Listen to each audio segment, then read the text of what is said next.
Paramashivoham.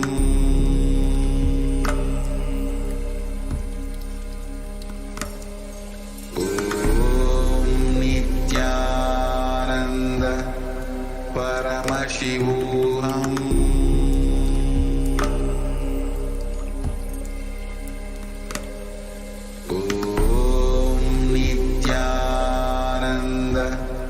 Paramashivoham.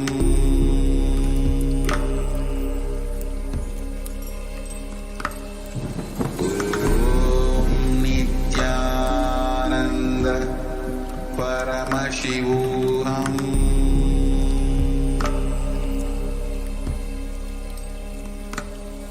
Om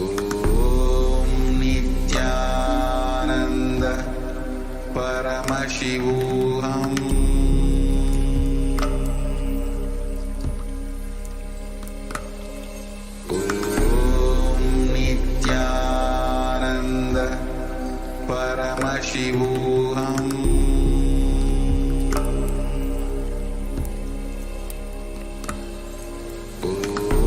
Om Nithyananda Paramashivoham.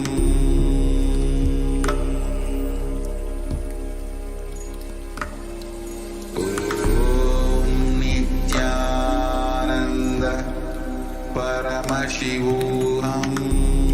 Nithyananda Paramashivoham.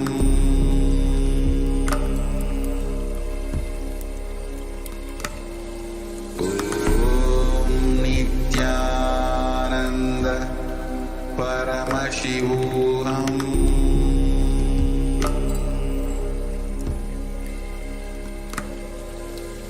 Om Nithyananda Paramashivoham. Om Nithyananda Paramashivoham.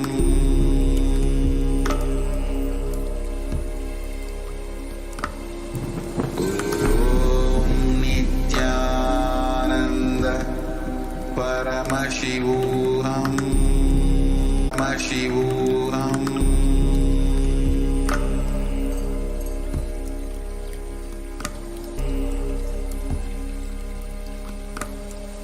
Om Nithyananda.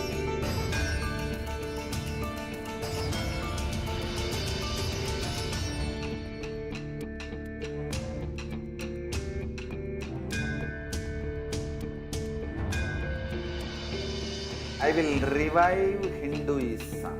I am a Hindu revivalist, not by any revolution, but by evolution.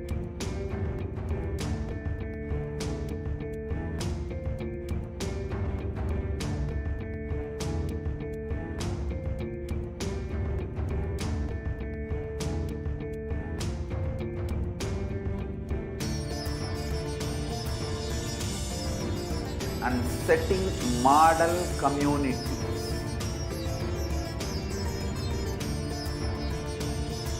Kailasa, enlightenment ecosystems, Sarvanya Pitas all over the world.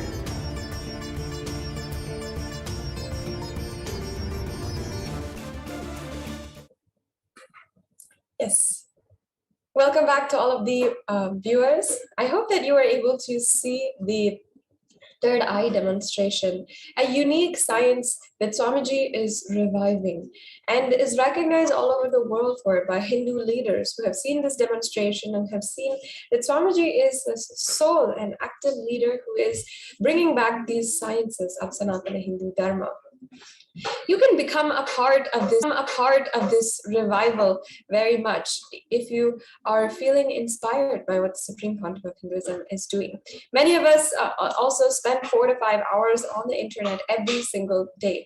But are these hours spent in order to awaken and kindle our consciousness, kindle the highest possibility inside of us? Instead of going through negative news continuously and soaking that in or mindlessly scrolling through the internet, we can spend the hours that we spend on the internet awakening our consciousness, attending to ourselves and our pains, our fears, breaking these, and preparing ourselves for a super conscious breakthrough. I invite each and every one of you to become an e-Kailasian today. You can go to kailasa.org and follow the links for becoming an e-Kailasian and registering for your e-passport. This is one of the ways that you can become a part of Kailasa. You can also, if you would like to, if you're inspired to become a part of the revival work that the Supreme Pontiff of Hinduism is doing, you can become a part of the digital Hindu nation and join in all of the different social media platforms. In YouTube, you can become a member of the social media platforms, and as well in the mornings every day at 2:15 a.m. Indian Standard Time, you can benefit from having a live body scan, and amongst many other benefits that comes with joining as a member of Kailasa's HDH Nithyananda YouTube channel. So take a few minutes right now and go ahead and join and see how you can join. It's just a very minimal cost. There's various different levels, e-Kailasian bronze, silver, gold, premium, platinum, and each and every one of these will gain you access to more than 7,000 videos and 10,000 hours of the Supreme Pontiff of Hinduism, as he is giving discourses, spiritual discourses, truths that can give you the solutions for your everyday conflicts. He is giving darshans and giving casual question and answer sessions for participants in programs. In all of these, you can gain the ultimate spiritual knowledge with your ultimate spiritual guide, the Supreme Pontiff of Hinduism. Now let's move on into today's program, as we are going to now be understanding who is Devi Parashakti, the divine feminine consciousness.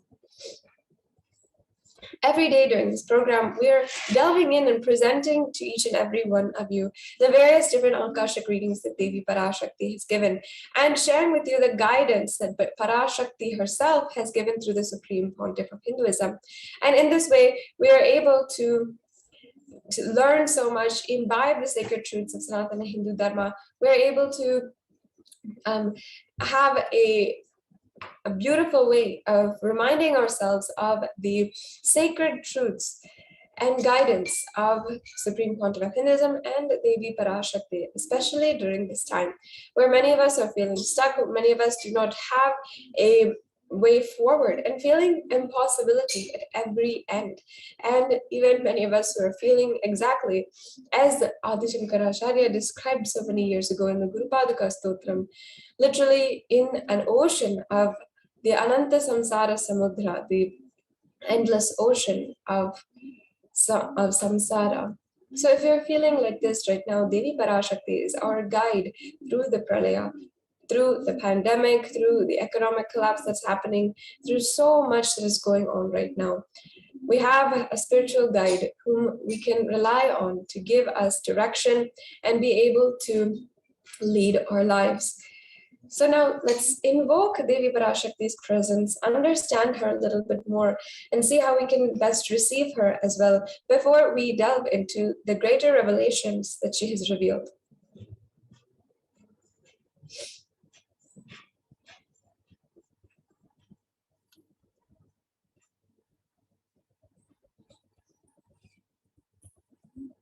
Yes, now let's chant the Dhyana Shloka, invoking the presence of Devi Parashakti.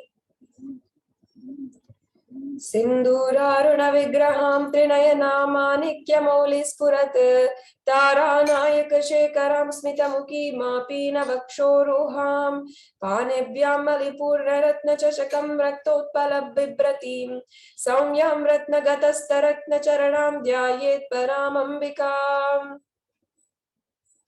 And the meanings of this verse goes, the Divine Mother is to be meditated upon as shining in vermilion, red body, with triple eyes, sporting a crown of rubies, studded with the crescent moon, a face all smiles, a splendid bust, one hand holding a jewel cup brimming with mead, and the other twirling a red lotus. Once again, this is from the Lalita Sahasranamam, and the next Dhyana Shloka.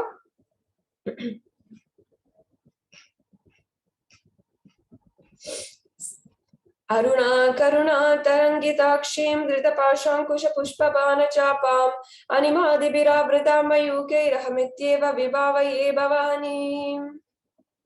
This verse means, I meditate on the great Empress, and she is red in color, and her eyes are full of compassion, and holds the noose, the goad, the bow, and the flowery arrow in her hands. She is surrounded on all sides by powers such as Anima, Parais, and she is the self within me.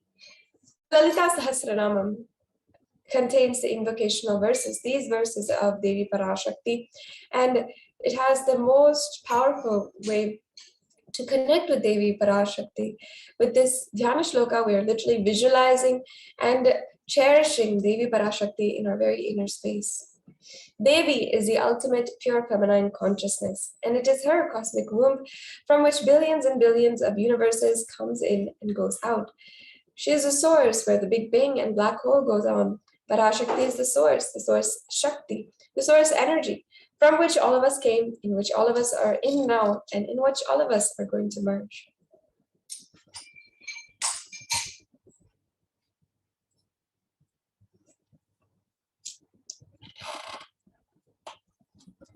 And out of her extreme love and compassion, Parashakti is manifesting through the supreme pontiff of Hinduism, the embodied form of the Nijavatara, gracing us, answering all of our questions, attending to our prayers, giving boons, healing us, and revealing our past, present, and future, and delivering profound spiritual truths, ultimately giving us the experience of Paramashivoham itself.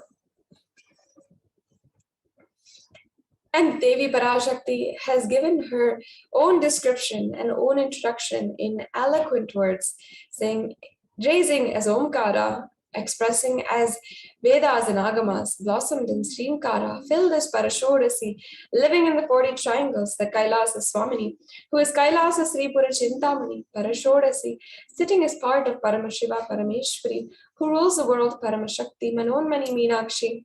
As Nithyananda, I took the Nijavatara here to give good boons to everyone, to bestow all goodness. Hiranyagarbha Swarupini, Brahmanda Yoni, Shami, Chandramoli, Rapala, Aparana, Uma Parvati, Savitri, Navayavana, Samraj Lakshmi, Parameshwari, Parashodasi Meenakshi, taking the form of Nithyananda. I came here as Nijavatara. With great compassion, I am blessing, listen people, to do good to all of you. I took the form of Nithyananda and came down as Nijavatara.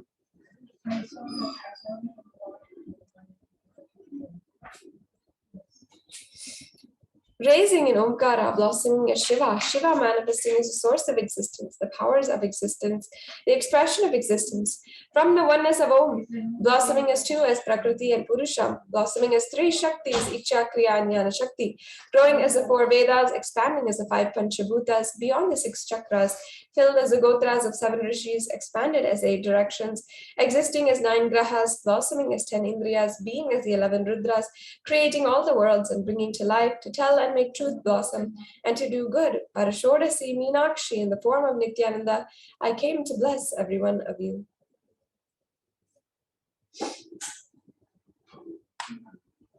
So how is the best way that we can receive Devi Parashakti?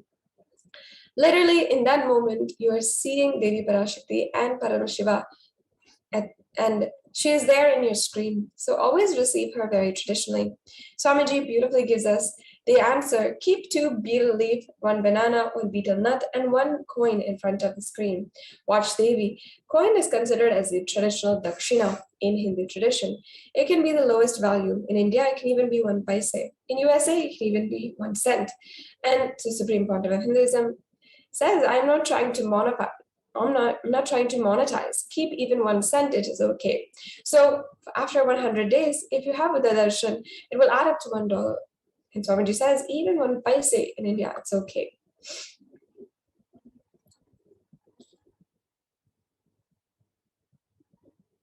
And you just have to offer that to Devi. After the darshan is over, do namaskar and eat the banana, the betel leaf, and betel nut, and take it as prasadam immediately. Collect those coins, and you can send it to the Kailasa in Los Angeles. And this betel leaf, the betel nut, all of this might look too small, too trivial, but a few days you will see how much it adds to your sentiment that really she is there. You will not take the Devi Darshan for granted. Rituals will break your monotonous, unconscious mentality and lifestyle and remind you and raise you to the powerful cognition. It will break your unconscious behavior.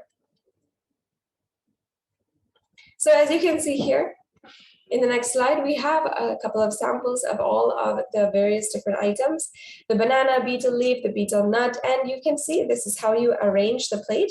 The flowers and the bangles, red bastam, coconut, those are optional items. The main minimum you should have is a betel leaf, betel nut, the coin, and the banana, and this will give so much of gratitude.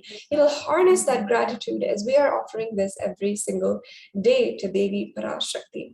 So now we've come to a conclusion of this segment, introducing us to Devi Parashakti, and we'll be moving on into diving deep into the Akashic readings that Devi Parashakti has revealed. And we're going to be seeing for ourselves what Devi Parashakti has revealed, what is the various different ways that she has given guidance in our world, and how we can apply that in our lives.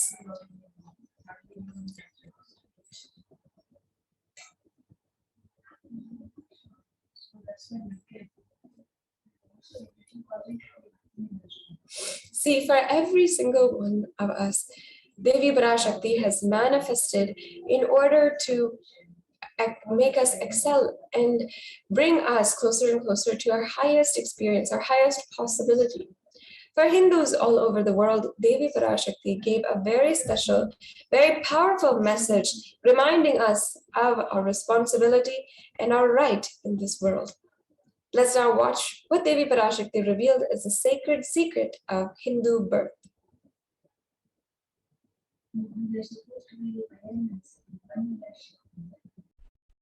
நன்றாய் கேட்டுக்கொள். உன் கேள்விக்கு உன்மூலமாய் உலகெங்கும் இருக்கும் இந்துக்கள் எல்லோர்க்கும் அளிக்கின்றேன் உத்திரம். கேட்டு வாழ்ந்தால் உங்கள் வாழ்க்கை பத்திரம். நன்றாய் கேளுங்கள். பிறப்பின் ரகசியத்தை பிறப்பிலா பெருமை உடைய பரமேஸ்வரி சொல்லுகின்றேன் கேளுங்கள். அண்டஜம், யோனிஜம், ஜலஜம், பீஜம் எனும் 4 விதமான பிறவிகளில் 84,000 யோனிகளில்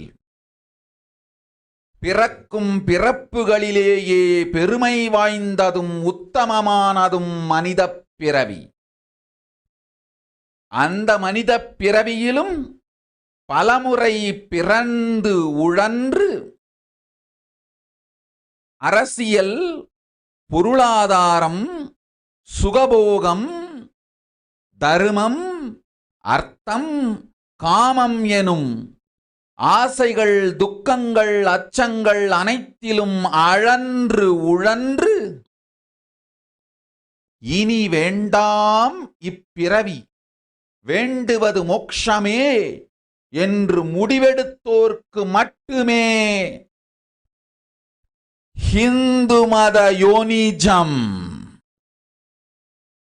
ஹிந்து பெற்றோர்க்கு பிறந்திடும் சனாதன ஹிந்து தர்ம யோனிஜம்.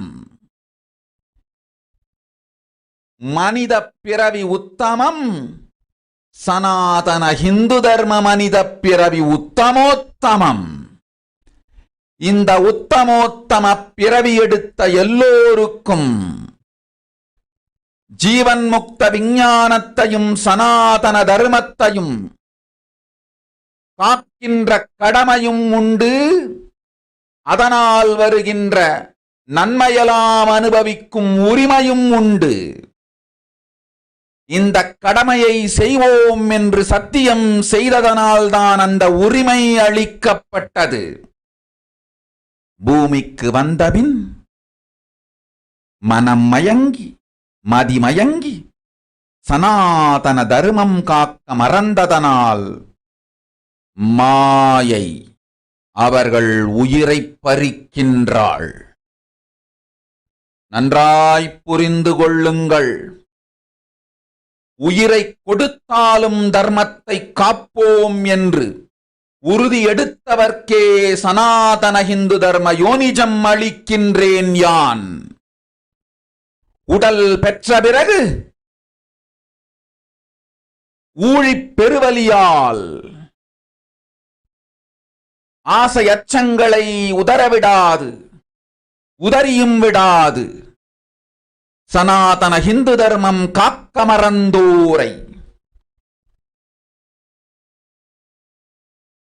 உயிர் வாழத் தகுதியில்லாதவர் பட்டியலில் உடனடியாய் மாயை சேர்க்கின்றாள். அதனால் ராட்சசர்களும் அசுரர்களும் தானாகவே இவர்கள் உயிரை எடுக்கின்றார். நன்றாய் புரிந்து கொள்ளுங்கள். உயிரை கொடுத்தாலும் தர்மம் காப்போம் என்று நிற்பவர்க்கு நிலைத்திடும் வீரஸ்வர்க்கமும் கைலாச பதவியும், எக்காரணம் கொண்டும் தர்மம் காக்க மறந்த உத்தமோத்தம ஜனனமான சனாதன இந்து ஜனனம் பெற்ற மக்களுக்கு இல்லை வேறு கதி. சனாதன இந்து தர்ம மனித ஜனனம் உத்தமோத்தம மனித ஜனனம். உங்கள் உரிமை உலகில் அதிகம், உங்களுக்கு கடமையும் உலகில் பெரிது. தர்மம் காத்தாலே கடமை, தர்மம் காக்காதார்க்கு உயிர் வாழும் உரிமை இல்லை.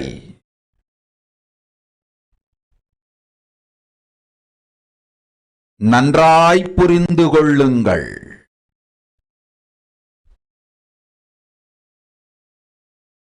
உத்தமோத்தம பிறவியான சனாதன இந்து தர்ம பிறவி எடுத்த எல்லோரும் புரிந்து கொள்ளுங்கள். உங்கள் வாழ்வின் முதற்கடமை தர்மம் காத்தல். தர்மம் காக்க தர்மம் உங்களை காக்கும். சனாதன இந்து தர்மம் காக்க மறந்திட்டால் வாழும் உரிமையை நீங்கள் இழந்து விடுகின்றீர்கள். அதற்கு மேல் வாழ்ந்தென்ன அழிந்தென்ன? பூமிக்கு பாரம் குறையட்டும் என்று அசுரர்களும் ராட்சதர்களும் உங்களை உண்டு தீர்க்கின்றார்கள். அதையும் மாயை கண்டு சும்மாவிருப்பாள். பிரபஞ்ச ரகசியத்தை, பிறவியின் ரகசியத்தை உலகிற்கெல்லாம் உத்தரமாய்ச் சொல்லிவிட்டேன். புரிந்து வாழ்வில் நடந்து உயிரை பத்திரமாய் பார்த்துக் கொள்ளுங்கள். அன்னை சொல்லும் அருள் சத்தியம் இது. ஓம் ஓம் ஓம்.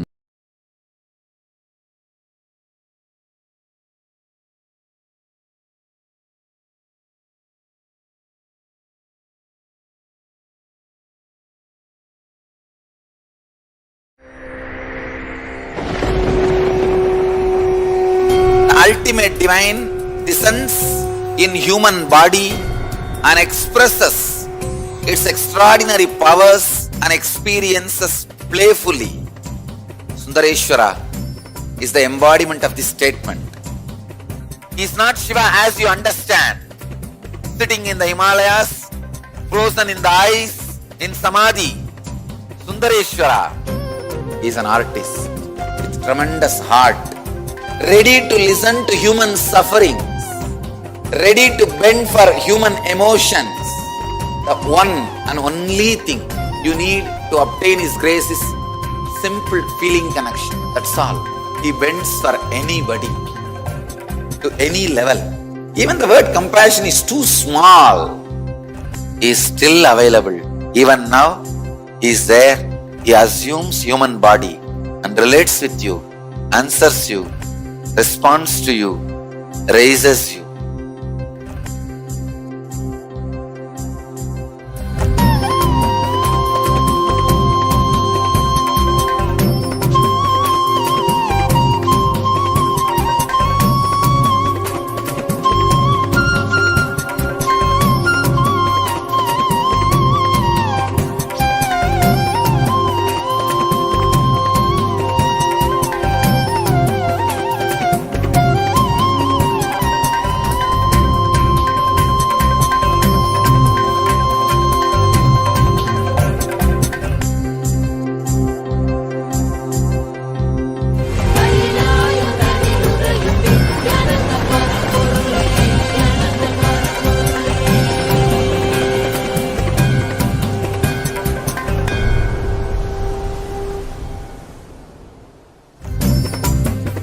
Just be alive for next 3 years. Don't die within next 3 years.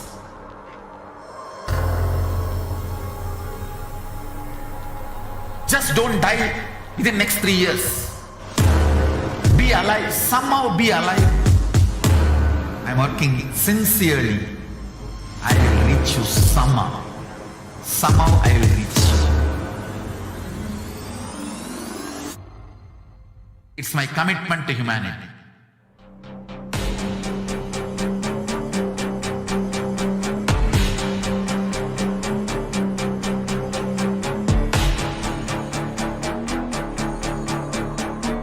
Just don't die within next 3 years. I will reach you wherever you are, whichever corner of the world you may be. I will reach you with enlightenment. You manifesting the space, state, powers, being, Paramashivoham. It is possible, and it is possible for you.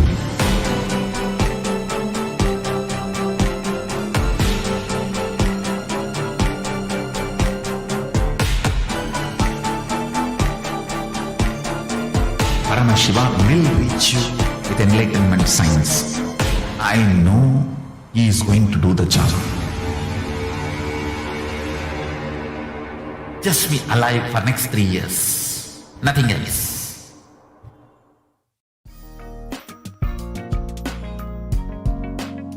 We get you health. We get you ability to build beautiful relationships in your life. We get you direct spiritual support, and we make sure you become wealthy.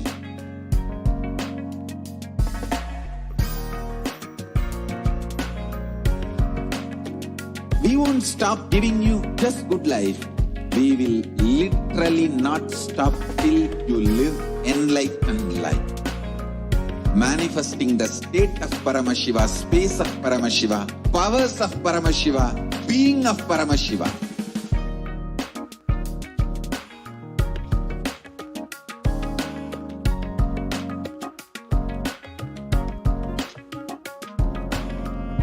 Whole world should become Kailasians. I want the whole world to know Hindus have something great to contribute to the world.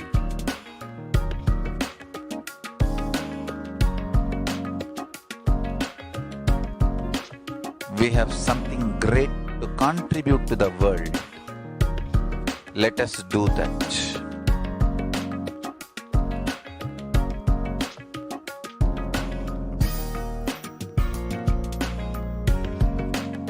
Kailasa is proper customized spiritual service helping you to identify your root patterns of suffering.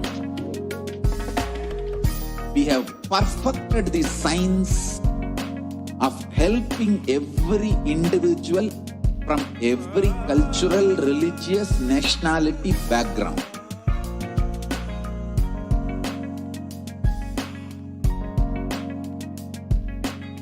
You will have lowest reactionary assumptions, highest awakened response, alive response for life continuously.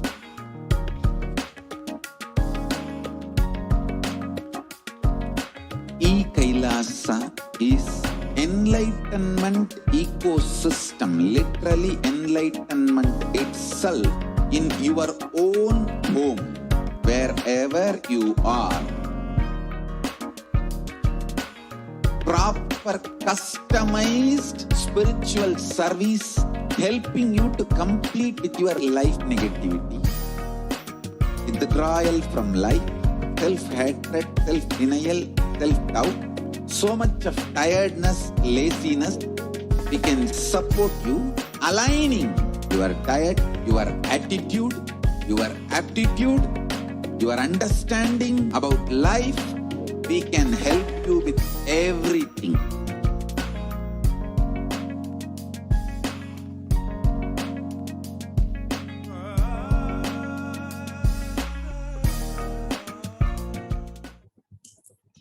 Nithyananda, welcome back.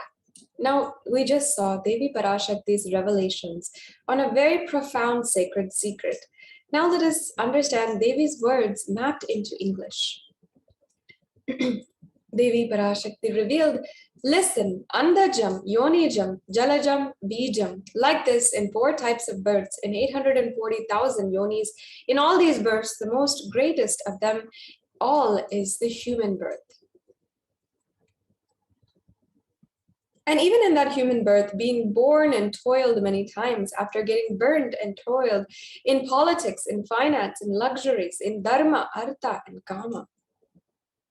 And in those who decide of not wanting this birth, wanting only moksha, only those will have the Hindu birth, Hindu dharma yonijam, the Sanatana Hindu dharma yonijam of being born to Hindu parents. Human birth is Uttama, best. And Sanatana Hindu Dharma human birth is the Uttama, best of the best.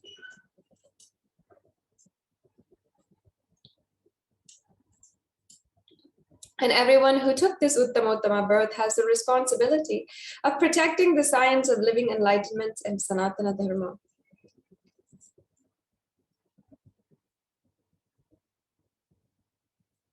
And also they have the right of experiencing its benefits. This right was given to them because of their commitment given by them to do this responsibility. After coming to Bhuloka by getting mentally deluded and forgetting the dharma of protecting Sanatana Dharma, Maya, she is taking away all of their soul. Understand carefully, I'm giving Sanatana Hindu Dharma Yonijam only for those who gave the commitment of protecting Sanatana Hindu Dharma, even by giving their life. After getting the body because of painful deluge, not dropping fear and greed, for those who forget to protect Sanatana Hindu Dharma, Maya, she will immediately add them to the list of those who are not worthy of living. Therefore, Rakshasas and Asuras are automatically taking away their life. Understand properly, for those who stand that even by giving their life they will protect Dharma, will permanently have Veera Swarga and Kailasa Padavi. For any reason, people who forgot to protect Dharma, having the Uttama birth of Sanatana Hindu Dharma birth, there is no other way for them. Sanatana Hindu Dharma human birth is Uttamottama human birth. Your rights in this world are immense. Also, your responsibility in this world is large. Protecting Dharma is responsibility. And those who do not protect Dharma, they do not have the right to live. Understand properly, all those who took the Uttamottama birth, which is Sanatana Hindu Dharma birth, all of you understand. The first responsibility of your life is protecting Dharma. If you protect Dharma, Dharma will protect you. If you forget to protect Sanatana Hindu Dharma, you lose the right of living. After that, what bothers whether you live or get destroyed? Asuras and Rakshasas will eat you so that the burden on earth is reduced. And seeing that Maya, she will keep quiet. This powerful message from Devi Parashakti was for each and every one of us Hindus. In this next segment, we want to guide each and every one of us through how each every one of us Hindus have the responsibility for Hinduism. And as we have been born in this world, as Devi Parashakti has said, our rights in this world are immense and our responsibility is also large. We must take the responsibility now to protect Sanatana Hindu Dharma. And as we go through this whole segment, I invite each and every one of you to comment in the comment section to make this an interactive discussion, as each and every one of us Hindus are responsible, and we can have an active discussion in order to make Hinduism and talk about Hinduism, reclaim our Hindu identity, and ultimately understand what Devi Parashakti is guiding us and how best we can stand for Hinduism. Hinduism represents the world's most ancient yet progressive indigenous spiritual tradition. It's an open framework model of civilization that stands for global peace, vegetarianism, nonviolence, yoga, worship of nature, temple-based living, manifesting powers, and the inherent divinity of every being. And each and every one of these ideologies and these practices embedded within Sanatana Hindu Dharma is actually one of the United Nations Sustainable Development Goals. In fact, the Sustainable Development Goals of having equality amongst men and women, of having a sustainable lifestyle and environment, having no pollution, ending the climate crisis, having no poverty, and ending world hunger. All of these are goals of Sanatana Hindu Dharma, and it's also a civilization which our ancestors had lived. The Hindu nations were ecosystems where more and more enlightened beings could be produced, so that enlightened civilization could be kept alive and its great gifts shared with the world.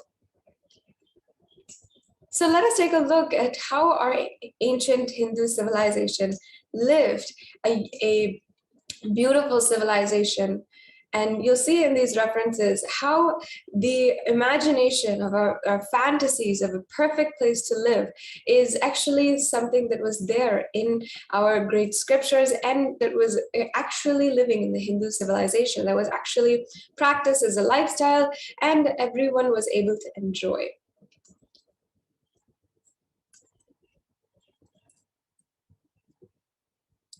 Yes, the first reference we have here is the Rama Rajya, the Hindu nation ruled by Bhagavan Rama. And this is describing the Valmiki Ramayana, Yuddha Khanda. And it says, there were no widows to lament, nor was there any danger from wild animals, nor any fear born of diseases. The world was bereft of thieves and robberies, and no one felt worthless, nor did old people perform obsequies concerning youngsters. Every creature felt pleased. Everyone was intent on virtue, turning their eyes towards Rama alone. Creatures did not kill one another.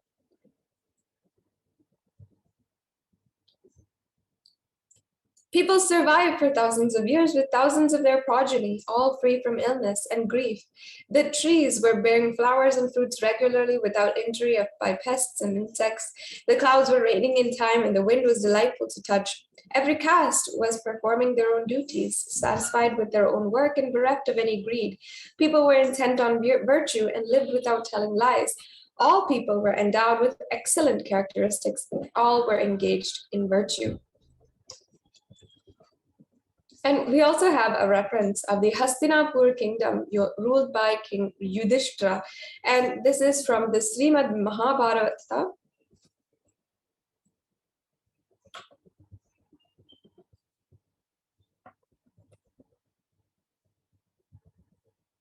It says that Devas granted rains to fulfill all wants.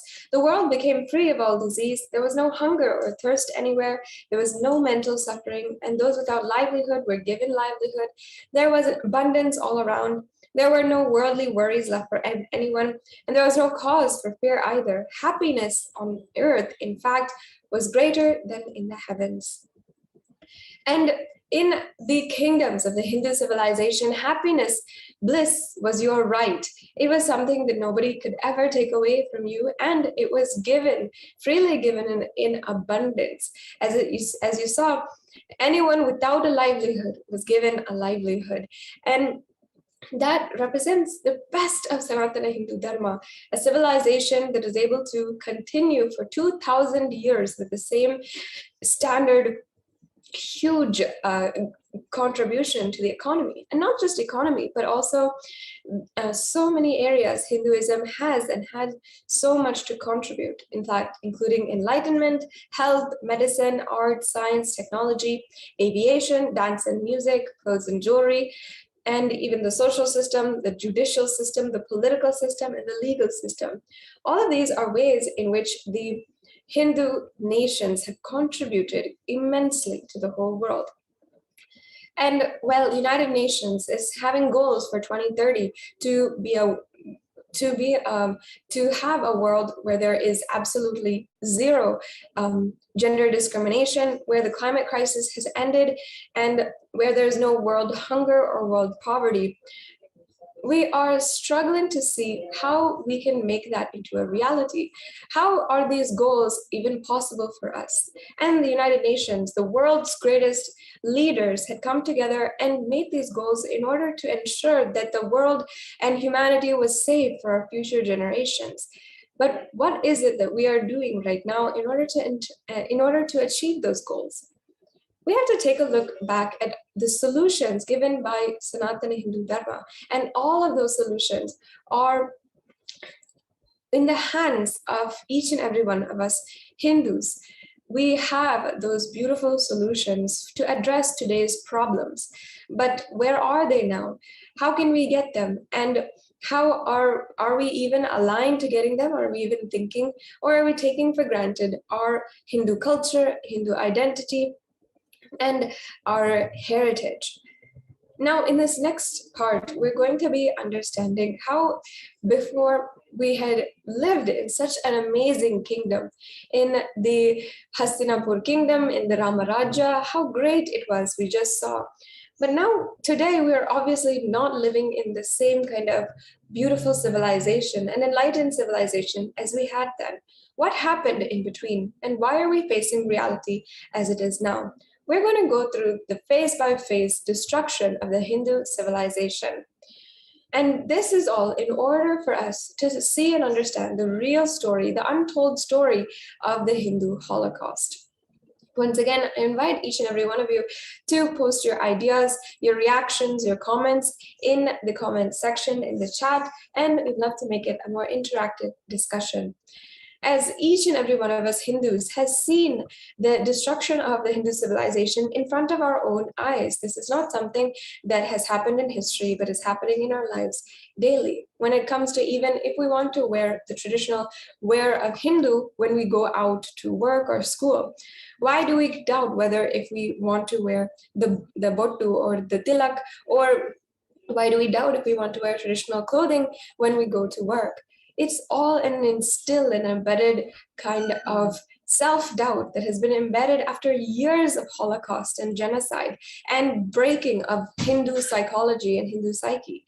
Let's now see a phase-by-phase breakdown of how this happened. The first phase was the Islamic invasions. The Islamic invasion happened from 800 to 1700 AD. And this was known as the physical destruction of the Hindu civilization. Will Durant was a historian who had described the Mohammedan conquest. He said that the Mohammedan conquest of India is probably the bloodiest story in history. The Islamic historians and scholars have recorded with great glee and pride the slaughters of Hindus, forced conversions, abduction of Hindu women, children to slave markets, and destruction of temples carried out by the warriors of Islam during 800 AD and 1700 AD. Millions of Hindus were converted to Islam by sword during this period. Millions more were raped and murdered and dismembered. And the descriptions don't end there. Abdullah Wasaf was describing the Islamic law prescribed for Hindus as conveyed to Aladdin Khilji by his Qazi or legal advisor in this following quote. Hindus are like mud. If silver is demanded from them, they must with greatest humility offer gold. If Muhammadin desires to spit in a Hindu's mouth, the Hindu should open it wide for that purpose. God created Hindus to be slaves of Mohammedans. The Prophet hath ordained that. If Hindus do not accept Islam, they should be imprisoned, tortured, and finally put to death, and their property confiscated. To keep the Hindus in abasement is especially a religious duty because they are the most inveterate enemies of the Prophet. You can see an extremely gruesome portrayal of Hindu women who are forced to wear garlands of the bodies of their butchered children in this photograph here.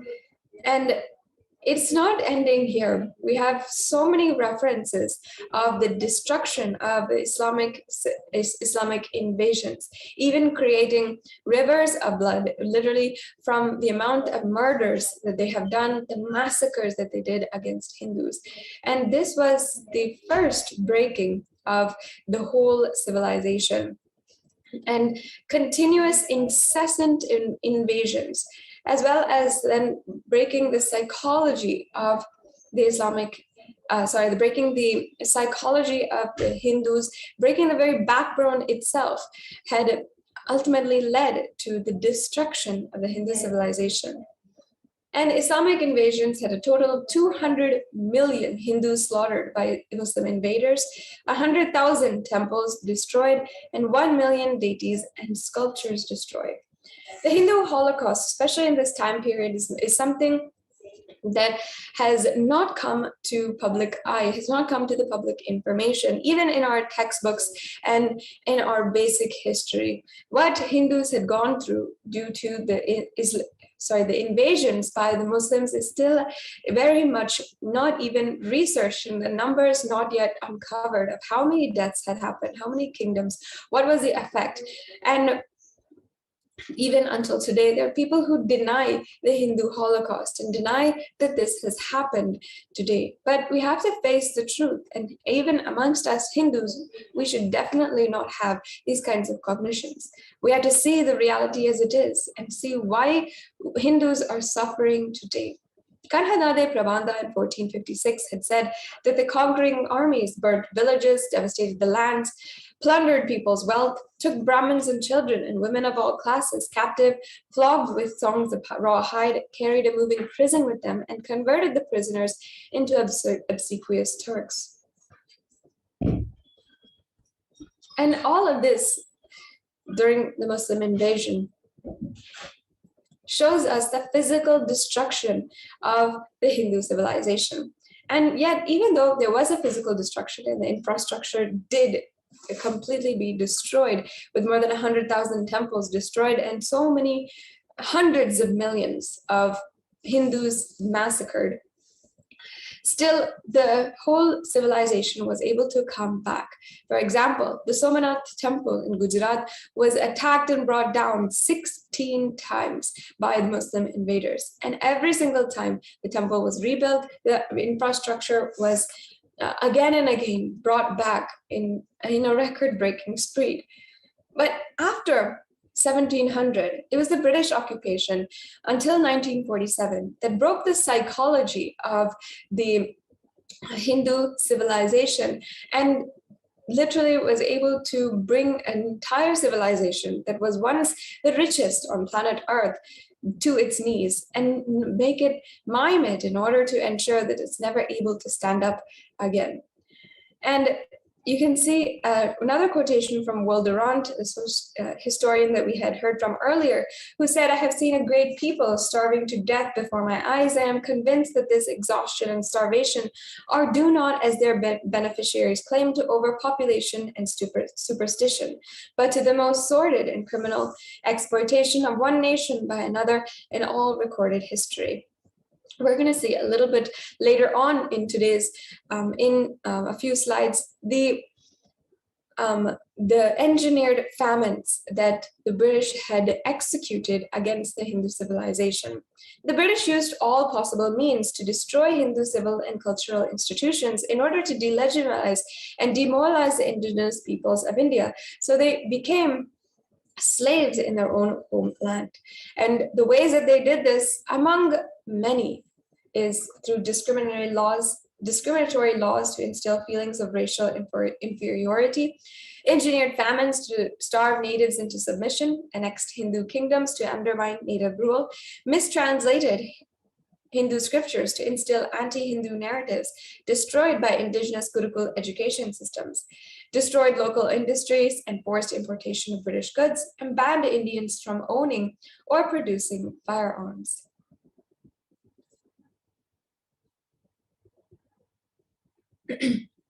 And all of these different these different points that we have explained of how the British had entirely enslaved an entire civilization was all justified using the British master race theory. The British at this time had become the largest empire in the world purely through conquest and racial motives. Using theories of scientific racism and social Darwinism, the British justified their conquest and oppression of dark-skinned peoples as a humanitarian civilizing mission, even though it's more mere cover for racial oppression and economic exploitation. And Charles Kingsley, the priest in the Church of England in 1846, had said, "Do you not see then that by following these studies you are walking in the very path to which England owes her wealth, the glorious work which God seems to have laid on the English race to replenish earth and subdue it?" And this was literally the way that they had seen their superiority over every indigenous culture and justified the slaughter, massacre, the abhorrent different kinds of torture that they did against indigenous peoples all over the world. And the Hindus had faced the brunt of it for 200 years.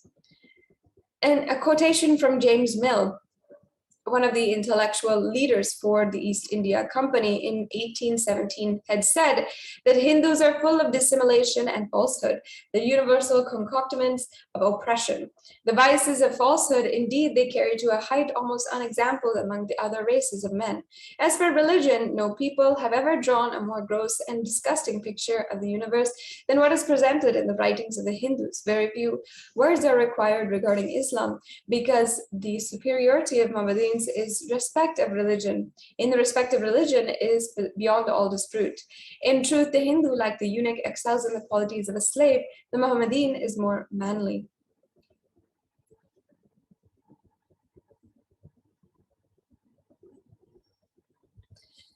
And this is an example of one of the strategies of the British during the colonial subjugation of the Hindu civilization, which was divide and rule.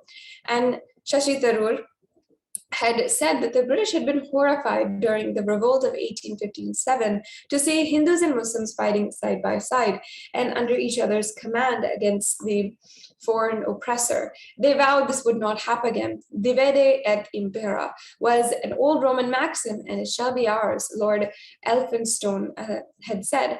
A systematic policy of fomenting separate consciousness among the two communities was launched with overt British sponsorship. And until today, that same divide and rule, that same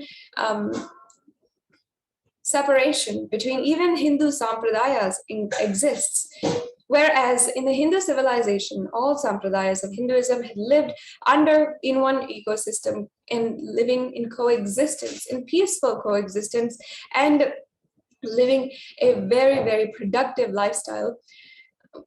Was the truth and was the actual lifestyle. The British had imposed an idea that all the sampradayas inside of Hinduism itself are against each other, and many false Hindu narratives or anti-Hindu narratives claim that there is many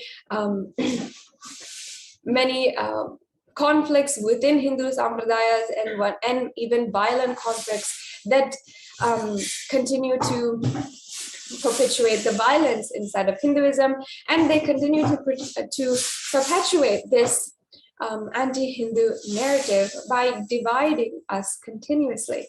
And as it says here, a systematic policy of fomenting separate consciousness was among the two communities was launched, and not just the two communities, but all of the communities within side of Hinduism. Of course, Hinduism has 10,000 sampradayas, and at one point they all lived productively and richly in the Hindu civilization, all working towards a greater goal, but in order to uplift their civilization and in order to uplift humanity to the next breakthroughs. But this divide and rule was a way to subjugate, marginalize, and to continue the rule of the British in India.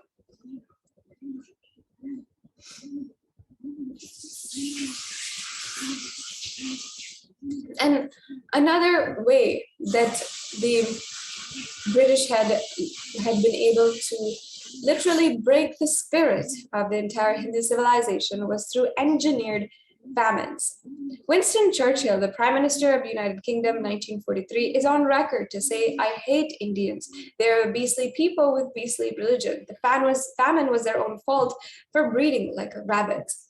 In 1943, millions of lives were taken just through starvation, and the streets of Bengal, the streets of many cities, had become a living hell.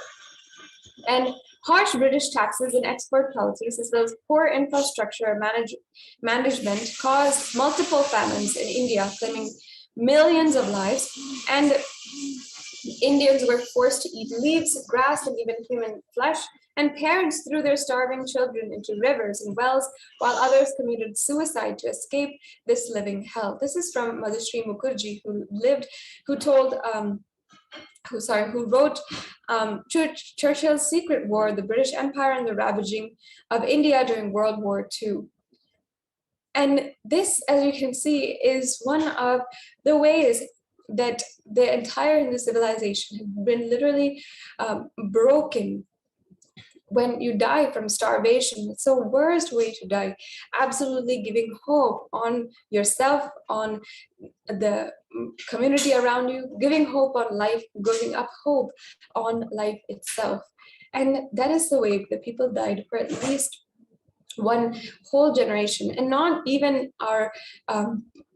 even past two generations before us. Just our grandparents and their parents would have faced this famine and would have seen the living hell that it was at that time. Another way that the colonial subjugation had happened was through destroying local industry to ensure dependence and poverty. Prior to the colonial rule, India was one of the world's leading textile manufacturers and produced the finest fabrics. The British engaged in a systematic campaign to destroy the local handloom industry through harsh taxation and export policies that forced India to import British-made textiles and banned Indian textiles from being sold in foreign markets. Within a generation, Indian weavers were turned into beggars, and their indigenous skills were lost forever. And we know that many of us have studied as well the in old Indian spice route, the route where so many businessmen, so many trade markets, everything had come together, had formed this huge trade route that had come through India and that had facilitated the trade for almost an entire continent of Asia. And it was here that all of the Indian spices, the Hindu spices from the Hindu civilization, as well as all of the Hindu heirlooms and the Hindu heritage, everything was traded, everything was shared with the world. And in so many different travel journals, as well as travel records from across the world, whether it is the Chinese, in Singapore, in British, in the Europeans, in every single different travel, in every single different expedition, India was the treasure that lay in the eyes of so many different people. They understood that India has something so great to offer the world, whether it is the spices, whether it is the rich tradition, the colorful saris and heirlooms and the architecture, or even whether it is the great spiritual knowledge, the knowledge to heal yourself of all disease, of anything. They knew and understood that the Hindu civilization was a amazing place to go and to offer to the world. And yet exploitative forces from this had ensured to come to India and to exploit the entire tradition and to use it for their own benefit. So if we can go to the previous slide.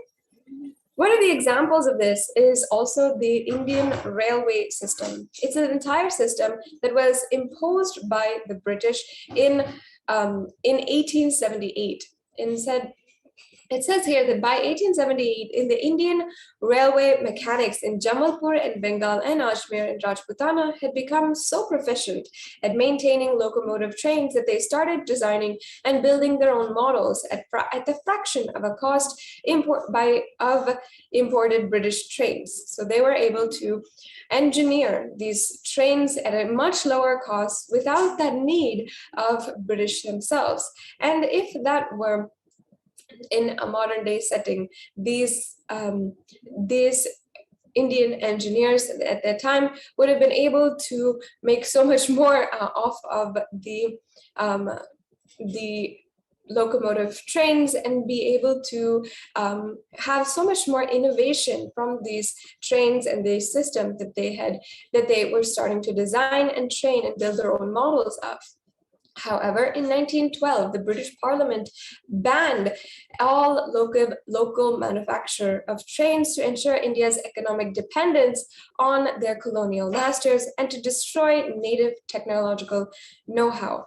Many of us all over the world are forgetting this extremely important point, where we are still economically dependent on Western ideologies, Western companies. We're still economically dependent on the software and the technological companies that have been established in the West, completely forgetting our own advanced sciences that we have inherited by nature, by the very birth itself. And unfortunately, we don't realize how much economic dependence and poverty we are still ensuring and perpetuating just due to our actions today.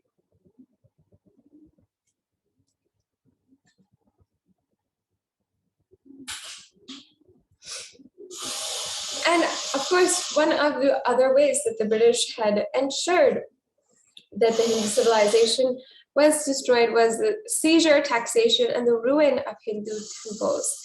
And they did this through harsh taxation of the Hindu temples and also ensuring that the priests, as well as all of the Hindu sampradayas, the temple associated sampradayas, all the communities that were associated with the temple were all destroyed. In fact, it says here it was a strange but determined piece of policy that went throughout the country. The pagoda lands were resumed by the East India Company, meaning that the East India Company had been able to take seize of all of the temples, and the Tuesday allowances were granted in their place. And now let us contemplate the result of this plan. From one end of the country to the other, the pagodas were ruined, unmaintained. The revenues of the Tripati are on a gradual decline and will die in the lapse of years in a natural death. Some of the most celebrated temples in the country are worse off. But there are still, alas, many more strongholds of the devil. And they had said this against our temples, and in order to ensure the destruction of our ancient Hindu heritage. Again, one of the ways that the Hindu civilization, the entire Western civilization had ensured that the Hindus were not able to stand back up on its knees was through spreading false anti-Hindu narratives. In fact, British rulers perpetuated the narrative that Indians were generally illiterate and education was restricted to high caste Hindus. But their own surveys revealed that every village had at least one school, and Shudras and other low caste children constituted 70 to 84% of those students. In contrast, a century of direct British misrule in India left the population with a dismal 12% literacy rate. And this is taken from a survey of indigenous education in Madras Presidency from 1822 to 1826. And this is not even the surface of the entire destruction of the Hindu Gurukul education system and the and literally being able to break the Hindu education system that had ultimately ensured that the Hindu knowledge was not preserved and the Hindu children were not even learning the Hindu traditional knowledge, and Hindu schools were even banned. English was made as a main language. It was made as a requirement, and they would not allow you to perform or get a job, have a salary, and be able to make a livelihood if you do not know English. So in this way, they had literally done the crime that they were accusing the entire Hindu civilization of doing, meaning denying people of knowledge. And they had then spread that narrative all over the world that Hindus were illiterate and not educated.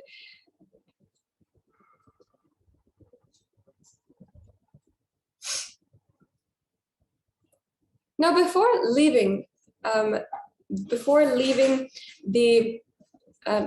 India, the British had been successful at creating a class of brown British natives in order to ensure that their ideas, their style, their vernacular, as well as their knowledge and their social culture, all of this has its remnants or is left behind in India. In fact, Thomas Macaulay in 1835 in the Minutes on Education had said that we must at present do our best to form a class who may be interpreters between us and the millions whom we govern, a class of persons, Indian in blood and color, but English in taste, in opinions, in morals, and in intellect. To that class, we may leave it to refine the vernacular dialects of the country, to enrich those dialects with terms of science borrowed from this Western nomenclature, and to render them by degrees fit vehicles for conveying knowledge to the great mass of the population. So as you can see, the British had ensured that there was a class of brown British who were basically entirely pawns of the British and wanted to ensure that through them they could spread the culture of the British and spread the ideas, the morals, the principles, and continue the subjugation, the marginalization of Hindu communities, Hinduism in the Hindu civilization. And as well, we're going to see how these brown British natives, or this class of individuals, has in its future generations continued and perpetuated the anti-Hindu narratives and the anti-Hindu attacks against Hindu civilization even until today. So despite their best efforts to adopt the English language, clothing, and mannerisms, the angelicized brown British native clerks of India were often viewed with contempt and ridiculed as Bengali babus by their white masters for their ornate speech, self-importance, and fawning attitude towards any Westerner that they met. As you can see here, this shows the amount that the British had psychologically taken hold of the entire civilization and ensured that their psychology, their mentalities, everything was imposed on civilization. And as well as another after effect of the Indian Mutiny of 1857 was also a decision to convert native Hindu Rajas into proper British gentlemen. So concerned at the rising awareness of nationalism after the Indian Mutiny, the British realized that they strengthened their hold in India, they being just a handful, needed to widen their political and psychological management of India and the Indians. And thus they began to focus on the education of native princes in the pursuit of the objective in Macaulay's Minute on Education, to create a class of people Indian in blood and color, but English in opinions, in morals, and in intellect, became the cornerstone of their strategy. So Hindu Rajas, princes, and the royalty of Hindu of Sanatana Hindu Dharma, who were chosen and who were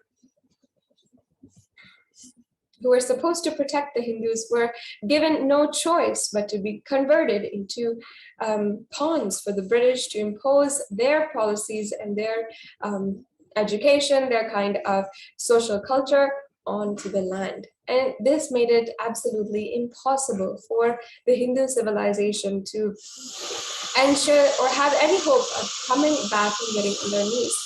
And you'll see in the further slides how further the British had made so many different kinds of different laws in order to criminalize the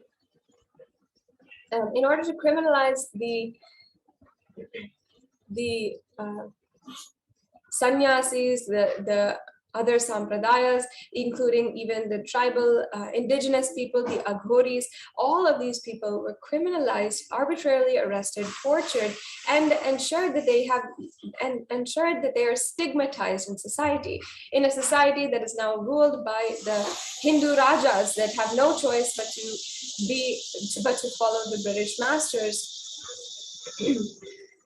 The sannyasis, the Guru Mahasannidhanams, all of the people who were chosen and who had given their lives to protect Sanatana Hindu Dharma and be absolutely chaste and choose the life of protecting Sanatana Hindu Dharma, were stigmatized and completely marginalized in society.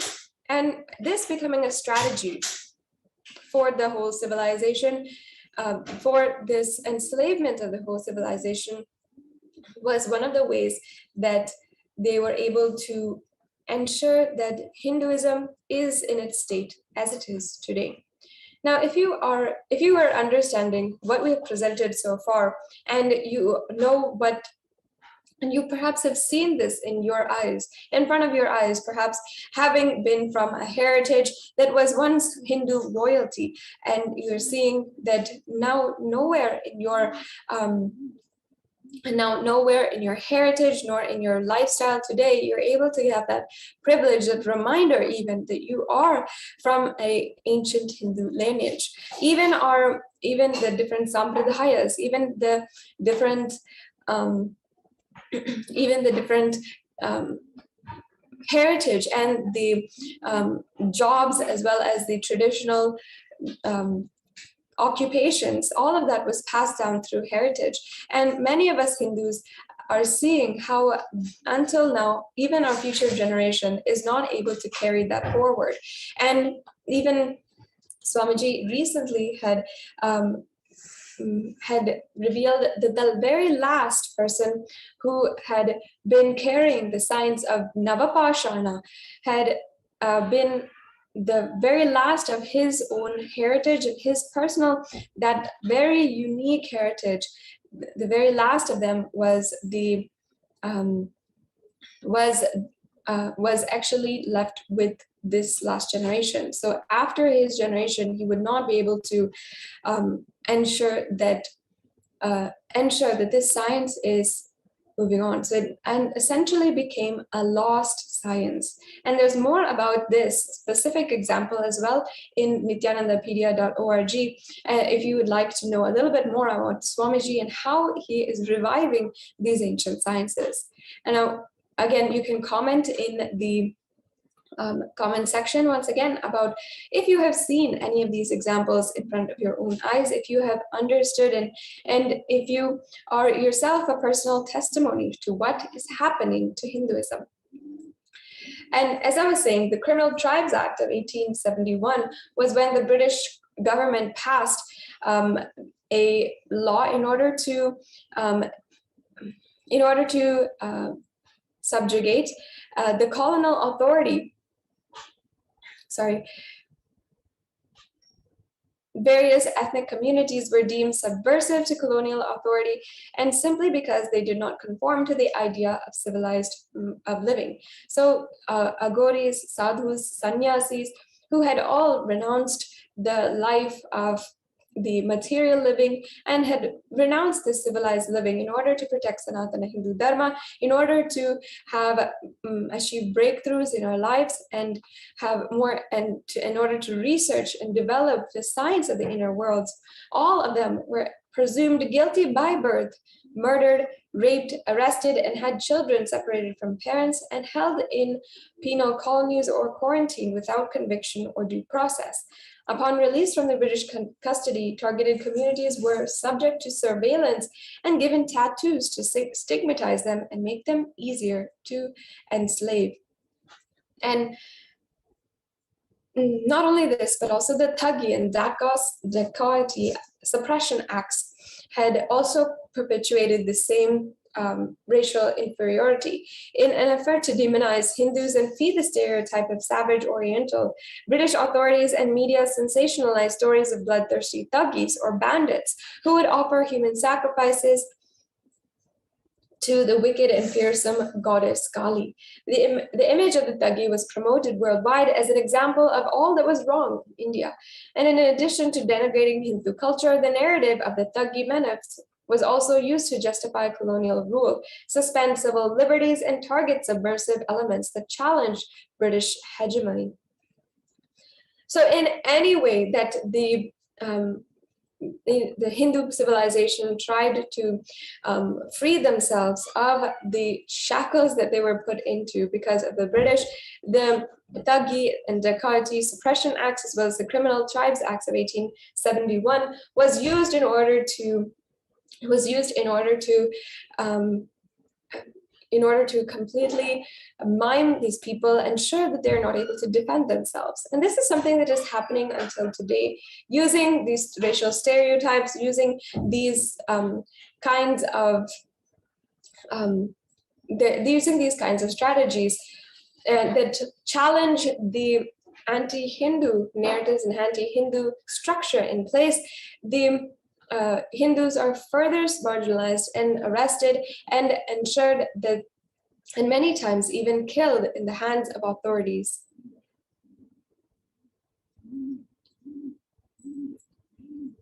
So in conclusion, for this phase of the entire this phase of the entire destruction of the Hindu civilization, there was over $45 trillion looted from India, 45 million people, Hindus, who are dead due to famine and poverty imposed by British policies and reprisal, and 680 native kingdoms usurped by the British Raj.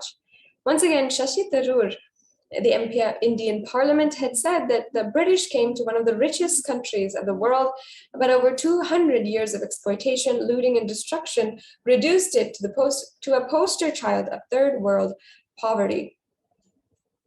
Today, around the world, India is only known, and Hindu civilization is only known as a poster child, is literally known as only the stereotypical images of people, children who are starving, or people who are subject to violence, people who are subject to violence in conflict, in community conflict. All of these are words known by are words spread by the anti-Hindu narratives and anti-Hindu media that try to continuously subjugate the entire civilization, the Hindu civilization, and blame Hindu civilization for being, or trying to completely twist the narrative that they had put in place for the last 200 years. Unfortunately, even until today, this is not reversed, and this imperial system of spreading false narratives is continued even until today. And that brings us to the third phase of the destruction of the Hindu civilization, the secular India, which had gone from 1947 to the present.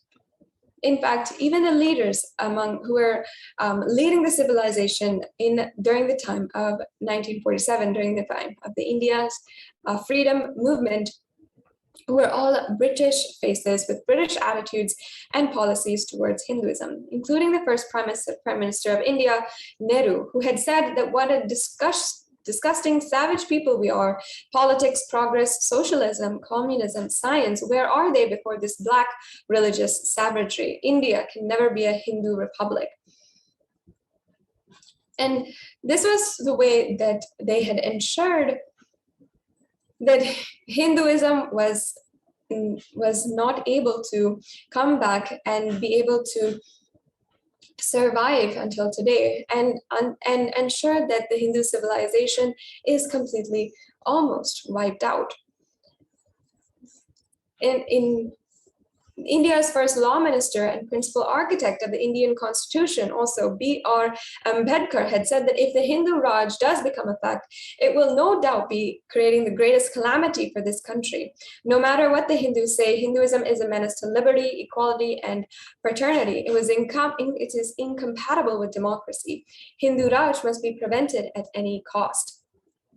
And of course, 200 years before, the Hinduism and Hindu government had been an example of Hindu democracy, at its source. And we Hindus have had democracy. We've had an equal right to vote amongst men and women, even in the 12th century.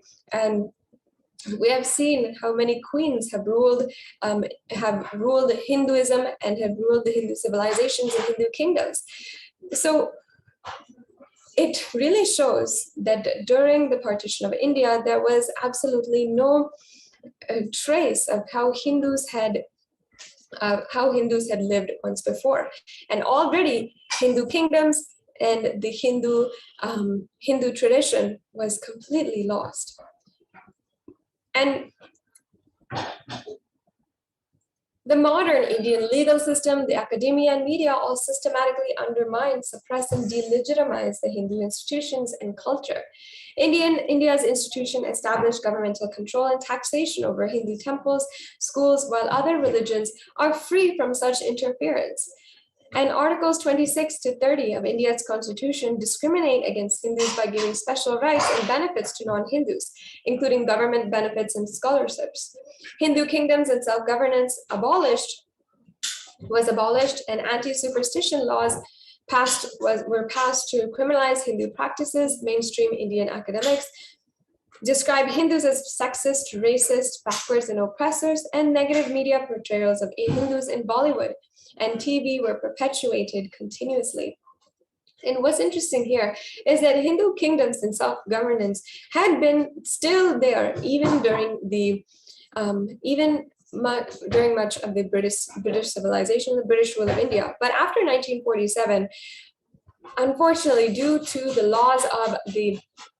laws instigated by the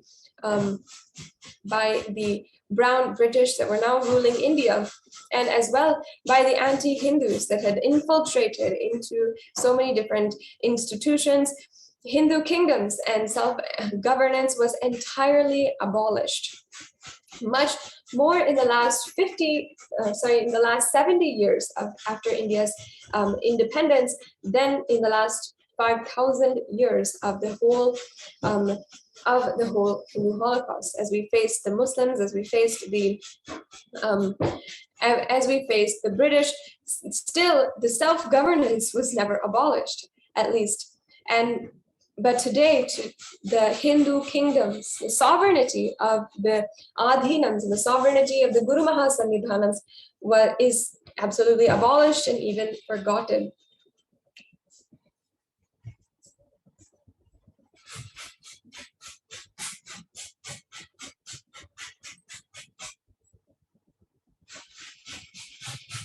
And not only that, continuously in our media and entertainment, we are fed anti-Hindu narratives, and they're used to stereotype and demoralize Hindus continuously. Bollywood and other mainstream media outlets consistently portray Hindu gods and gurus as cartoonish, dishonest, corrupt, sex fiends in a manner similar to British imperial propaganda. As you can see here, the portrayal of the Hindu sampradayas and the Hindu culture is all stereotyped and is also used in order to demoralize Hindus.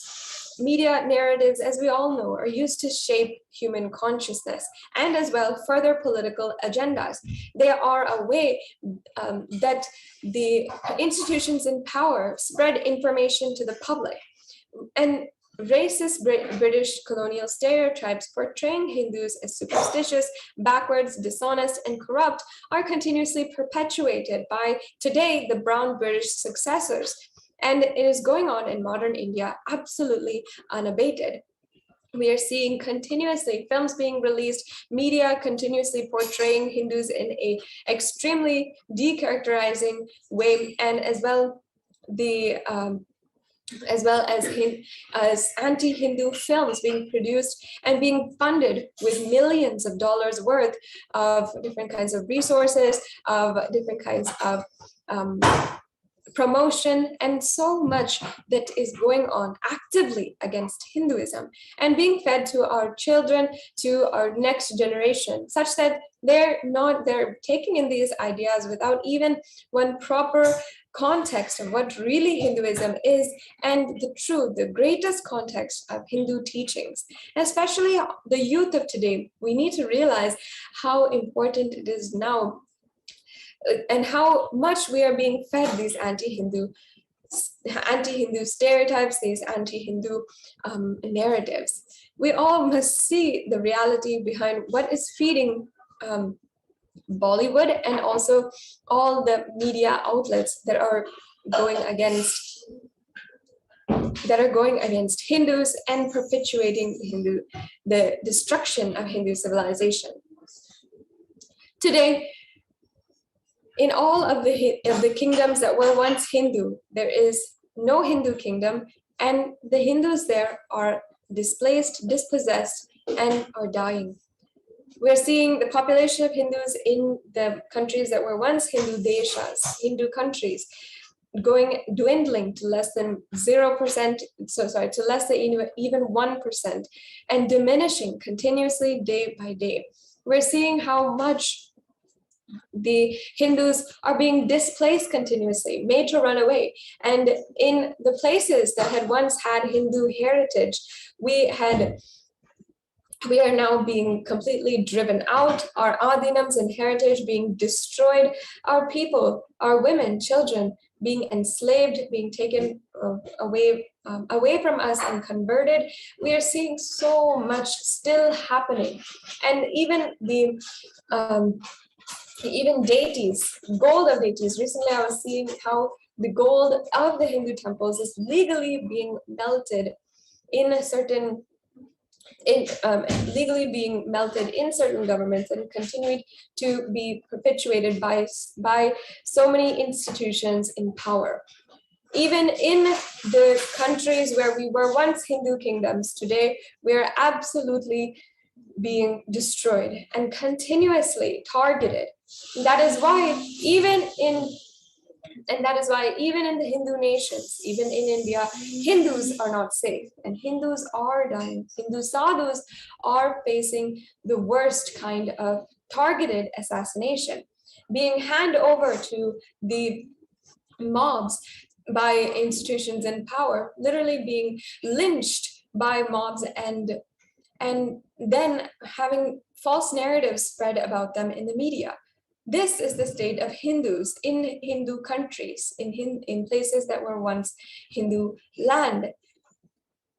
It is the supreme pontiff of Hinduism. Despite having been through more than 70 assassination attempts, despite having the worst kind of character assassination done against the supreme pontiff of Hinduism, who is boldly and courageously standing for a vision of a Hindu civilization where Hindus can revive their Hindu identity and live this glorious Hindu lifestyle. Swamiji beautifully says and declares to the whole world, during the time of the Mahabharata, we Hindus had 56 countries, 200 states, 1,700 samsthanas, and 10,000 sampradayas. In all 56, we are persecuted. And now we have lost all of 56. The last one to fall was Nepal. I am the collective voice of all of the persecuted Hindus. I will revive and build Hindu nation, built on Vedagamic principles as a refuge for all practicing and aspiring Hindus a safe haven for all persecuted Hindus.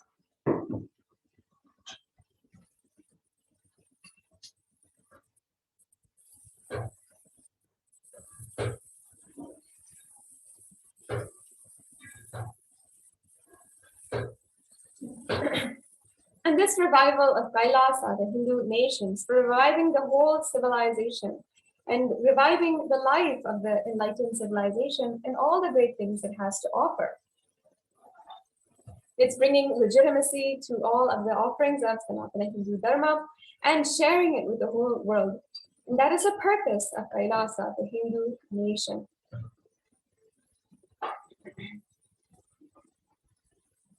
And the truth of the matter is that all of the solutions, the world that we want to live in today, all of the solutions for humanity's biggest problems lie in the scriptures of Sanatana Hindu Dharma.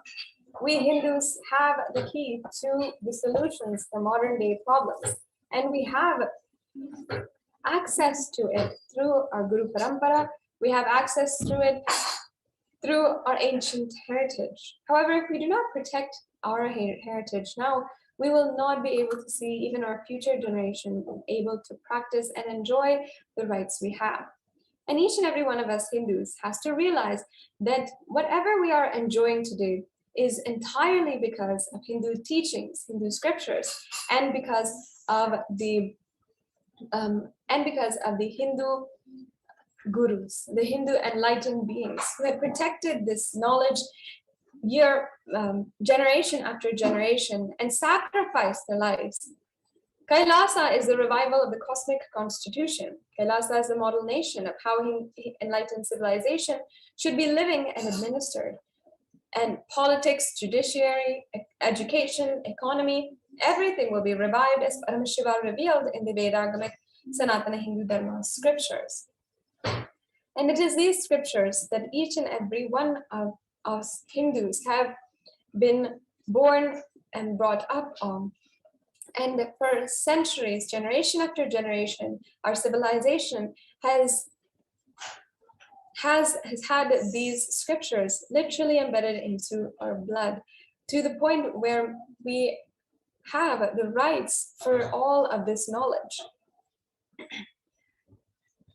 If we today are able to say that we are mentally stable, if we're able to say that we are rich, successful, happy, if we have beautiful relationships in our lives, if we can say that we are wealthy, all of that is due to the Hindu teachings and the scriptures that have formed that have literally given us so much and given us the truths, the higher truths of life. Being one of the most persecuted civilizations, Hinduism is on the brink of extinction, such that the next generation may know about Hinduism only through history books. It is time now that we have to understand what we can do to stand up for Hindu civilization and all that it has to offer to the world.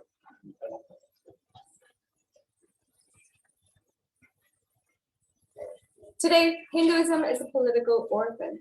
The preservation and restoration of Hinduism's spiritual and cultural heritage is impossible without a national identity.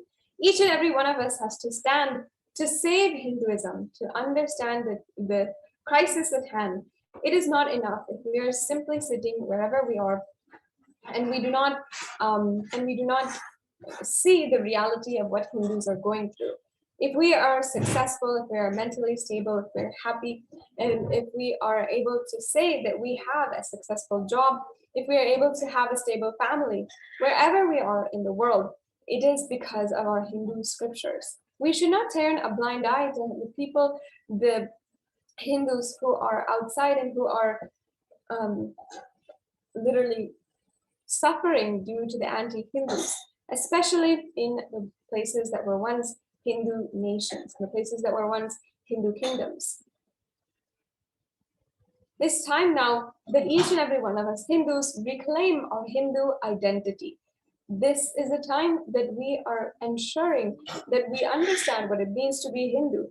Again, Devi Parashakti has revealed to us, has given us the most ultimate guidance that in this world, our rights are immense, but our responsibility is also large. Hindus are the most educated ethnic group in most countries across the world, especially where Hindus are having a huge minority population.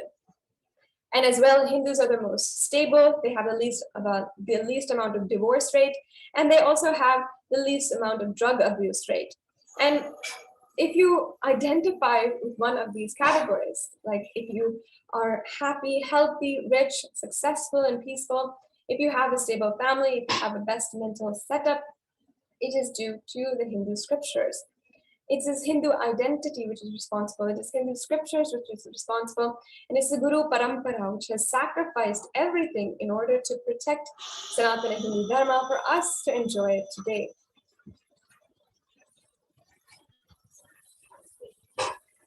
And Hindus are the richest and most successful ethnic community in the world. Hindu scriptures, the Hindu lifestyle, our enlightened masters are responsible for this. Us being able to have a stable Hindu family and live based off of the teachings of Sanatana Hindu Dharma, with Ramaraja as our model for a Hindu Samraja, as a Hindu family, and the Hindu unit. All of this is the greatest offerings of Sanatana Hindu Dharma to the world, the greatest gifts that it has given for us to live the best lifestyle that we are living today. Many of us Hindus are enjoying the best of the Western world, and we are enjoying the best of the sacred Hindu knowledge system. We're able to travel all over the world, see the greatest innovations in life. We're able to be a part of the leading innovational companies and technological companies. We're able to be leading positions in these companies, all because of the great knowledge, the peace that Hindu knowledge, Hindu scriptures has instilled into our very DNA. And each and every one of us must understand what is responsible for that successful life. And we must take responsibility to ensure that that secret behind our success is protected for our future generation. Otherwise, surely they'll not be able to enjoy the same kind of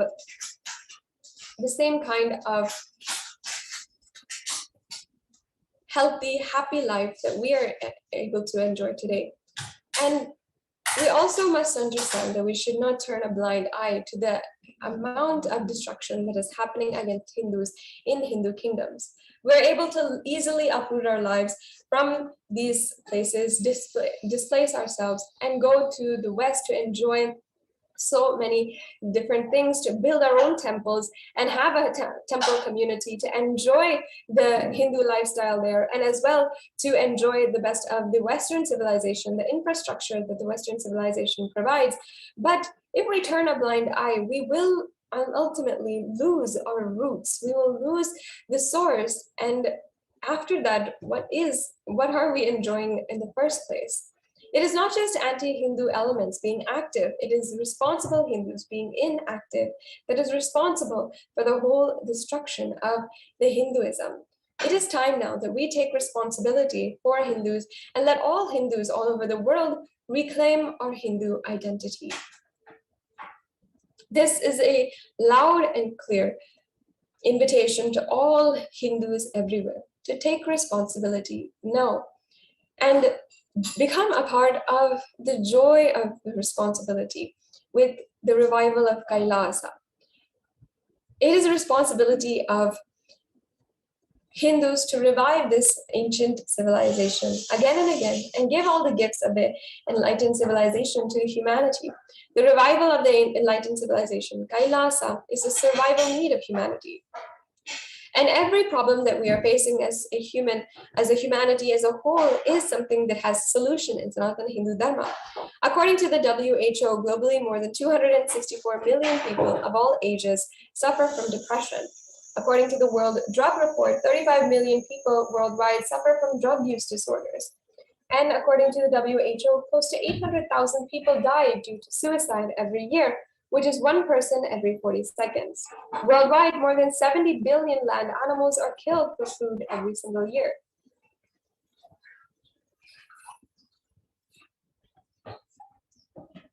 And if we address these problems with Hindu solutions, we can see that how many people all over the world will be able to enjoy Sanatana Hindu Dharma and enjoy the solutions brought forth from Sanatana Hindu Dharma. This is an invitation, once again, to all the Hindus who want to explore Hinduism, who are sympathetic towards Hinduism, or the born Hindus. You can become a part of this revival. And you can do so by becoming an e-Kailashian today. Become an e-Kailashian by going to kailasa.org.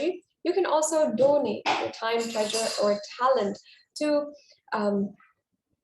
Kailasa, and you can donate through the YouTube super chat is one way, or you can also donate through the e-Hundi. And this is in order to become a part of this grand revival. Until now, we have learned the destruction of the Hindu civilization. We have seen how much there are so many different kinds of ways that the destruction of the Hindu civilization is continuing on until today. And we have seen how it is 5,000 years of Holocaust that has caused the destruction of the Hindu civilization to the point where today we have no Hindu nation at all. So now let us hear from the Supreme Pontiff of Hinduism himself why we need Kailasa, a Hindu nation, and why it is the only hope for humanity. I have incorporated this Kailasa, nation without borders. Kailasa, nation without borders. In a way, I can say whole universe is the Kailasa.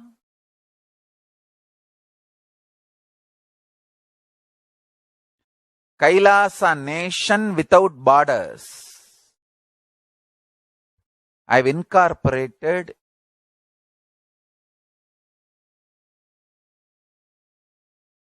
in multiple countries. Each Kailasa will function in their own countries as per that country's law, within that country's law.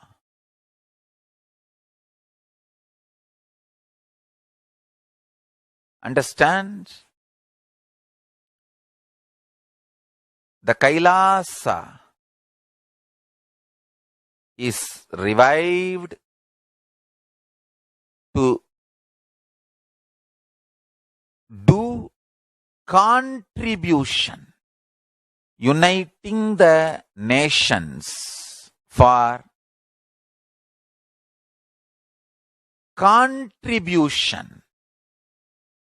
Hinduism, Veda Agamas have great things to contribute to the world. Like the great power manifestation science, the ancient culture and arts, the ancient lifestyle truths, the ancient medical practices and medicinal knowledge, the ancient indigenous cultural heritage and jewelry, perfume, dance, music. In every level, Hinduism has so much to contribute. Veda Agamic traditions have so much to contribute. To share all this with the world, to contribute to the world.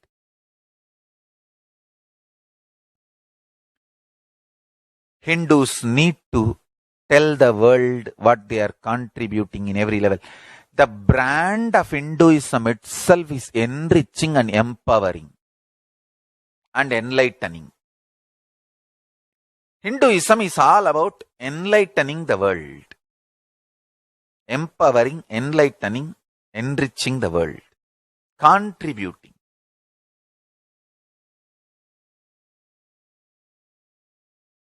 That is our spiritual life. That is our spiritual strength. That is our spiritual core principle. O humanity,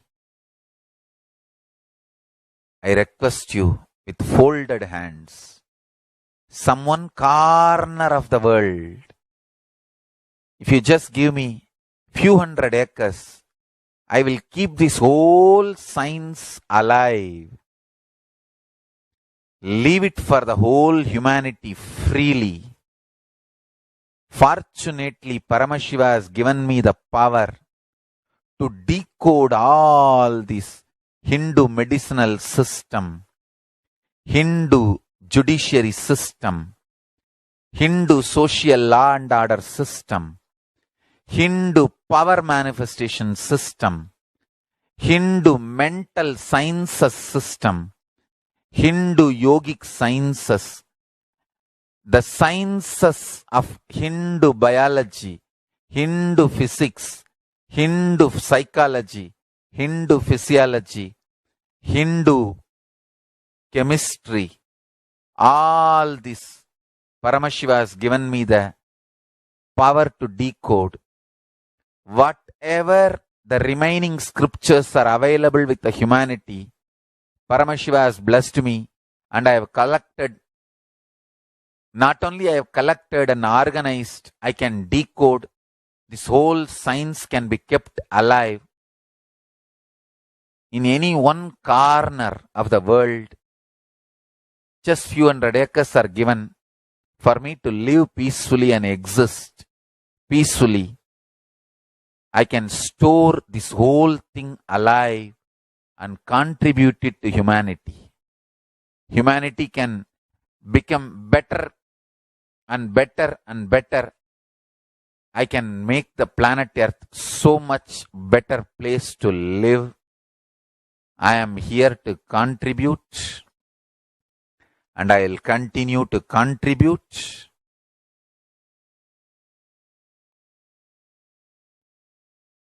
As long as I am allowed to live, I will contribute.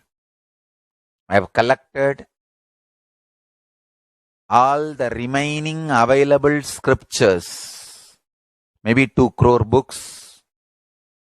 2 crore means 20 million, I think, books on Hindu physics, Hindu chemistry, Hindu biology, Hindu physiology, Hindu psychology, Hindu law and order, Hindu social system, the power manifestation sciences of Hinduism, yogic sciences of Hinduism.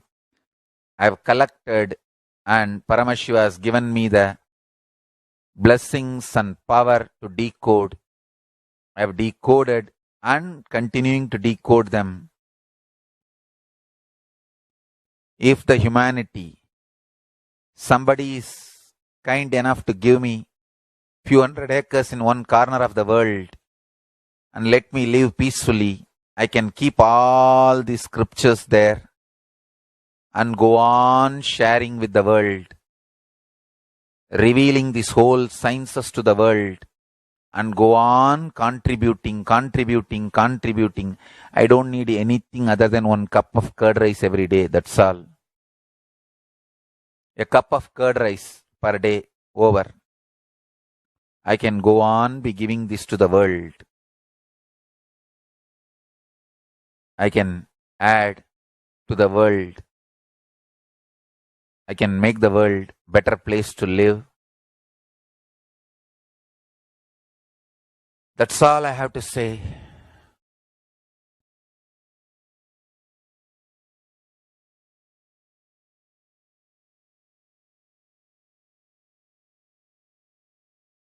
Thousands of medicines are described detail in ancient Siddha and Ayurvedic scriptures.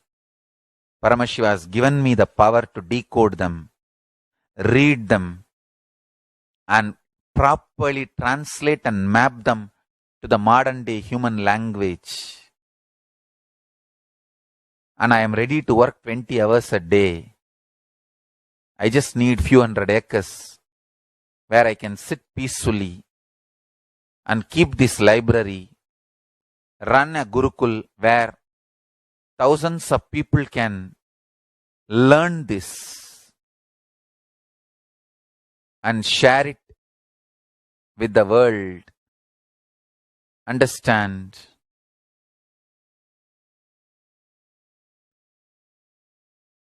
I am only interested in contributing.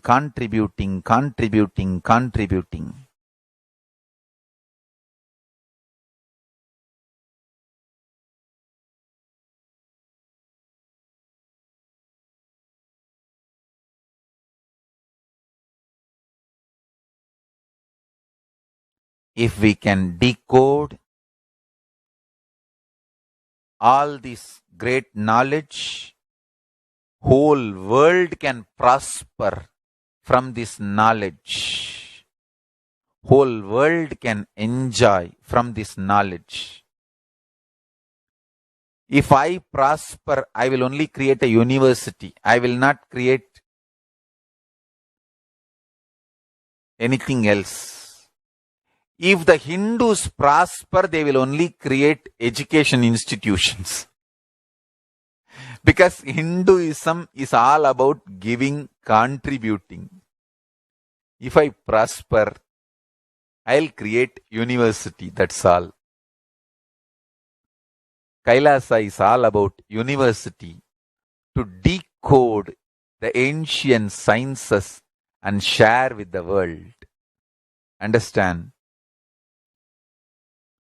Every day I am sitting and going on decoding, writing notes on my books and writing details on my books. Whether it is making human beings manifest powers, and I have also now started downloading and decoding the science of making animals manifest powers.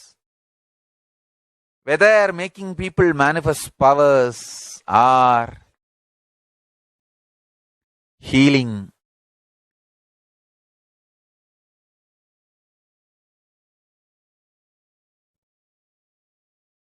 in every level, life is all about contribution.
Yes. Now we heard from the Supreme Pontiff of Hinduism in the most perfect description why we need Kailasa, the only Hindu nation. And each and every one of us can become a part of Kailasa today. You can become a part by being an e-Kailashian, registering now. Go ahead and register at kailasa.org. Follow the links for getting your e-passport today and registering as an e-Kailashian. And as well, you can always ensure that you are becoming a part by being a member of Kailasa's HDH Nithyananda YouTube channel, as well as liking, following, subscribing, and all the different social media platforms on Facebook or Instagram, YouTube, or Twitter. You can follow the Supreme Pontiff of Hinduism for the latest news, the blessings, the gracious messages that the Supreme Pontiff of Hinduism gives each and every one of us. Especially now, it is the time that each and every one of us Hindus is standing up and reclaiming our Hindu identity. So now you can do this through Kailasa, and it becomes a joy and celebration to become a part of this grand narrative of the whole universe itself. And as we are celebrating the Nithyanandotsavam, there's no better time to do it than right now, celebrating 45 years of the advent of the Avatar on planet Earth. And we will be celebrating today as well, and having the darshan of the Supreme Pontiff of Hinduism, being able to witness the most gracious different celebrations of the Nithyanandotsavam. So with this, we'll now be moving into just a short break before going on into today's program. Just be alive for next 3 years. Don't die within next 3 years.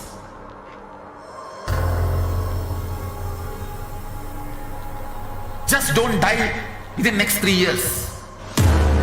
Be alive, somehow be alive. I'm working sincerely. I will reach you somehow. Somehow I will reach you. It's my commitment to humanity.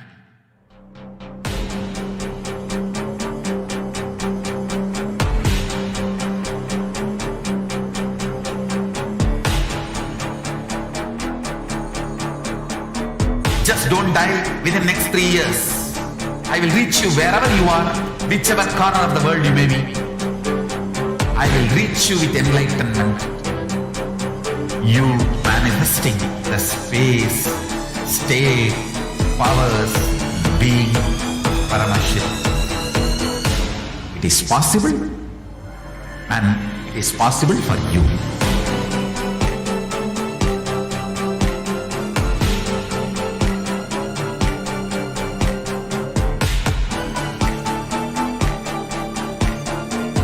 Paramashivoham will reach you with enlightenment science. I know he is going to do the job. Just be alive for next 3 years. Nothing else.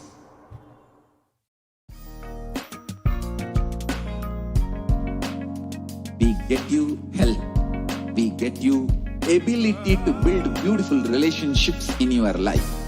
We get you direct spiritual support, and we make sure you become wealthy.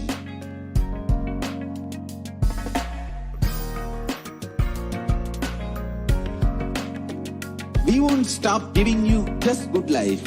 We will literally not stop till you live enlightened life.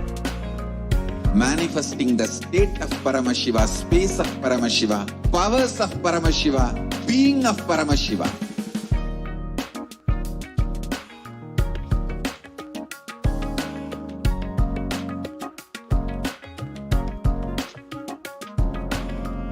Whole world should become e-Kailashians.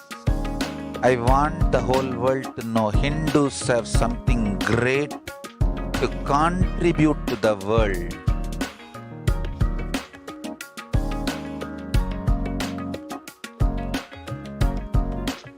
We have something great to contribute to the world.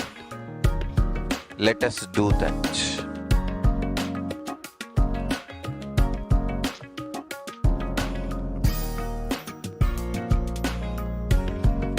E-Kailasa is proper customized spiritual service helping you to identify your root patterns of suffering.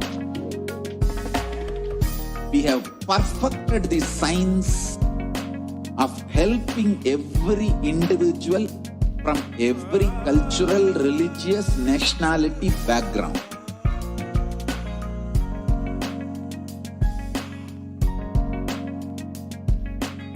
You will have lowest reactionary assumptions, highest awakened response, alive response for life continuously.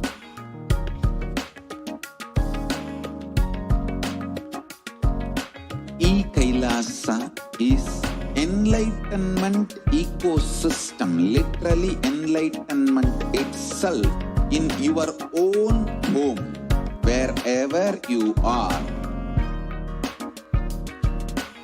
Proper customized spiritual service helping you to complete with your life negativity, withdrawal from life, self-hatred, self-denial, self-doubt, so much of tiredness, laziness.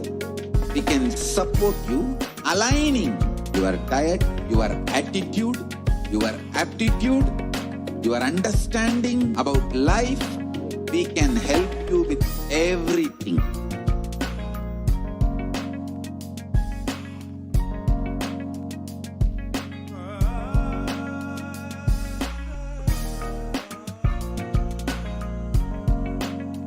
If you are interested in enlightenment, we will immediately bring this to you.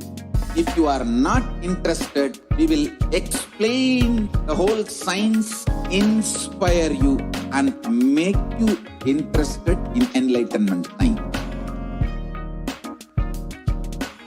We need to cater this enlightenment science to the whole world wherever they are, because enlightenment is the birthright of all human beings. Kailasa is responsible to provide that to all human beings.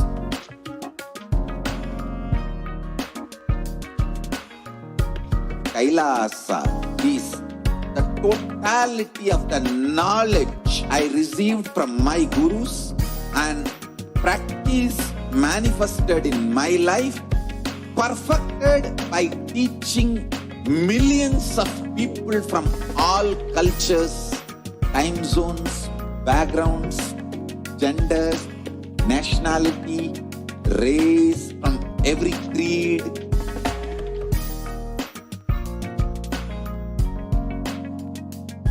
So this absolutely perfected knowledge available to you, served to you in your home without even you moving out of your couch, free of cost.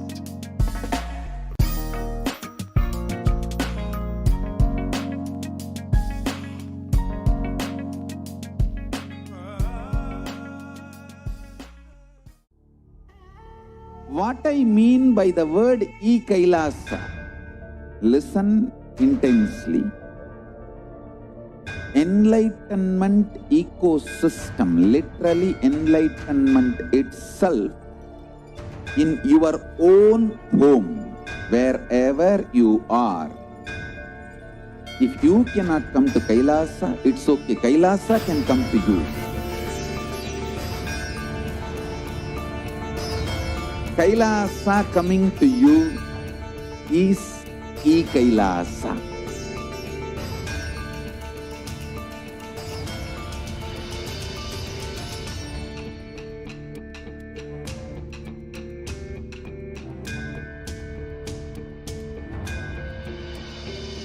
I will revive Hinduism.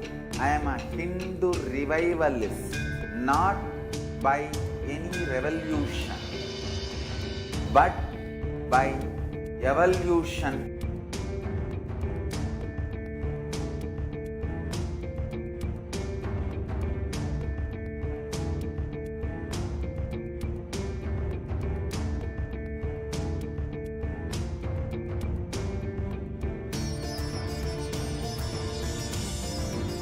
and setting model communities.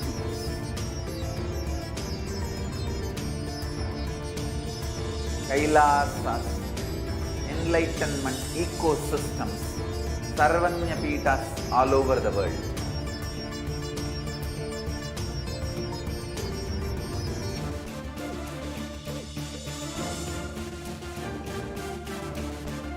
All powerful cognition, knowledge, only when you live, power manifestation and possibilities manifestation happens. It's a fundamental truth.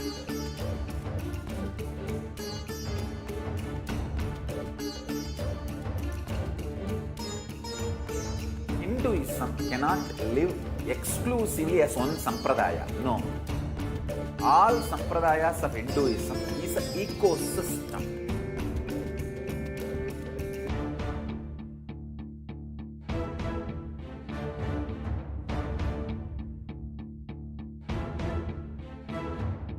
So don't keep quiet thinking that if one sampradaya is attacked, only that sampradaya is going to be affected. All of us are ecosystem.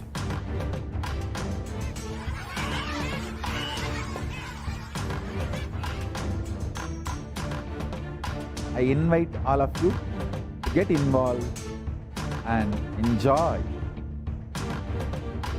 Hinduism by the principle of Dharmo Rakshati Rakshitaha. When you protect Dharma, Dharma protects you. We will make the whole planet flourish spiritually. The spiritual prosperity will happen to the whole planet. We all have to coexist together.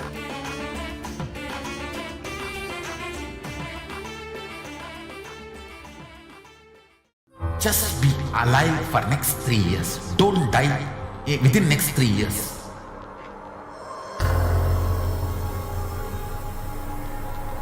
Just don't die within next 3 years. Be alive. Somehow be alive. I'm working sincerely. I will reach you somehow. Somehow I will reach you. It's my commitment to humanity.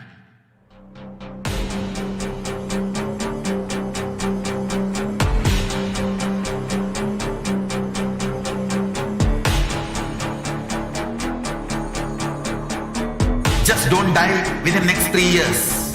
I will reach you wherever you are, whichever corner of the world you may be. I will reach you with enlightenment. You manifesting the space, state, powers, being, Paramashivoham. It is possible, and it is possible for you.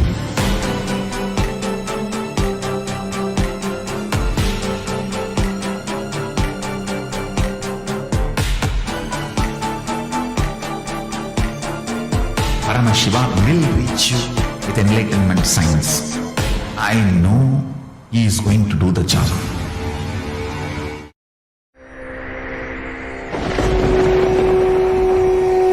The ultimate divine descends in human body and expresses its extraordinary powers and experiences playfully. Sundareshwara is the embodiment of this statement. He is not Shiva as you understand, sitting in the Himalayas, frozen in the ice, in Samadhi. Sundareshwara is an artist with tremendous heart, ready to listen to human sufferings, ready to bend for human emotions. The one and only thing you need to obtain His grace is simple feeling connection. That's all. He bends for anybody, to any level. Even the word compassion is too small. He is still available. Even now, He is there. He assumes human body and relates with you, answers you, responds to you, raises you. Nithyanandam, welcome back to all the viewers. Now, we're going to be going into the next segment of today's program, where we will be able to understand the various different offerings that you can make to Devi Parashakti. In this Parashakti Akashic reading program, we have been able to understand so many of the various guidances that Devi Parashakti has given us. So much Devi Parashakti has told us, guided us, and so many thousands of us across the world have been graced by her beautiful, motherly compassion and presence. And this is a time that we can now offer our gratitude to Devi Parashakti, however she has manifested in your life. Now, in the Vedic tradition, the offerings are a form of gratitude, are a form of you being able to simply offer your gratitude, no matter what form, no matter what,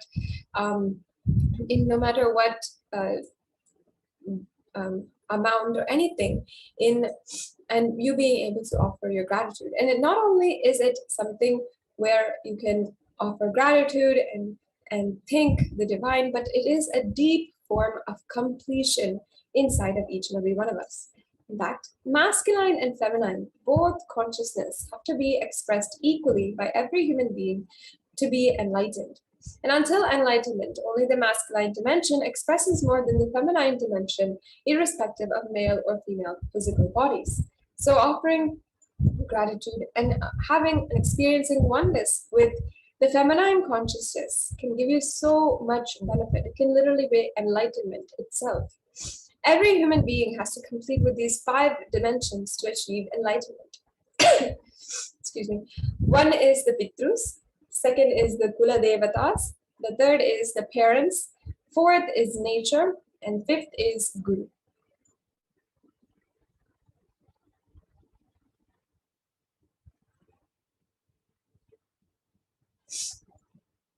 And incompletions or life negative and adharmic cognitions in the dimensions, in the 5 dimensions, leads to misconstrued karana or karya, cause and effect, further leading to suffering and pain and calamities in an individual or personal and collective and global levels.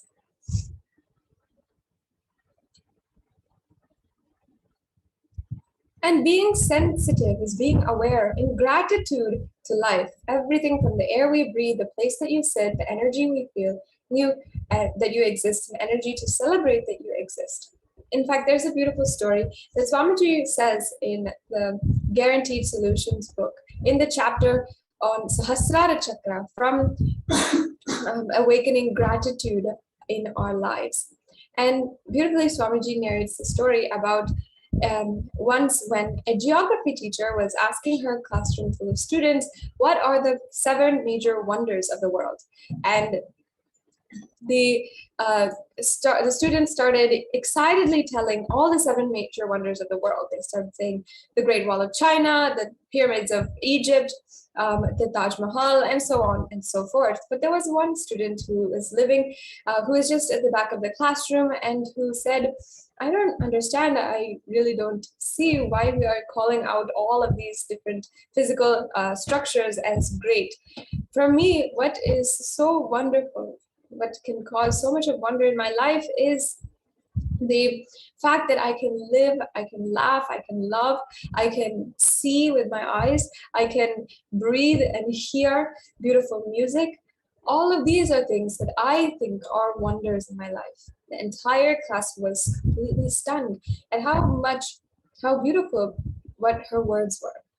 And each and every one of us, if we see daily, we will see that we never take time to be grateful in our lives. We never have that gratitude. And especially in this season, this is the time that we are remembering the things that we are grateful for. But are we exactly understanding what we are grateful for, why we should be grateful, and is it coming as an experience inside of us, or is it kind of a social moral that is put in place by society? Most of the time, it is something that is imposed on us and never comes from the inside. But In Sanatana Hindu Dharma, the rituals are a way that you can offer gratitude, that you can cultivate gratitude inside of you and make that as an experience where you do start to appreciate the smallest things in life. The fact that you can breathe, see, and hear. In fact, in the feminine, sacred feminine worship, we worship the Sri Chakra. Can you go on to the next slide, please? The Sri Chakra constitutes of 43 triangles, and the 43 triangles represents the 43 Shaktis. Each triangle is a representation of the Shakti, the energy, the embodiment of Devi Parashakti, who is expressing in a certain way. There are 43 energies which constitute our human body. Examples are the energy to see, the energy to feel, energy to become angry, energy to relax. Everything is a certain energy. So when all 43 are integrated to Dharma, one becomes enlightened. And when we offer our worship to for all the energies, we are literally offering our gratitude to the smallest things in life that make up our entire experience of life. They might be really small to us, they might be negligible to us, but when they become negligible, we just take them for granted, actually. So just this beautiful aspect of the ancient rituals, you can see, is how we are ultimately offering our gratitude, and we are awakening that feminine consciousness inside of us. And awakening the sacred feminine is the key to enlightenment. When awakened man expresses the sacred feminine consciousness, he becomes a great revered leader. And when awakened woman expresses the sacred feminine consciousness, she becomes Devi Parashakti, cosmic mother expressing powers.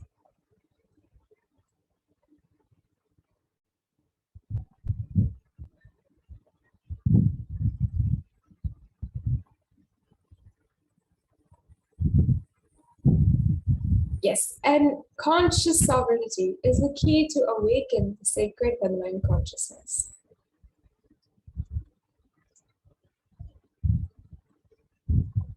Out of the millions of paths, the easiest and sweetest, most beautiful path to enlightenment is the connection with the mother, the cosmic feminine consciousness.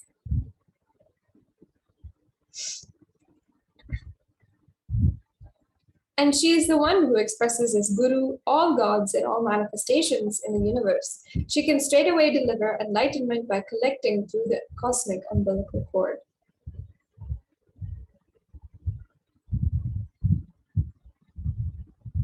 And offerings is not to benefit the divine, but to close our gap with the divine consciousness. When we achieve completion with Divine Mother, her infinite powers with her sweet grace start nourishing all of our dimensions through the cosmic umbilical cord.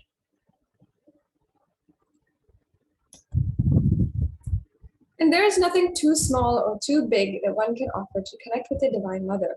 It has to be from a space of love of a child, looking at her mother and handing her what it has to share out of her deep love and gratitude. It can be a cup of milk, a flower, or it can be a precious jewel to adorn her smiling face and her beautiful hair.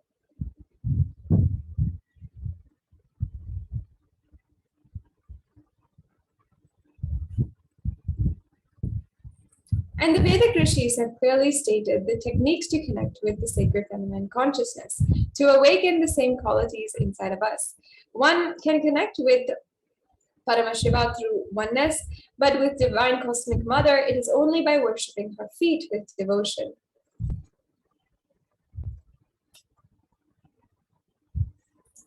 And Mother worship is the most nonviolent, most peace-centered, most healing, soothing, and sweetest path to enlightenment among all traditions on planet Earth. Worshipping includes contemplating, meditating through sacred offerings, mantras, and oblations at her feet.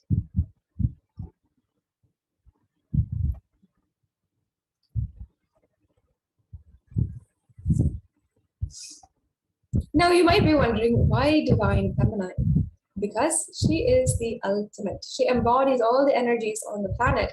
She is the source of all existence. And in the Devi Suktam, it beautifully describes that Devi Parashakti is is the source of all energies. She says, I walk as the 11 Rudras, I walk as the Vasus, I walk as Vishnu and the other Adityas, and all divine forms, the Vishvadevas, assuming the form of inner self of all gods, hold aloft Mitra and Varuna, and even as Indra and Agni I do, the Ashwin twins too.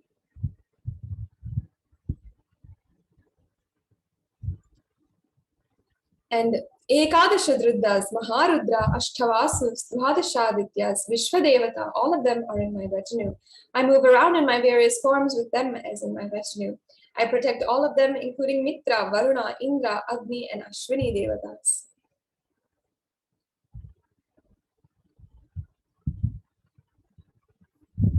Devi declares herself as the inner self of all gods, divine energies. She is pervading and all permeating.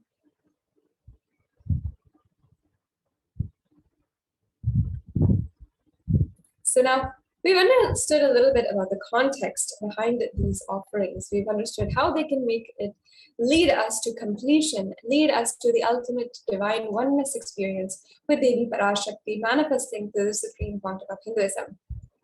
So let us enter into all the various different offerings that we can make today. And Swamiji has given us a beautiful opportunity here that no matter what, how much ever you can offer, you can enjoy that feeling of gratitude, and it is not limited for any different amount or anything. If there's always an offering that you can do, and you're going to see offerings of different denominations, offerings which you can do for any amount. So no matter how much you can do right now, you can offer your gratitude, how much ever it is, and offer in the E-Hundi. So that is the first offering that we have, the E-Hundi. And in the Lalita Sahasranam, Devi Parashakti is described Bhakti Priya, Bhakti Gamya, Bhakti Vashyavaya Paha, Shambhavi Sharadaradhya, Sharvani Sharmadayini. It means Devi is fond of true devotion and is realized through true devotion. She can be won over through true devotion, and she removes all fears.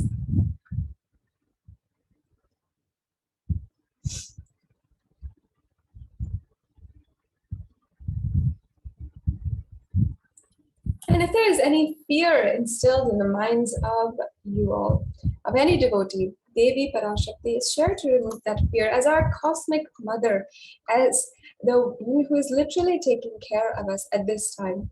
It is stated that Devi likes to be worshipped in autumn. Here, it is not meant the autumn of our lives when thoughts turn more and more inwards. It is the time, it is the role of the divine, when the role of the divine is known and understood clearly. And the need for Devi worship becomes stronger at this time. So in this verse that we just chanted, Shambhavi means consort of Shambhu, Sharadha Radhya means worship by Sharadha, Sharvani means wife of Lord Shiva. Linga Purana says that Lord Shiva is the Sharva in the earth form. And Sharmadhaini means Devi who bestows happiness on devotees. You can offer your gratitude and devotion to Devi Parashakti. And through this e-hundi, and this e-hundi can be offered either through the YouTube super chat, which is one way that you can offer your gratitude, this e-hundi offering, or you can offer it through the links which we'll be providing at the end of this segment. And also the e-hundi has a beautiful significance, a mark of nostalgia for all of us who are all over the world. The e-hundi, even I remember going to the temple when I was young and just asking my mother for $1, $5, how much ever it was, and putting that in the hundi, just as a marker of our gratitude and a token of our gratitude that we offer at the feet of Devi Parashakti, who at one point, thousands of years ago, had dedicated her entire life to ensuring that this civilization is established and had ensured that the civilization is following the scriptures, and the entire civilization, the community is being built, this temple ecosystem is brought up. And for that, we offer our gratitude every single day, because without her, we would not have been able to live and been able to enjoy the best of this great civilization. And today, all over the world, we are able to have the darshana of Devi, have the darshana of so many deities from Kailasa just through the digital platform. We don't have to move from where we are. We don't have to risk our lives at the chance of getting sick, getting a fatal disease. We can simply tune in from wherever we are. And it is because Swamiji has given us this beautiful opportunity, has given us this platform in order to enjoy and connect with the divine, that we are able to even do so, that we can even fathom being able to tune in on a digital platform and have the darshan of the divine, connect with the divine. So it is with this gratitude that we can offer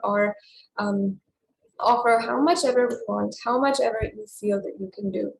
And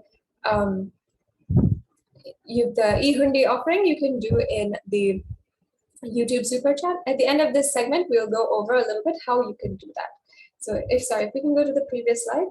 The next offering is the Sankalpa offering, the offering of the profound prayer to the Parashakti.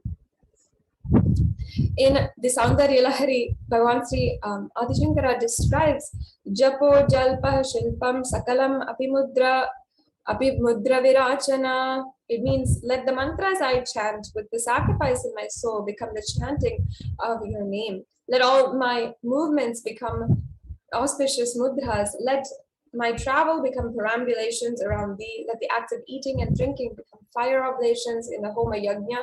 And let my act of sleeping become salutations to you. And let all of the actions of pleasure of mine become a part of your worship.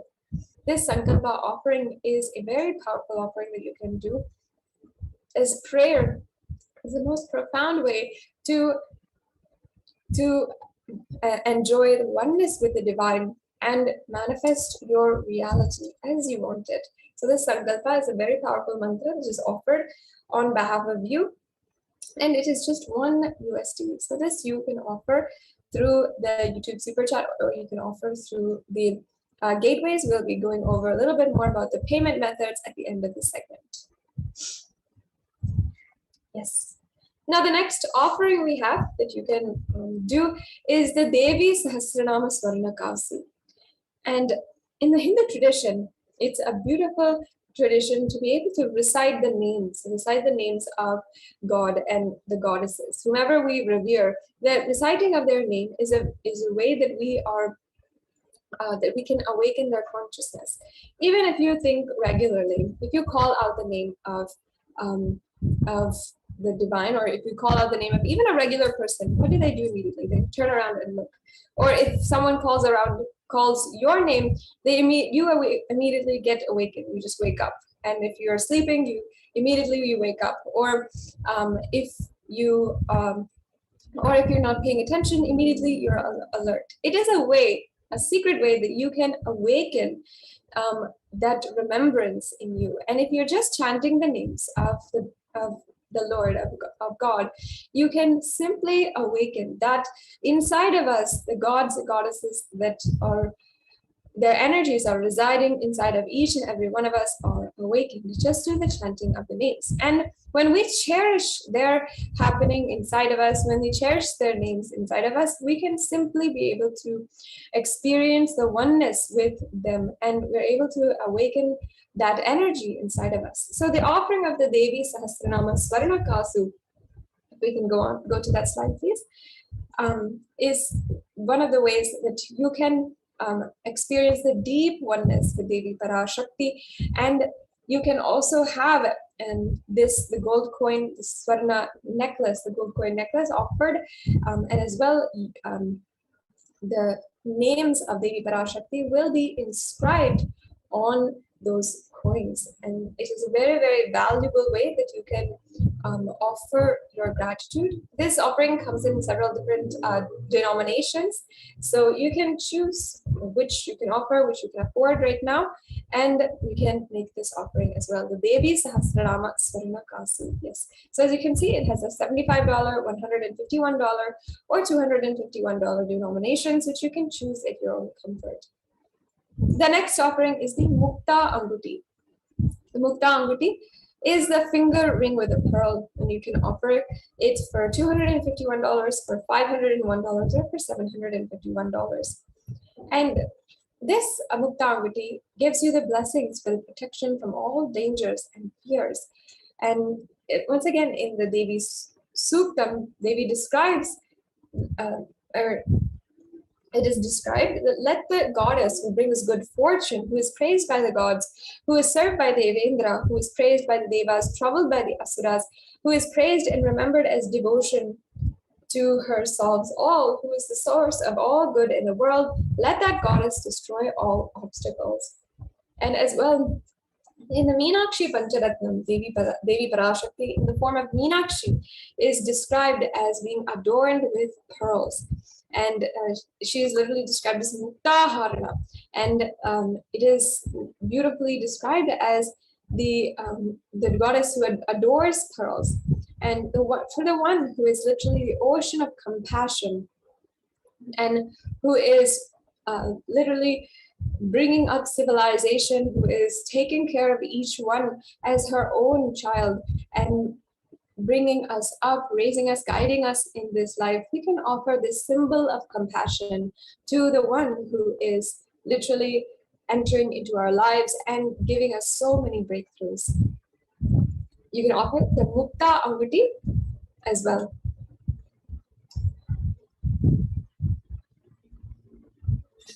The next slide, please.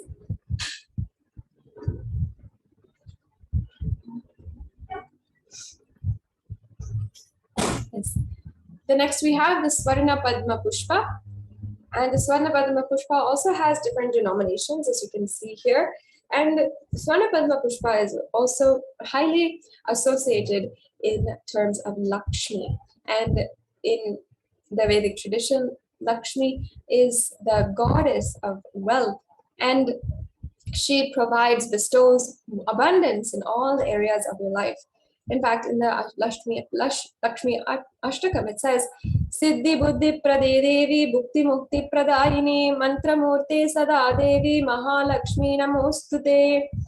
And she says, this says, Devi who bestows accomplishments and an intellect, who showers worldly prosperity, Devi who powers the subtle mantra of the cosmos, I bow down to you, O Devi Mahalakshmi. Very, very significant verse. It's telling us that in every single field, intellect, accomplishments, worldly prosperity, everything Devi Parashakti in the form of Mahalakshmi bestows. So just offering this golden lotus is a way that you can offer your gratitude to Devi Mahalakshmi for all which we have accomplished, the intellect that we have, the worldly prosperity that we have, and will be bestowed further with more and more, showered as Devi Parashakti always does. So this offering can give you the blessings for attracting positive relationships and in personal and in business dimensions.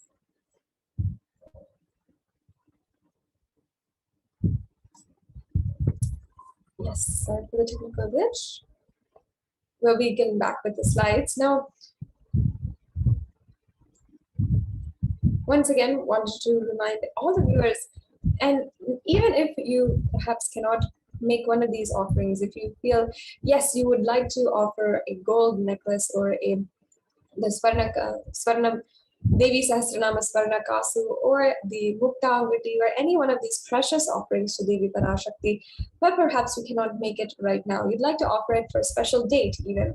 You can always offer and you can always fill the intention form, you can fill the registration form and make your intention for making an offering. And many people, they would like to offer the Pratyaksha Pada Puja, or they like to offer they'll like to offer Vastra Seva or offerings to Swamiji on their birthdays or on auspicious days like days when they're getting a new house or for a new business or for their anniversaries.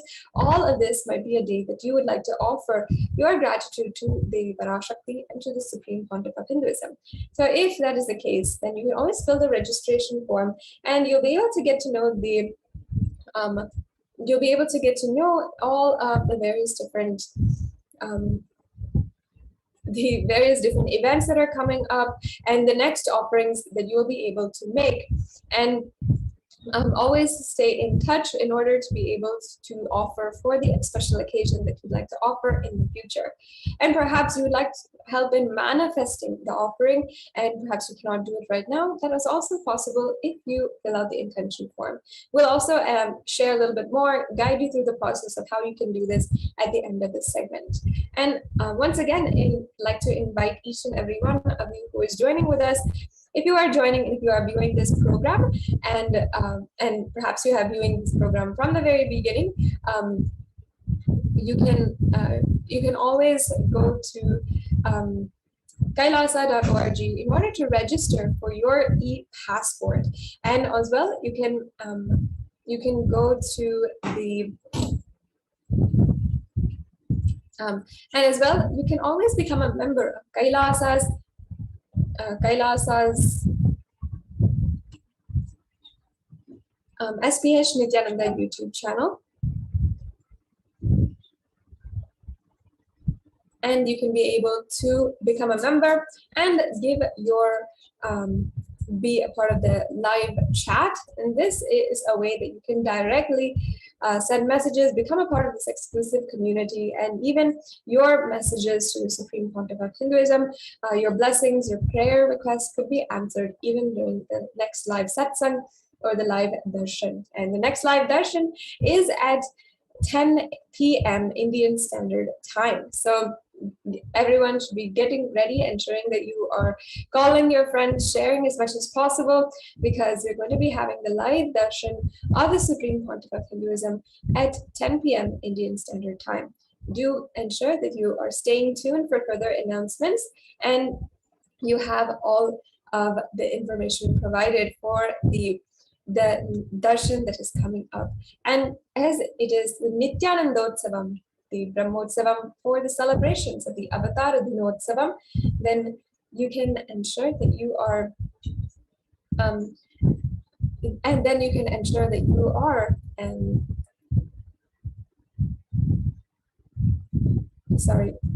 it is the Nithyanandotsavam celebrations ongoing right now, do ensure that you're joining for the live darshan for the ongoing celebrations. And Swamiji has been gracing every single day, giving us blessings, and literally been guiding us through this time and continuously blessing as we are worshipping the divine happening of the worshipping and observing the divine happening of the Avatar 45 years ago at this time. And every single day there is a Leela Alankaram that is offered to Swamiji and in Adi Kailasa Sarvagya Peetham, where the different Leela Alankarams, just yesterday, it was the Leela of Arunagiri Yogeshwara, the ultimate guru-disciple relationship. And in that Leela, Swamiji has the darshan of Arunagiri Yogeshwara at the mere age of 10 years old. Arunagiri Yogeshwara being the embodiment of Paramashivoham himself. And one day in the Arunachaleshwara temple of Tiruvannamalai, in the birth town of the Supreme Pontiff of Hinduism, we had the darshan of Arunagiri Yogeshwara, and since then, for a 9-month period, had manifested the ultimate guru-disciple relationship, where through a beautiful process and beautiful relationship of where Swamiji had experienced all the knowledge, the Paramashiva Vijnana, and experienced the ultimate oneness with Arunagiri Yogeshwara, and literally experienced enlightenment.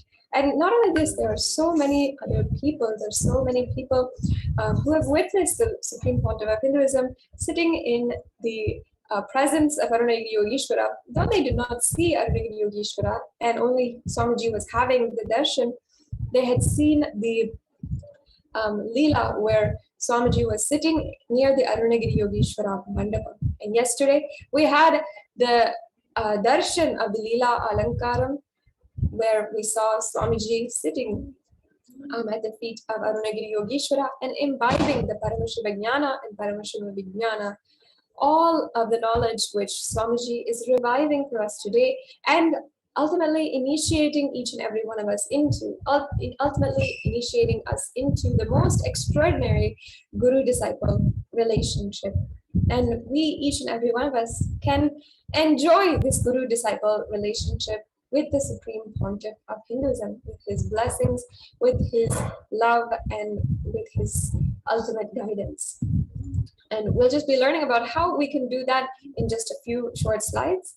Now let us move on into the next slide in order to see the next offering to Devi Parashakti. The next offering is the Swarna Metti. And once again, in the Saundarya Lahari, Devi Parashakti is described, where it says, Lord Brahma, the creator of yours, selects a dust from your feet and creates this world. And the great Adishesha, with thousands of heads, somehow carries the dust of your feet with effort great. And the great Lord Rudra takes it and powders it nice and uses it as holy ash.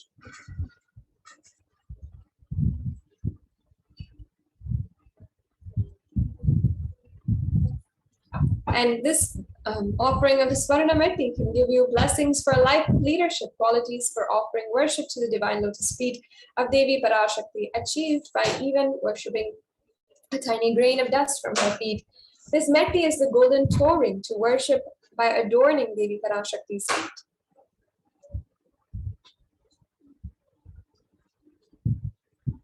Yes, and the next offering is the Mang Tika. And again, in the Lalita Sahasranamam, in verse 106, Devi Parashakti is described as Shuddha Sarabhi Varshini, meaning she who makes the nectar flow from the Sahasrara Chakra to the Agnya Chakra and permeates through our 72,000 nadis to give us the ultimate experience of the cosmos.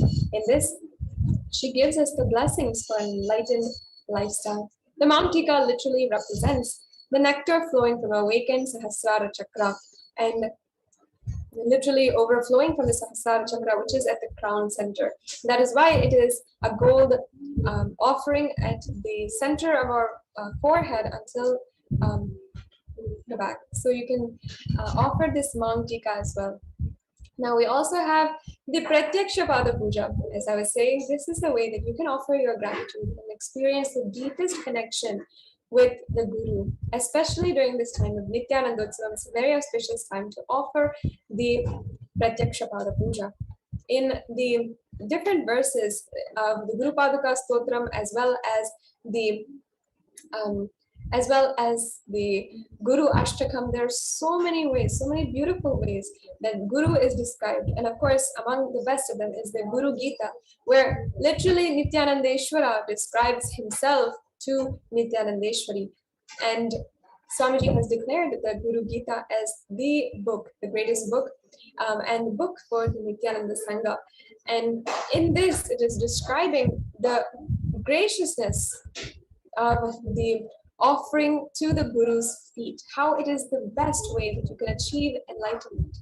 And also in the Guru Ashtakam by Sri Adi Shankaracharya, it describes Yaso me gatam dikshu dhana pratapa jagadvastu sarvam kare yat prasadat guru ragni padme manaschanna lagnam tatakyam tatakyam tatakyam tatakyam, which means my repute has traveled in all directions through my philanthropy and prowess. All the things of this world are in my hands as rewards for virtues. Yet if one's mind be not centered this upon the lotus feet of the Guru, what then? What then? What then?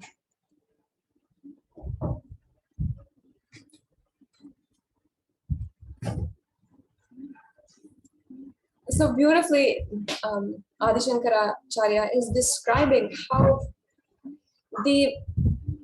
all of the worldly prosperity, anything that we get, no matter what we get, if we do not have a mind which can fall at the feet of the Guru, which is surrendered to the Guru, then what use is everything else? What use is all the lives that we have gone over and over again? Beautifully, it teaches us the value of surrendering to the Guru, who is always taking us towards enlightenment.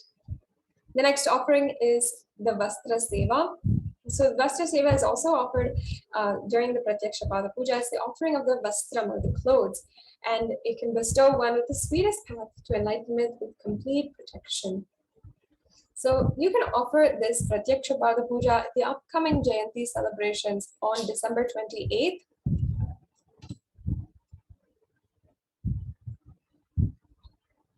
And on this day, you'll be able to offer the Pratyaksha Pada Puja as well as the Vastra Seva, and you can offer at the various different, you can offer at the link provided for this Pratyaksha Pada Puja. And do make sure that you have the offering done before the 28th so that you can offer it for Jayanti. So now, here we have a summary of all of the different offerings. Once again, Swamiji has made it a very beautiful way that you can experience oneness and offer your love, your gratitude.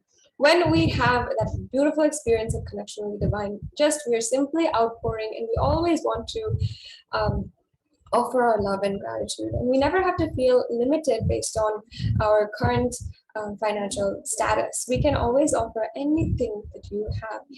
You can, through the e-hundi offering, you can offer any amount. The Sankalpa offering is just $1. And we have several different denominations also. So based on your comfort and based on your desire, you can offer as you wish. And here we have the summary. So you can offer the e-hundi, Sankalpa, the Devi Sahasranama Swarna Kasu for $75, $151, and $251. The Mukta Angviti for $251, for $501, and $751. The Swarna Padma Pushpa for $600, for $1,200, and $1,800. And the Swarna Metti for $750, the Mantika for $750, and the Pratyaksha Pada Puja and the Vastra Seva for $1,008. You can offer these sevas at kailasamailer.com/sevas. And yes, and you can follow the links provided. Once you go to kailasamailer.com, you can follow the links for Devi Bhava Samadhi Darshan, and you can click that link. It'll be very clear. You can you just have to scroll down and see. Yes, you can see here, kailasamailer.com/sevas.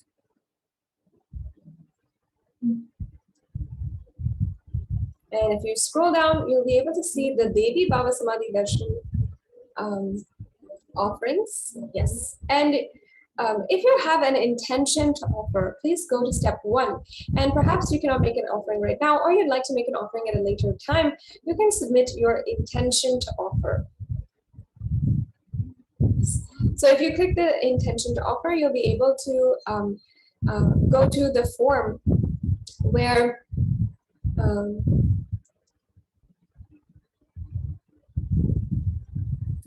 yes, sorry, if we can go back, this is the Sankalpa names form. We'll get to this in a little bit. Thank you. So you can submit your intention form. Can we just open the intention form?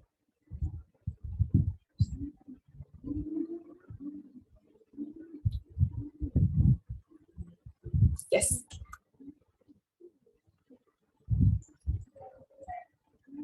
So you can submit the intention as well. Once you want to are ready for making a payment, you can submit, or you can click the link for submitting a payment, and you can go to offering a donation. This is the main landing page for the Parashakti Bhava Samadhi Darshan offerings. Once you hit on the drop down menu, you can select the offering that you'd like to make, and you see that the different denominations are available. And yes, and then you can add that to your cart. Once you've added that to your cart, you can review your card, make sure that you have all the offerings that you would like to make. And then you can proceed to checkout. And then here you can fill out all of your details, the billing details that you have, and so on and so forth. You can also see the options that you have for payment method. Yes. So now, After you have filled out this form, after your payment is complete, no matter what way you do it, you should make sure that you are filling out the Sankalpa names form. Don't forget this. The Sankalpa names form ensures that your name is chanted during the puja, and it is the way that you get all the benefit of the puja to you and on behalf of whom you are chanting the name. So as we had seen before, you can see the Sankalpa names form here. You just fill it out as best as possible, and you'll be able to enter your payment information, the payment number that you are receiving in your email. You'll be able to give the details of what you're offering. And yes, and then you'll be able to submit your name in order to be chanted during the puja, the offering. So that is how you're able to offer today. And we also have another option, the YouTube Super Chat, which is another way that you can make a general donation. And on Kailasa's HDH Nithyananda YouTube channel, if you are a member, you can make a donation to the Kailasa's HDH Nithyananda YouTube channel, and literally you can become a part of the revival in this way by just donating how much ever you can and offer your gratitude to Devi Parashakti for having manifested. And we also have another option. So as you can see here, we have the live chat, which is another way that you can make a general donation. Here, once you go to the live video feed on YouTube, you'll be able to select the $sign, and that will give you different options for how to pay and how to donate, how to go through that. You can also ensure that you're becoming a member of the YouTube channel as well. And that's a beautiful way that you can become a part of this exclusive community, have access to more than 10,000 hours of the Supreme Pontiff of Hinduism's work. And yes, as you can see here, we have how you can simply make a donation. And you can make a donation of any amount that you'd like to. And once you are, it'll also give you options of how you can do that.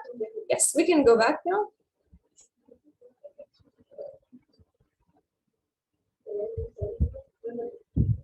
And we'll be moving on into the next segments of today's program.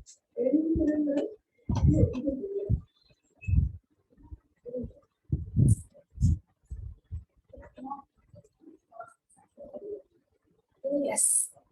And now we'll be understanding a little bit more in depth of Devi Parashakti's Akashic readings, and we'll be able to go into such more of the revelations that Devi Parashakti has given. And once again, reminder to all of the viewers that we have live darshan of the Supreme Pontiff of Hinduism at 10 p.m. Indian Standard Time. So with this, we'll be moving into a short break, and we'll be right back with you.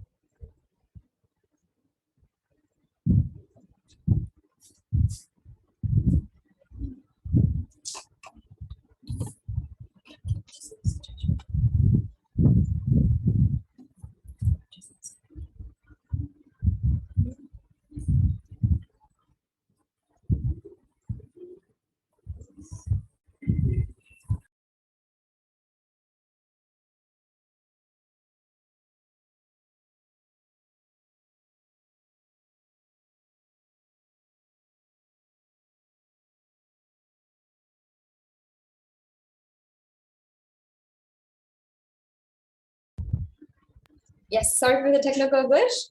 To all the viewers, let us enter into the next segment of today's program. Beautifully, composed by Sri Adi Shankaracharya. The very first verse describes how the Guru Padaka, the sacred feet of the Guru, is the boat that helps us cross the Ananta Samsara Samudra, the seemingly endless ocean of samsara or suffering.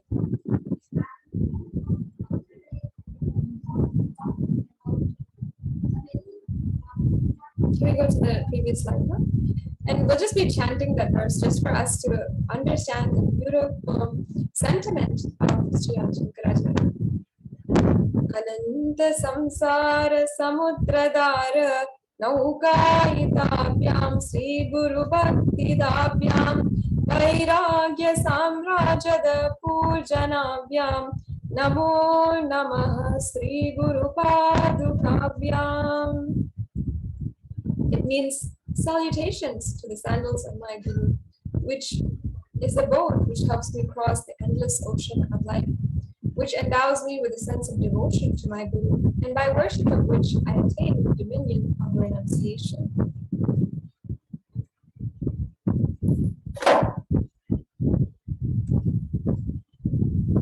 And I'm sure many of us will feel stuck in the same storming and raging ocean, being unable to navigate ourselves, lost in the overwhelming vastness of suffering that surrounds us during the flooding, the Great Deluge. So for so many of us, our loved ones are dying due to the pandemic, due to the various variants of the pandemic. Our homes are being destroyed because of the natural disasters that are enclosing around us on all sides. Social institutions are crumbling, and the whole humanity is in desperate and dire need of hope. So many of us are feeling stuck, are feeling an impossibility when it comes to our future. And so many of us are struggling even to keep up our daily lives, are suffering mentally due to the pandemic and the effects of the pandemic. It's at this time that the Supreme Hinduism, the incarnation of Paramashivoham, the cosmic consciousness, out of his love and compassion, having taken the spiritual responsibility for the superconscious breakthrough of the whole humanity, is manifesting Devi Parashakti, the cosmic mother, and guiding and healing the whole world as literally the boat that sails us through Pralaya.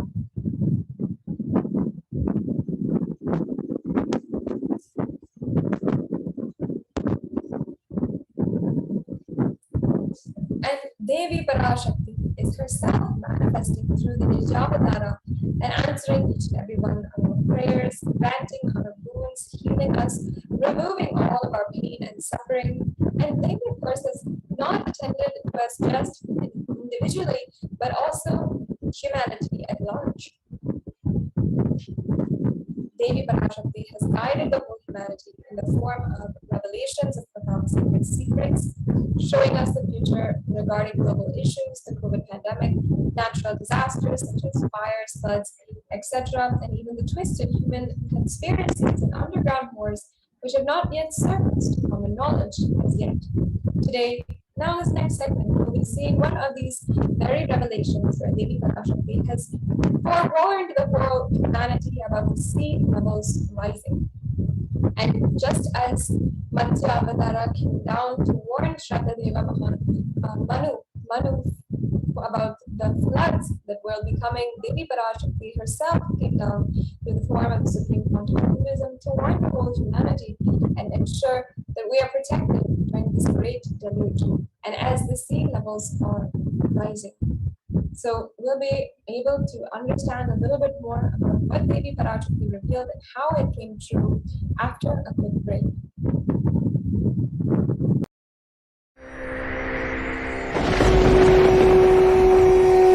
The ultimate divine descends in human body and expresses its extraordinary powers and experiences playfully. Sundareshwara is the embodiment of this statement. He is not Shiva as you understand, sitting in the Himalayas, frozen in the ice, in Samadhi. Sundareshwara is an artist with tremendous heart, ready to listen to human sufferings, ready to bend for human emotions. The one and only thing you need to obtain His grace is simple feeling connection. That's all. He bends for anybody, to any level. Even the word compassion is too small. He is still available. Even now, He is there. He assumes human body and relates with you, answers you, responds to you, raises you.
just, I don't know, I was lost.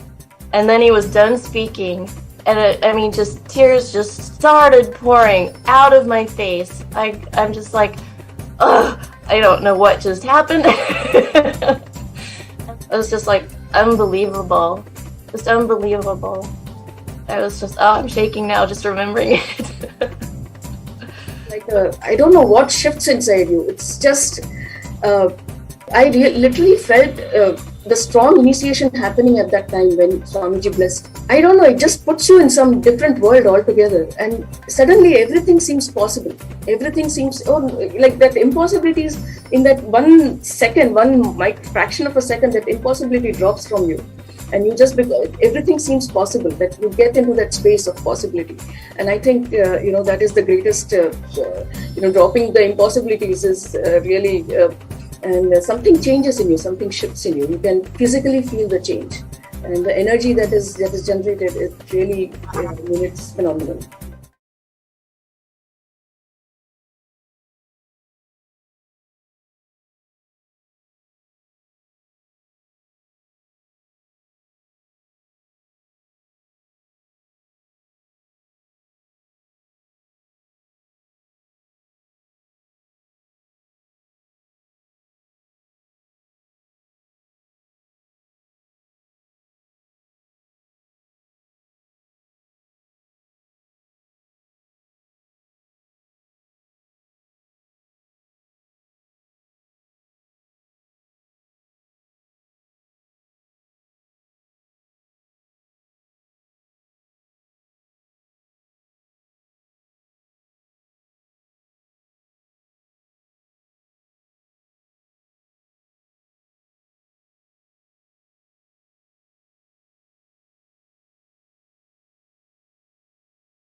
Paramashivoham.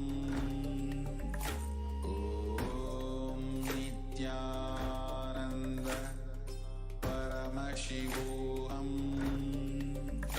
Om Nithyananda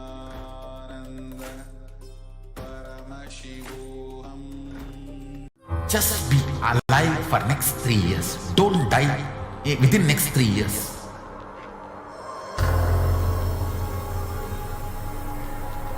Just don't die within next 3 years. Be alive. Somehow be alive. I'm working sincerely. I will reach you somehow. Somehow I will reach you. It's my commitment to humanity.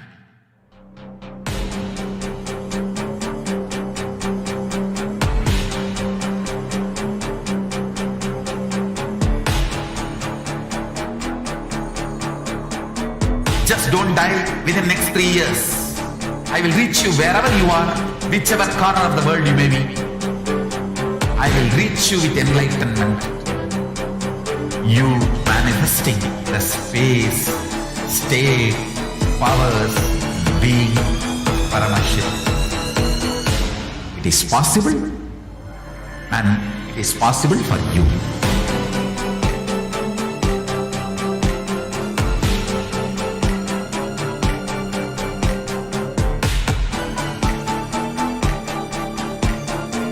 Paramashivoham will reach you with enlightenment science. I know he is going to do the job. Nithyanandam, welcome back. Now let us,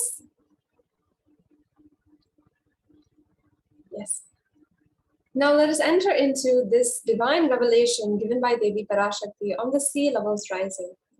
Beautifully in the Puranas, it describes how in eons ago, when Manu was walking the planet Earth and Shraddha Manu had been the king at that time, he has the darshan of the Matsya avataram. And during that time, when he had the darshan, Matsya, the form of Lord Vishnu in the form of fish, he had told Shraddha that you need to build a boat for all of humanity, for all life on planet Earth, because there's a huge flood coming, and the floods will be taking over the entire world. And this very happening only ensured that the life on planet Earth was secured and protected for the next thousands of years until today. And it was that life only that Manu had saved that today we are seeing as all of the species of animals, of all the species of plants, and all of the human beings. And in this year, in the 19th of May, 2021, Devi Parashakti had given us, each and every one, a similar warning that sea levels will be rising. And among all of the warnings that she gave, we saw how this particular warning was happening immediately and suddenly manifested as a reality at a very, very escalated rate, a very escalated pace. So now let us see what Devi Parashakti had revealed at that time. Let's watch this brief video, what she revealed at that time.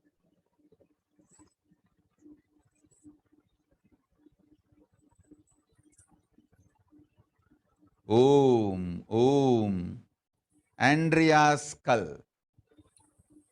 மூன்றாம் உலகப் போரிலிருந்து தப்பிக்க எந்நாடு பாதுகாப்பென்று கேட்கின்றாய், கேட்டுக்கொள் சொல்வதை எல்லாம்.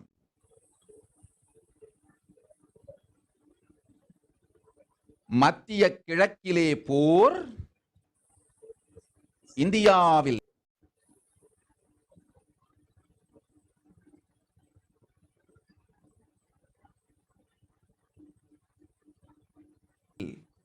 Corona கொடுந்தொற்று மற்றும் கடல் உயர் எழும்பல் எனும் மூன்றில் இருந்தும் காவல் கைலாசம் ஒன்றே.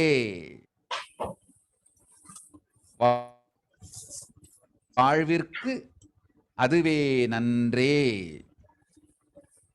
முடிந்தால் வந்து சேர்ந்திடு. ஓம் ஓம். Yes. Devi Parashakti revealed a warning for the whole humanity.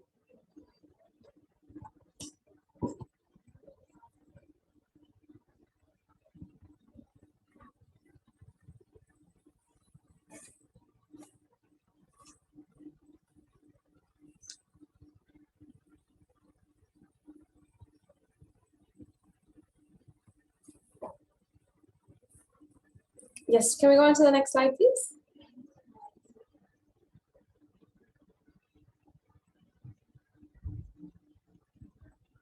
In this, she warned that the sea levels will rise. And this devotee had asked, what is the best way to keep safe from COVID?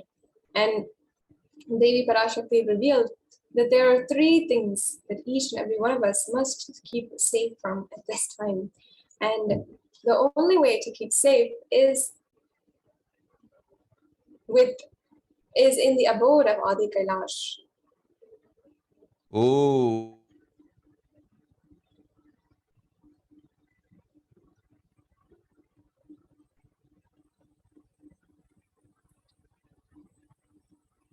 Yes, we can go on to the next slide now.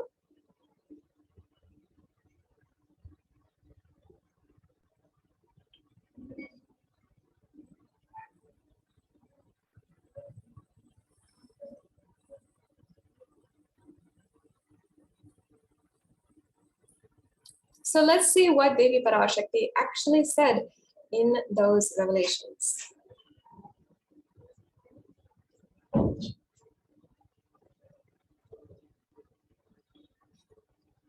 Parashakti revealed that you are asking which country is safe to escape from the Third World War. Listen to everything which is said. War in the Middle East, deadly corona in India, and the rising sea levels. Protection from all these three is one and only Kailasa. Only it is good for life. If possible, come and reach.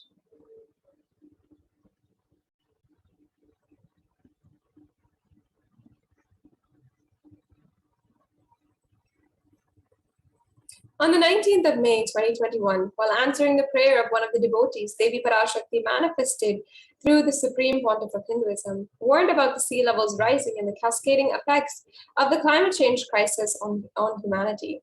Exactly as Devi revealed, the very next day, on the 20th of May, 2021, the biggest iceberg ever broke, which was 70 times the size of Manhattan, posing a huge threat to humanity, causing sea levels to drastically rise. Let us now see the scientific articles about sea levels rising as per revelations.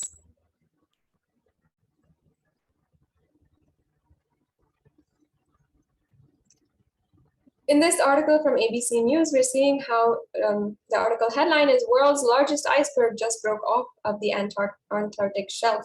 It says on the 20th of May, 2021, the world's largest iceberg broke off an Antarctic shelf, and you can see the article. It's saying an enormous chunk of ice bigger than Rhode Island has broken off an Antarctic shelf, according to the European Space Agency. The floating mass covers more than 1,600 square miles. And that makes it one of the biggest icebergs to ever have been broken off like this. The next slide, please. And here you can see just how Devi is revealing to us how there's so much of a projected rise in the global mean sea level. And from until 2300, in the year 2300, we're seeing a continuous rise and an escalated rate of the rise of the rising of this global mean sea level. And scientists use representative concentration pathways to calculate the future projections based on near-term emission strategies and their expected outcomes. And that means that they've taken the evidence from the from current emission levels and the rates right now and projected that into the future to for 300 years. So we're seeing that continuously it is rising, and we're seeing that there are many different factors also that are going into play as we are talking about climate change, including the CO2 emissions, the emissions by other greenhouse gases, and as well different aspects of global warming.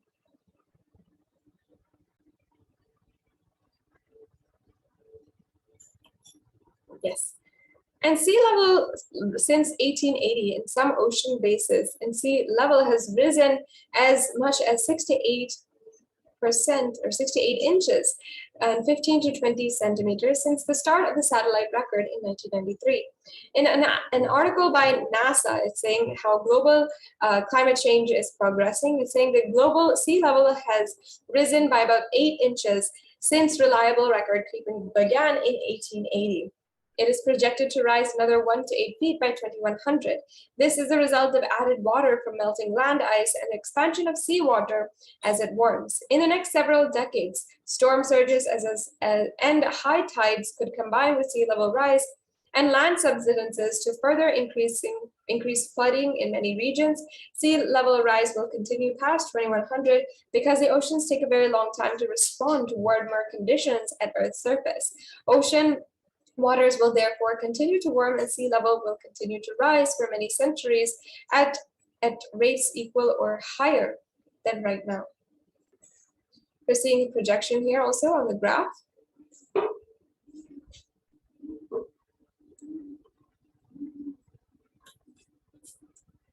Yes, we can go on.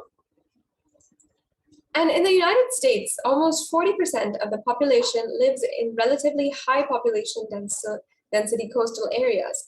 Globally, that means 8 of the world's 10 largest cities are near a coast, according to the UN Atlas of Oceans. So that means that millions of people have to reconsider literally uprooting their lives, especially now that there are so many consequences of the floods that are happening. And as well, the infrastructure needs to be reallocated and needs to be considered how much we will be investing in coastal cities and how people are moving more and more inwards. Another effect is nuisance flooding. Nuisance flooding is 300 to 900% more frequent than it was 50 years ago. Higher background water levels mean that deadly and destructive storm surges, such as those associated with Hurricane Katrina, Superstorm Sandy, and Hurricane Michael, push farther inland than they once did. Higher sea level also means frequent high tide flooding and sometimes called nuisance flooding. We can see an example here as well of how the high tide has flooded past the levels that they were before. And as well, high tide or this nuisance flooding is 300 to 900% more frequent as well. The next slide, please. So what is a fundamental thing to answer here? What's causing sea level to rise? Global warming is causing global mean sea level to rise in 2 ways. One is the glaciers and ice sheets worldwide are melting and adding water to the ocean. And second, the volume of the ocean is expanding as the water warms. A third, much smaller contributor to sea level rise is a decline in the amount of liquid water on land. Aquifers, lakes and reservoirs, rivers and soil moisture. This shift of liquid water from land to ocean is largely due to groundwater pumping. You can see here an example of the Purdison Glacier. In 1917, this glacier was fully there. You can see how much it was very much present, but by 2005, the glacier is completely gone and the land that is replacing it is like completely grassland. There's no evidence of the glacier that was once here. And this is showing the rapid rate of these huge glaciers that are melting down and adding water to the ocean. So of course, sea level will rise and the flooding and escalated consequences of this happening is going to be seen by so many people as well.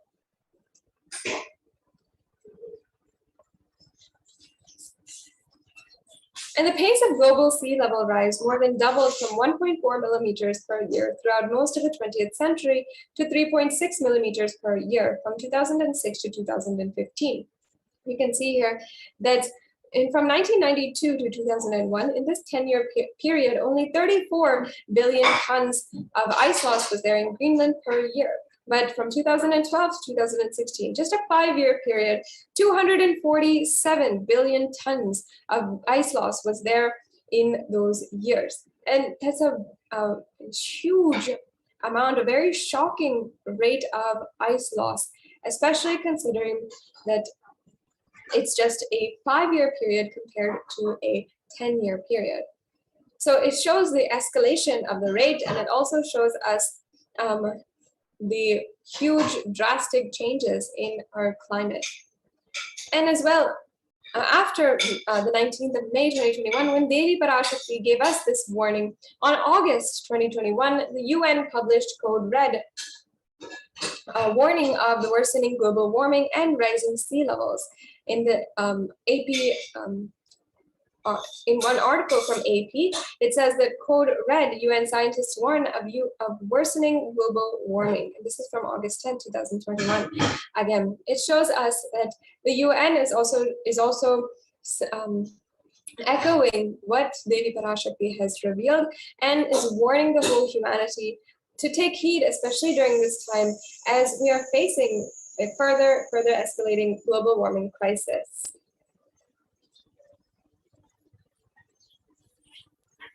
On August 2021, as we saw, the UN had published this Code Red, and they had also said that some harm from climate change, dwindling ice sheets, rising sea levels, and changes in the ocean as they lose oxygen and become more acidic is irreversible for centuries to millennia.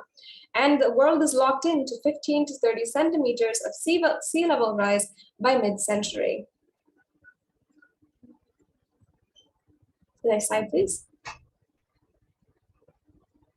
And even if we significantly curb emissions in the coming decades, more than a third of the world's remaining glaciers will melt before the year 2100.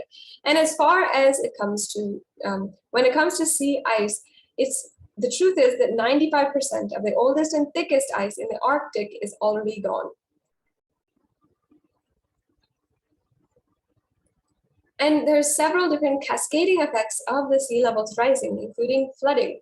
More than 150 people still are missing from German floods, unlikely to be found, is a title from a CNN article from earlier this year in July, right after the iceberg melting, the iceberg that had come out of the Arctic shelf. And we're seeing here the devastation of the floods. You can see that the roads are completely blocked. The houses are entirely destroyed and unlivable. And this has literally uprooted entire towns. So many people from their homes. And you can see that more than 150 people had not been found during this flood and had lost their lives. So it really is impacting people and making the extremely dire situations across the world. And we're seeing also, even recently, the floods in Chennai, as well as floods in America, in the coastal cities, are affecting many people, are uprooting millions of people, and so many people moving away from the coasts, and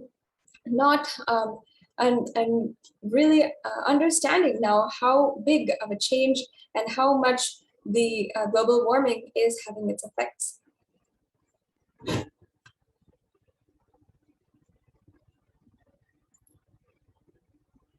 Yes, if we can go back to the slides, please. Sorry for the technical glitch to all the viewers, and we'll be getting right back to understanding a little bit more about sea levels rising. Yes, as you can see here, from Science Journal, Europe's deadly floods leave scientists stunned. You can see very shocking images of how much the flooding has occurred. And you can see on the right-hand side, the infrastructure, which has been destroyed due to the flooding. It says that climate crisis made deadly German floods up to 9 times more likely. And it's really showing us the increased levels and the impact of global warming.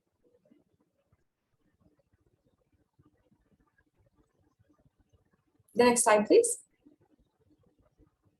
And amidst all of this, as global warming continues to have escalated effects and accelerated rates of worsening, the Supreme Pontiff of Hinduism is bringing solutions of Sanatana Hindu Dharma to the whole world to ensure that wherever we are, wherever we feel we are responsible, we can start implementing a change, not just in our actions, not just by recycling, reusing, and these actions, but in our very consciousness itself, in our beliefs.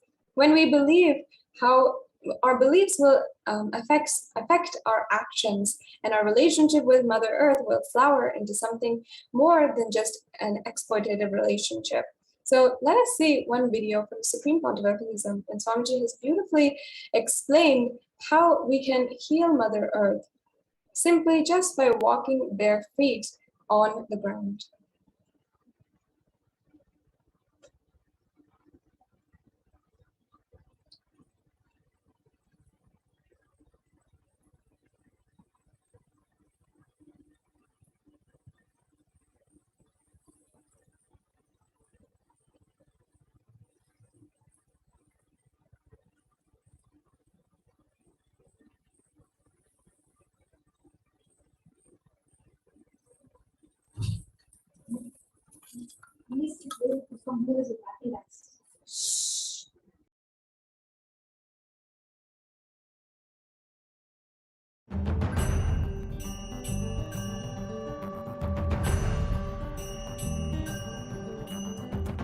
The human beings have become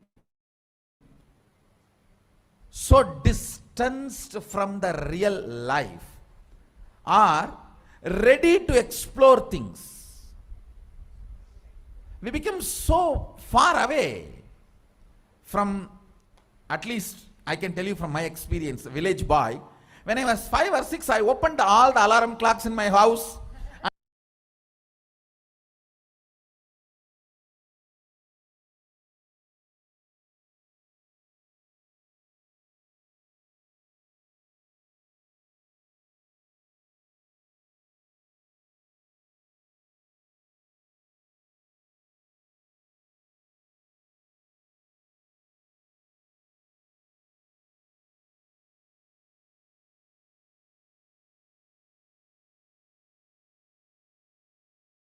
And I'll set it back, put it back. I don't see all that in the modern day kids. It's all about that stupid cell phone. Involvement with the reality has drastically reduced. Our whole life is nothing but the screen. Whether your love, your relationships, even your sex, everything is limited to that screen. Am I right?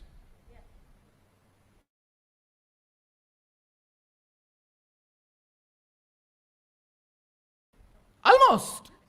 No, almost. Everything has been reduced to that screen. Involvement with the reality has drastically come down. It is so unfortunate, especially the food, the plastic of them have life. They are all not grown from life. My guru used to tell, please walk without chappal or covering your feet. Whatever grows in that land, eat, because Mother Earth records when you walk without shoes what all the ingredients are missing in your body. She records what you need for your body, nutrients or vitamins, whatever.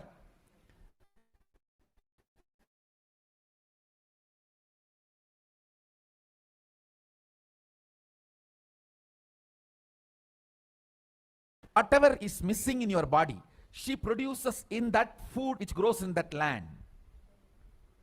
And eat that and live. It is too mind-boggling.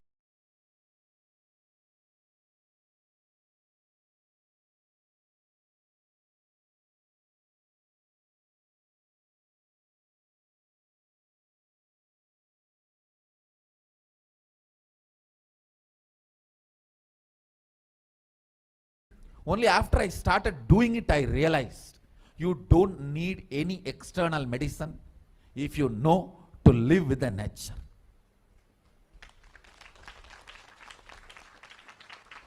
Mother Earth, Bhumata, walk on the earth without shoes.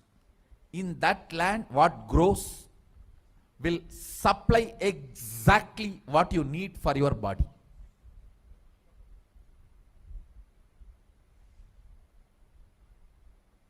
Looks too difficult to believe, but after I started doing that, I realized it. Your body does not need any other medicine, anything else. Actually, maybe 2 years before, due to these continuous classes, day and night, and in the night time, the web-based programs for the outside India, all these,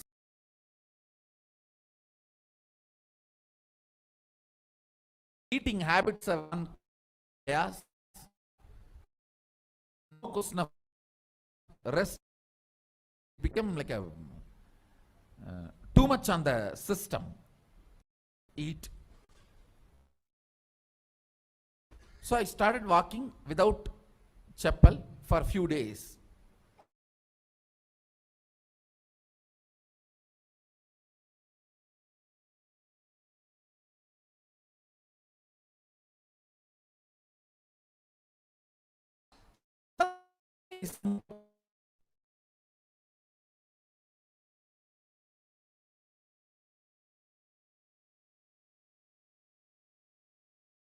A new plant coming up, no seed, nothing, just coming up.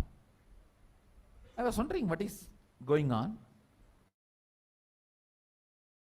How come suddenly, between the rocks, new plant coming up.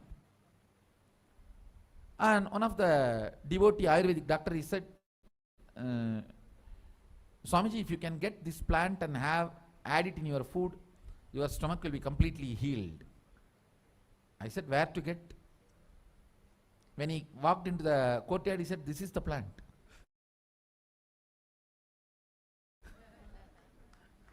This is the plant.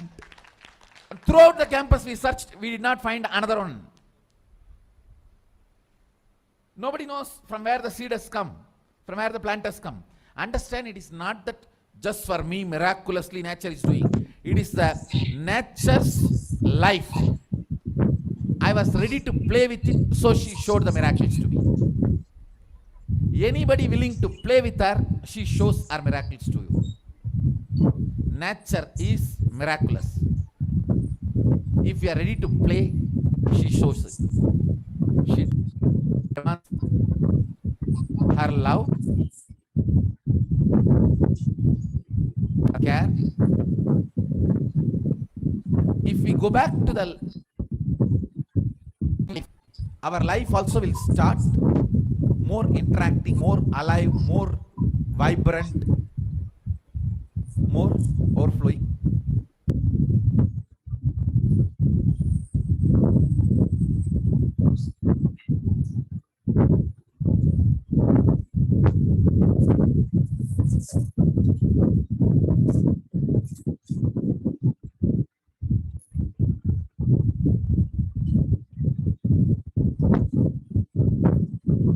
Yes, sorry for the technical glitch.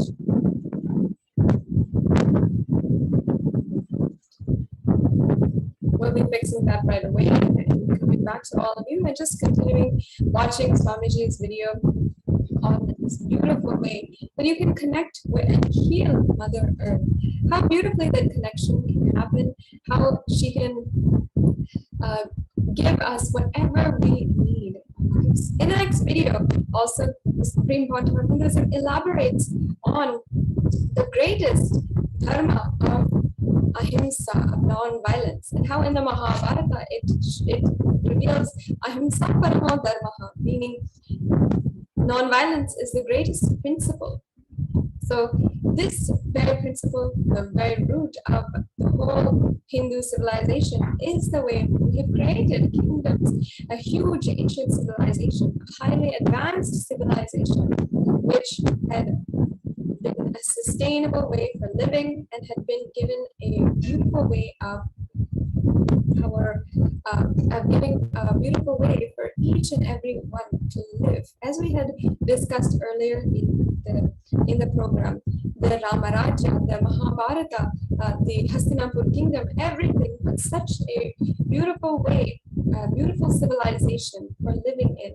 And it was that civilization that had the most advanced sciences. It was not just that they were living in the Stone Age and living without technology. They had the most advanced technologies, and it was all a sustainable practice for living. And with non-violence as the backbone of the whole civilization. So now let's watch that next video.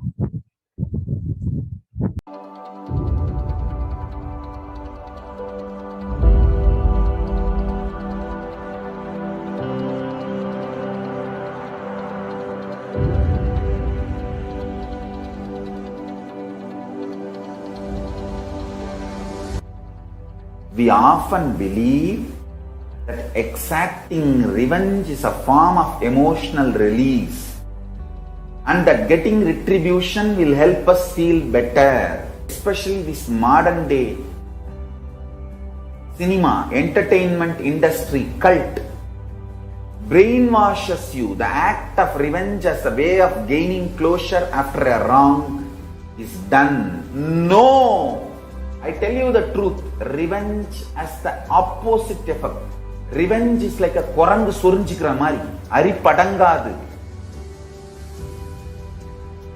Tamil, they say that monkey feeling itching and scratching itself is never going to settle down.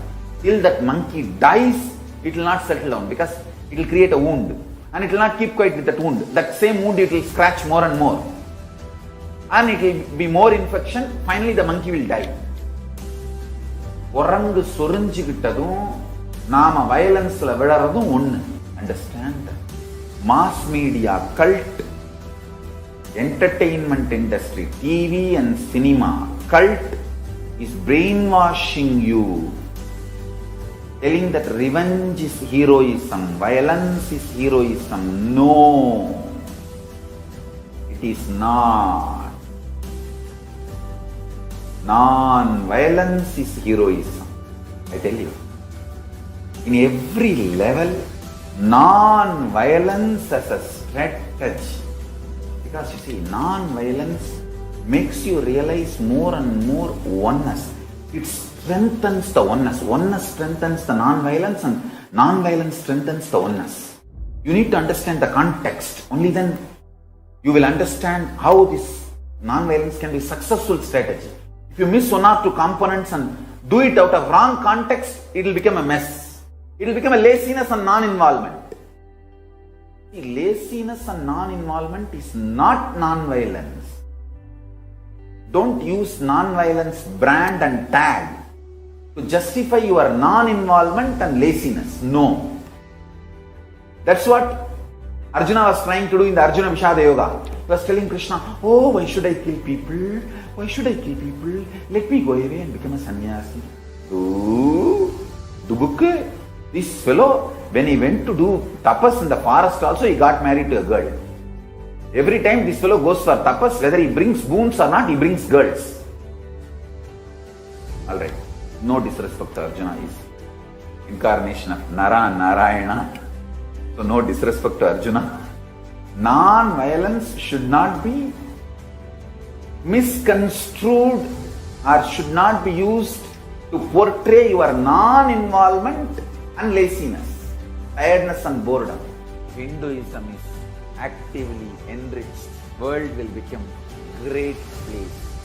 Not only we are a non-violent tradition, we believe in consciousness. We have the science of consciousness, raising the quality of the humanity. We believe in it, we spread it, we live it. We be, live, believe. Let us all understand, non-violence need to be actively lived be, lived, believed, and actively enriched. Actively enriched. All I wanted all of you to know what Hindus miss Sri Kailasa should do. Do Tyaga, to tell the world actively, enrich the world actively about Hinduism. Ahimsa paramo dharmaha. Ahimsa is the highest value as per Hinduism. Ahimsa paramo dharmaha. That is the grand narrative of Hinduism. Non-violence is the grand narrative of Hinduism. We need to tell that grand narrative to the whole world. Actively. Actively we need to tell that grand narrative to the whole world. Ahimsa paramo dharmaha. Tyaga. Non-violence. Unclutching. All these are not inactive, tamasic, inertia, lazy, tired, bored, withdrawn lifestyle. Non-violence means not only you will be non-violent, ahimsa, established in ahimsa, you will actively practice ahimsa and enrich everyone to live ahimsa. You will create an ecosystem where ahimsa can be practiced with integrity. Understand? All the infrastructures needed to keep the non-violence ahimsa alive. Media is the non-violent way of reaching out to people and telling the real truths and facts. Like media, education mechanisms, everything should be actively filled with the truths, ideas about non-violence, Tyaga, spiritual strength, powerful cognitions, all these great truths. Listen. Again and again and again, many are trying to harass me through the social media and all other way, saying that, oh, you are teaching constantly non-violence, ahimsa, peace. Don't you see you are making Hindus weaker and weaker? Understand? If Hindus listen to what I am saying sincerely, they will understand I am trying to make them really stronger. Understand? Strength is intelligent way of existing.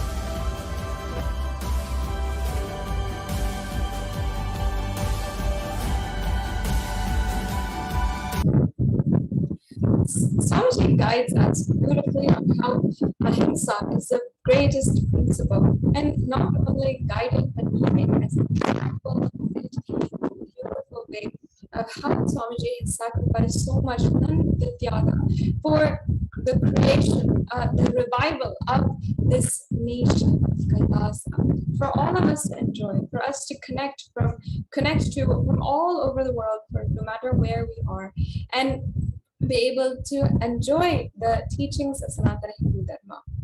And so many people have come forward and given their heartfelt sharings and interviews on how they have had a transformation in their lives, how They've been able to break through some of the most chronic pains, some of the deepest suffering that they've been through. Now, we want to share a brief testimony, a sharing of a devotee who came forward and wanted to share about how Devi Parashakti had blessed to heal him and how immediately it had manifested. Let's now watch that brief sharing, and then we'll be proceeding on into today's program and getting ready for the darshan of the Supreme Pontiff of Hinduism.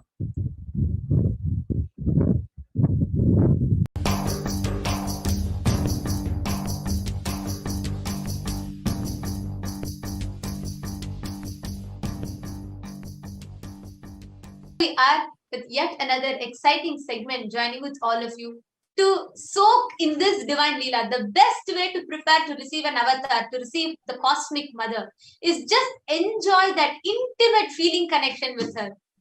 And the best way to enjoy that feeling connection is when you just listen to thousands of people experiencing that same joy, that same feeling connection. So joining with us in this segment is Ma Jnanatma Swami, and we are here, all three of us are here to share with you all a very, very, very exciting story. And of course, life with Avatar is nothing short of miracles. And here we are to share yet another miracle beyond the comprehension of science and medicines. And we have Rajesh Chandramohanaya, who is joining us for this segment. Nithyanandamaya. Nithyanandam. Nithyanandam. Thank you so much for joining for the sharing today.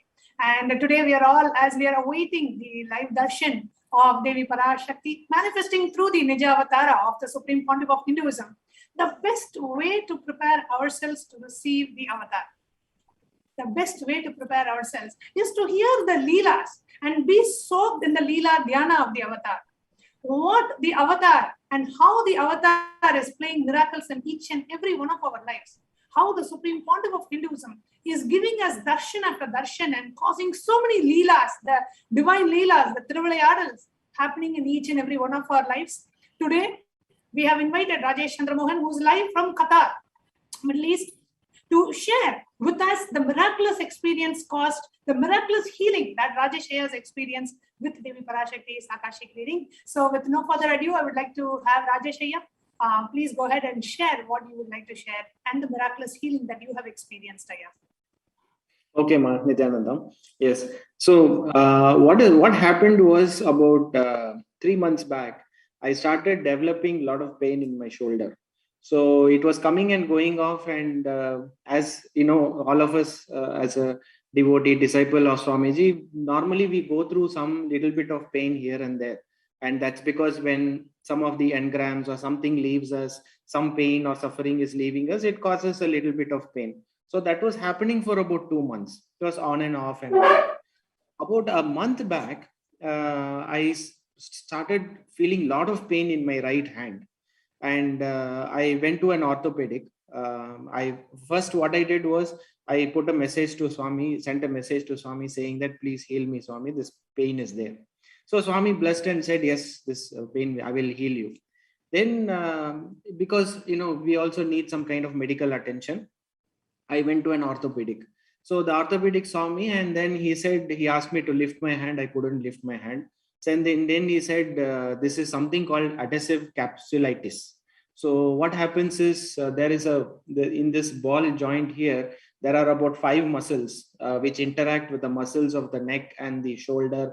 And that's a lot of nerves from the spine move till the hand.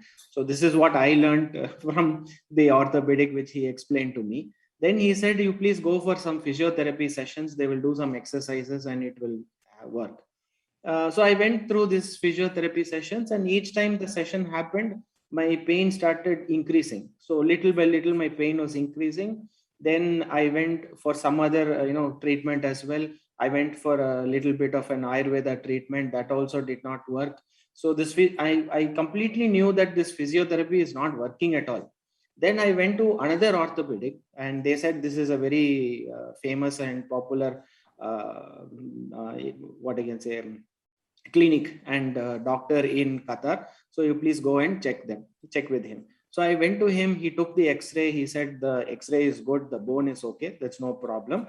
We have to take an MRI, but it will take about 8 days because there is a waiting list. So you please wait for about 8 days and then let the MRI come. Then I told him, I'm in too much of pain. I'm not able to sleep. Last 2-3 months, my sleep has been completely disturbed. I was, waking up in the middle of the night. I have to apply some ointment. I have to keep some hot pack, ice pack in the middle of the night, then drink some water, then sleep. And if I sleep on this side, it starts paining. Invariably in the night when you turn, it pains. So it got to a point where even if I move my hand, it is pain. So it went to that extent. Then I told this orthopedic, I'm in full of pain.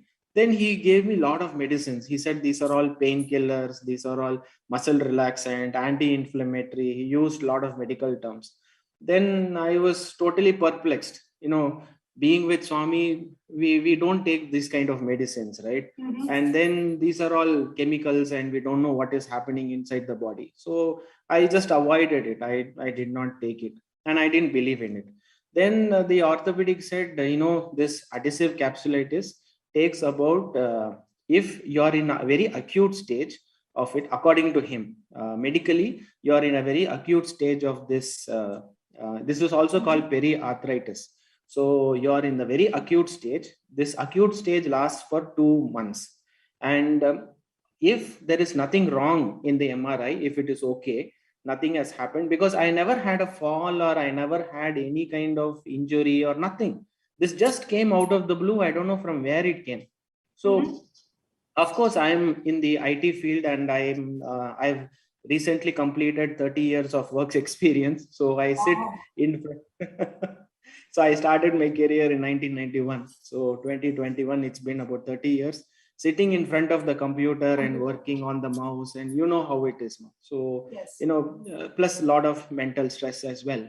So last 10 years I've been with Swami and things have been moving very well. And, my health has been touched because of Swami's divine grace and blessings. My health was very good. There is no problem in my health. But suddenly this has come out of the blue. And then I realized then from our, teachings and Swami's teachings also, I realized this is some kind of an engram which is getting released.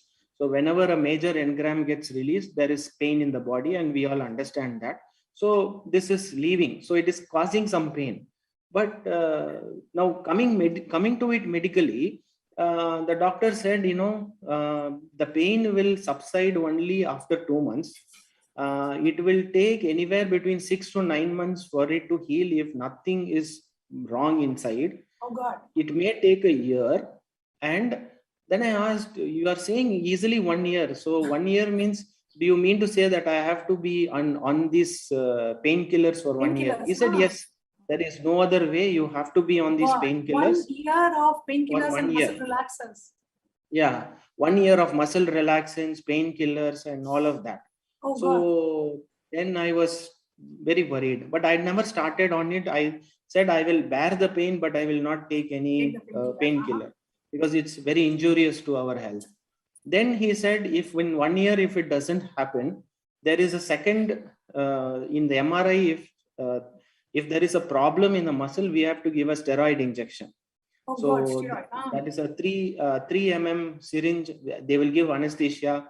You have to put that 3 mm syringe inside and then they will give the steroid, and that will, open up the muscles. If that is not working, then we have to go for surgery. So, I was totally baffled with this. I just, came home yesterday. I was in so much pain. I was sitting and crying. At one point I told Swami, what is this happening to me? Yeah, I've given my life to you. I have donated my life to you. I love you so much. Why are you putting me this through so much of pain? I was crying in front of the Atmamurti and his photo. And my mother said, Rajesh, enough is enough. You are alone in Qatar, no family. Doctors are telling like this. Just tell Swami that you want to come to India for 3 months and we will do some kind of a Siddha Vaidyam. So apart from this allopathy, there is also an Ayurveda and a Siddha treatment for this. And when I did my Google research, it showed that Siddha Vaidyam is the best. Siddha has got this Siddha Varmam technique. With some pressure points, they will release it. So I thought the better thing is to, come to India. So I told yesterday, Devi Parashakti Amma, I am in severe pain. And point number 2, please grant me, please bless me so that I will get 3 months leave. I will come back to India. I will, with your divine grace and blessings, I will go through the Siddha Varma treatment, and then I will become all right. So please bless me. So when I put this message on the chat, I could see Devi Parashakti and Swamiji. I could feel that when Swamiji saw this, his face changed. He was very worried. He was very compassionate, and I could see the criticality of the issue with how he is able to look at it. Immediately, his Devi Parashakti said, "I will heal you immediately. I will heal you completely." So I said, "Okay, ma, thank you very much." I assumed that since I asked for 3 months leave and all, I have to go through this procedure. So I will ask for leave, I'll go to India and all of that. So my mind is set. Then I am, sitting with other people and watching the, involved in the Arulvak. So then what happened, within about 2 minutes, I just, with my left hand, because my right hand is so painful, I cannot move it. So in my left hand, I just got up and reached for my phone because, I expected my mother will call me. So I just, reached out to my phone. Suddenly, from nowhere, from inside, there is something opened. Something opened from inside. I could see that noises, some kind of noise came, opened, and I was in a lot of pain for about 2 minutes. I just held, I know Swami is healing me. This is getting released. So I said, "Swamiji," and then put my hand here and just sat down. After 2 minutes, the pain subsided. No pain at all. No pain at all. And even now, as I speak, there is no pain. Wow. Whatever was inside, I don't know what happened inside. Those muscles just opened up, and the pain is gone. Where that pain is there, I don't know. There is no pain in my hand right now. So from Devi Parashakti's Akashic reading yesterday till now, you were before Devi Parashakti's Akashic reading, you were sitting and crying in pain. And after Devi Parashakti healed you through the Nijavatar of the Supreme Pontiff of Hinduism, from that moment, 2 minutes after the darshan till now, last 24 hours, more than 24 hours, you do not have any pain. No pain, no pain. Absolutely no pain. Wow. Absolutely no pain. So all And my dear viewers, plans I just of wanted the viewers to know, I am so sorry to interrupt you. I just wanted all the viewers who are watching this to know, Rajeshaya could and was prescribed to be on pain medication, painkiller medication for more than 1 year. And there is no way to medically, allopathically heal this pain. He had to be on painkillers for more than 1 year, and he was prescribed steroid injection, and if that doesn't help, surgery. There was no other cure, and actually there is no cure. All this is only to be able to bear the pain and to be able to see. Maybe it will relax the pain that Aya is experiencing. That is what allopathic medication had prescribed to Rajesh Iyer, and even one of the best orthopedics in Qatar. This is all he could do. And here Rajesh Iyer is so blessed to have the darshan of Devi Parashakti and came, and in just 2 minutes, the pain has completely disappeared. Wow. We have read in the Puranas, in the Itihasas, about the miracles performed by the various avatars. Here we are also blessed to see the divine Leelas, the Thiruvilayadals of Devi Parashakti right in front of our eyes. Amazing, Aya. And one more point to note, Ma, I am sitting in Qatar, okay? Devi Parashakti and Swamiji is sitting somewhere where I don't know, remotely. In some place, Devi Parashakti, in Kailasa, Swamiji is sitting in Devi Parashakti, and I am probably some 5,000 miles away, possibly. And I'm sitting here, I'm sitting alone, and I've just connected over the Zoom. That's it, nothing else. And Swamiji and Parashakti is able to reach out to me, to that particular place, and heal it and open it up. And one more thing happened, ma. See, all this is Swamiji's blessings, cosmos, everything is working and aligning so beautifully. One of my friend called me 2-3 days back. He said there is Siddha Vaidyar in Qatar, and you may please contact him. And I just contacted him. He came to my house. He saw Swamiji's photo and all that. He knows everything about Swamiji. Swamiji has connected me with him, and he said, I will, give you some relaxation. That is all I can do. I can't do anything much, but it is him who has to cure you. Oh, so even the Siddha Vaidya said only Swamiji can cure you.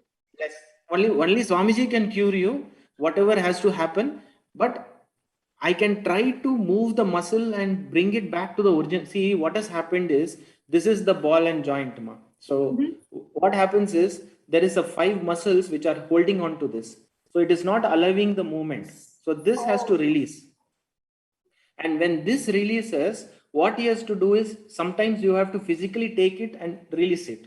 So that is extremely painful. Extremely painful. So when it is physically done by one person to the other, it is very painful. So what Parashakti has done is, she has not allowed anybody to touch. She herself has sent the energy and released it. Wow. Yeah, what a blessing, Ayya, what a blessing. I mean, we have seen, devotees getting healed, and Swamiji has physically touched millions and healed millions. But here, wherever we are, few thousand miles away from where Swamiji is, and where the manifestation of the Parashakti is happening, like you said so beautifully. Yeah, you are in the IT field, and the field full of logic, and field full of logic and what we know as the matrix world. And for all these logical minds who are watching this, watching us live right now, and watching this sharing, what would you like to say? How would you like to explain this for all the people who are sitting and wondering? Because this is beyond logic. This is beyond what any of us can even fathom. How is this happening? How is a muscle which is holding on to your ball joint on the shoulder is relaxing when Devi Parashakti is just uttering that word? In 2 minutes, it is just happening, and miraculously you are healed, and past 24 hours you have absolutely no pain, and you're here on live on NTV sharing your experience. How would you like to explain it, Ayya? Yes, ma. See, being in the IT field, and generally when you look at science and technology, they say that every scientist, or in the technology field, we are all asked to look at things, see, and then believe in it. So if there is a piece of code and it is working in a particular way, you have to see if it is working in that way. So it is absolutely logic. If this is the condition, this is what happens, else this happens. This is how the code is written. Similarly, in technology, everywhere they say that you have to see things through a microscope, you have to analyze things, you will have to believe only what you see. That is how we have been taught. But with Swamiji, what has happened, being with Swami, he has walked us through this 25 states and 5 dimensions. So when you start mapping those, we are in the length dimension. So we are operating in the length dimension. So in the length dimension, what happens? My thought process is, I need 3 months. I need to go for a medical treatment. Somebody has to touch me. Somebody has to, open up that muscle. So it is all in the length direction, logic. But Swami operates in 5 dimensions. He operates in breadth, depth, space, and time. So when you look at that dimension side of it, breadth is the emotion part, right? And then there is this depth, and then there is this time and space. When you look at Devi Parashakti, she is beyond the time, beyond space. Swamiji also lives in a space, beyond space and beyond time. So when you try to, I'm trying to loosely understand what Swamiji has done, but finally it is unexplainable if you take the logic part of it. But if you take some part of the teachings of Swamiji and say, this is how it works, it works. But ultimately, it is the experience all of us go through which makes us believe. So if somebody would have to say that, Swamiji is going to sit there and you will be here on a video conference, he will bless you, and then you will become all right, I will not believe. But when I go through that experience, then I know for myself that this is true. That Swami is a Nija Avatara, he is an avatar, he is an incarnation. Only he himself can do. Otherwise, this is humanly impossible. Only an avatar can do this. Absolutely, yeah, so beautifully put. And for all the viewers, I just wanted to share the reason why we have every day, so many people coming and sharing their experience. When you just listen to the person who has just experienced a miraculous healing from excruciating pain, that he was sitting and crying, unable to bear the pain, sitting and crying and praying to Swamiji, saying, Swamiji, please heal it. And in 2 minutes, the pain gets healed. Imagine the relief that the being would have had. Imagine the joy and the bliss that the being would have experienced. And when we hear that directly from the person who has experienced the feeling, then you know, yes, this is possible for me also. And today, Devi Parashakti is coming again to bless each and every one of us. Let us all sit and prepare ourselves knowing that whatever healing you may want, physical healing, mental healing, psychological healing, emotional healing, conscious healing, whatever healing you want, just sit and pray to Devi Parashakti. Devi, let your eyes fall on me. Let your compassion fall on me. Let you bless me. Let your grace be with me. Let your presence be with me. Just sit and deeply melt and connect with Devi Parashakti. She will bless each and every one of us. Every question that is posted across the various social media platforms directly falls under the divine compassionate eyes of Devi Parashakti. Every question falls under her divine compassionate eyes. And let your question, let our prayers be answered. And that is what we are here for, just to share with you what all Devi Parashakti does. And whatever Rajeshya experienced, the miraculous healing is possible for each and every one of us. And like Rajeshya said, our mind thinks in a very logical way, and you can only think in a certain trained way of thought current that is infused and imposed on us by the society.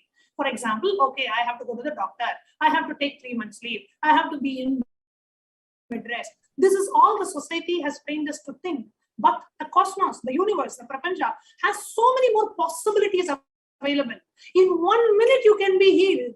But the society does not let us know such possibilities exist. The very advent of the avatar is to make us know anything is possible. Anything is possible, whatever problems that you may be facing, physically, mentally, emotionally, psychologically, financially, whatever problems, in 1 minute, just with the blessings of Devi Parashakti, they can be healed. So just open up yourself, just sit with openness, and if you can, sit with a deep trust and devotion and love for Devi Parashakti. And if you are new, and if you have not been initiated, or if you're just watching this, just sit with openness. Okay, let me just be open. Let me be open to what Devi Parashakti can shower me with, and just sit with that openness, and you will experience it for yourself. There are so many things in the world which are beyond logic, beyond what we can even think or cognize or perceive. And these darshans, the Bhava Samadhi darshans, and Devi Parashakti Akashic reading is to take us to a space where there are things in this cosmos beyond our logic, and it will become our personal experience as well. The divine miracles can happen in our lives. What we read in the Puranas and the Itihasas and the Upanishads is possible in our lives. That is what an avatar, the very manifestation and the very happening of an avatar, is to bring all of this to reality, is to bring the ultimate truths as tangible realities and experiences in our life. And that is possible to each and every one of us today. And Rajeshya, thank you so much for sharing. Your sharing was so touching and melting, and just made every one of us feel, oh God, what Swamiji can do to our lives. What Swamiji can do to each and every one of us. Thank you so much for coming and sharing and enriching the world with your experience again. Thank you so much. Thank you. Thank you. Thank you. Thanks for this opportunity, Ma, and gratitude to Swamiji and Devi Parashakti for healing me completely. Thank you, Ma. Thank you very much. Thank you so much, Rajeshya.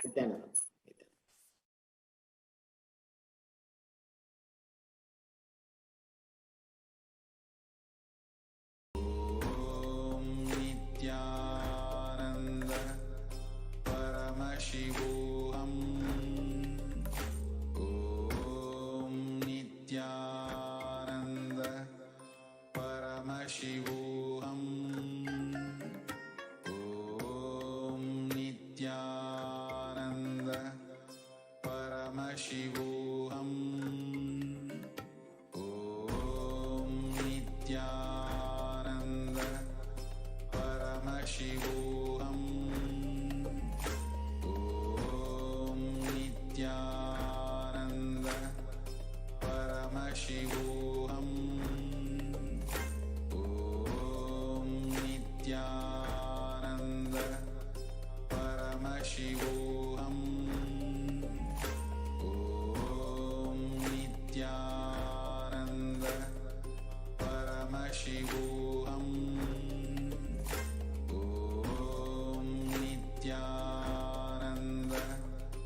Paramashivoham. Yes. Now we heard from a beautiful sharing on how the Devi Parashakti has been able to heal the lives of so many. And if this is just one voice that we heard from, but so many across the world have had a beautiful experience in a similar way. Now, there is a beautiful opportunity for you to be able to offer the Maheshwara Puja. And we're just going to hear from a devotee about how they have experienced Maheshwara Puja and they have been able to create a breakthrough in their life due to the Maheshwara Puja. Just the avatar intervening in their life and seeing the greatest breakthroughs in their lives. So now let us watch that sharing on Maheshwara Puja, and you too can offer this grand once in a lifetime's opportunity.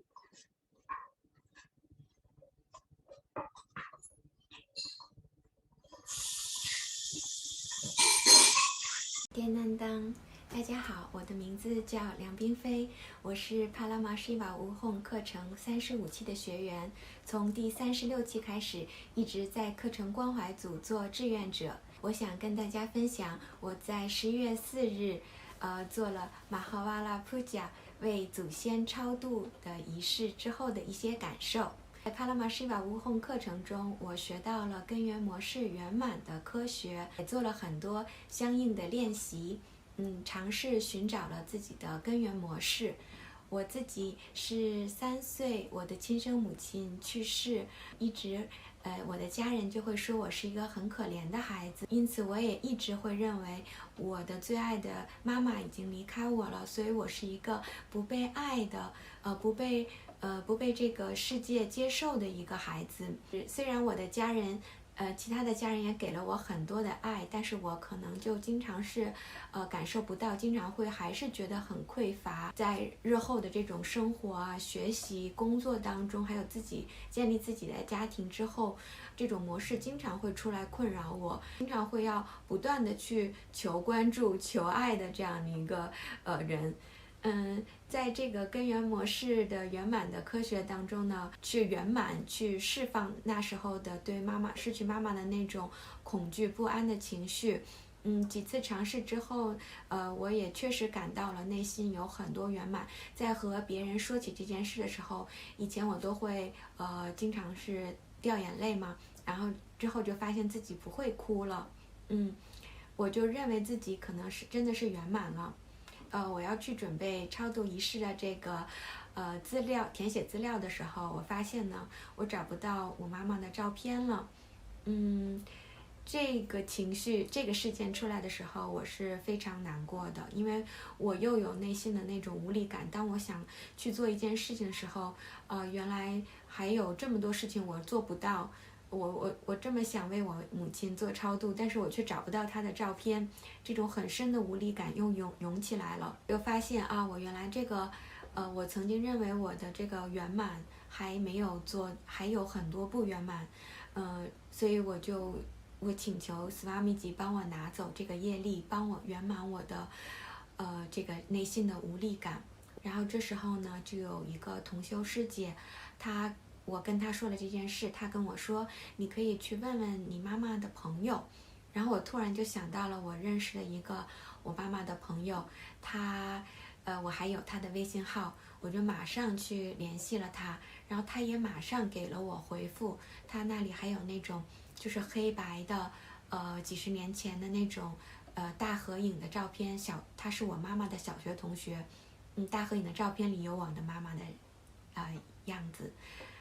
我觉得这一切都是上师的安排，他让我知道我还有这样的不圆满，让我愿意去臣服于上师，让他去帮我拿走我的不圆满。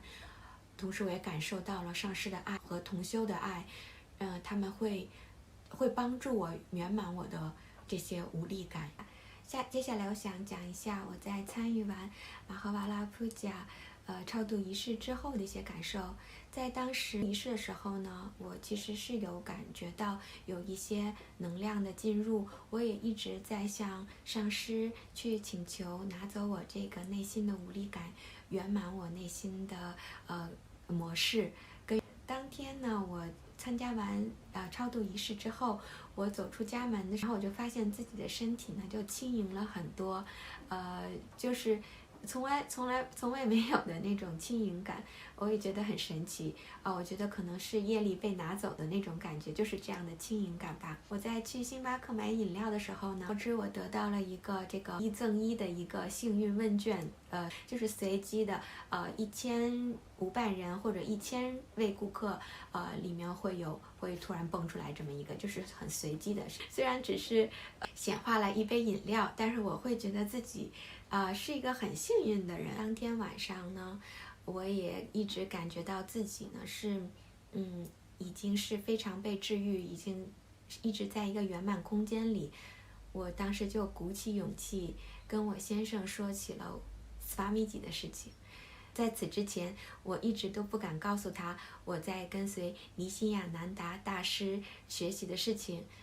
因为什么呢？是我觉得我是对自己不够有自信，我怕他认为我是误入邪教啊。每当他问我的时候，虽然我家里也已经摆上了斯瓦米吉的像，但是然后我就会告诉他我在学习瑜伽，这是我的瑜伽老师。我也并没有跟他讲我在具体的还在学什么。但是在超度仪式之后呢，我就突然有一股很大的勇气。我跟他说我在跟随尼辛亚南达上师学习的事情呢，以圆满的空间跟他交流。然后我先生跟我说他觉得这是一件好事。然后我觉得自己这么多天这种就是不安啊、不自信啊，就是自己的幻象。我其实没有必要这么纠结在自己的这些内心不自信上面。通过跟我先生的这个交流呢，我也突然感到自己的这个内在空间有了很大的扩张。我曾经呢也认为我有一份全职的工作，然后还要参与志愿者的工作，然后还有自己的家庭，还有孩子要照顾啊。我觉得自己怎么会有那么多时间和精力呢？这真的是不可完成的、不可能的任务。我经常就是陷在这种时间的无力感里，然后我也是经常在这个手账上去记录一些自己的日程啊，然后就会越来越发现自己的时间的匮乏。但这次参加完超度仪式之后，我明显感觉到自己内心的空间的扩张。我也会觉得事情是有很多事情，但是我只要拿起责任去一件一件的完成，所有的事情都会很顺利的解决。如果你看到这个视频，也会对马哈巴拉普贾超度仪式感兴趣的话呢，欢迎和志愿者联系。感恩大家，尼天南当。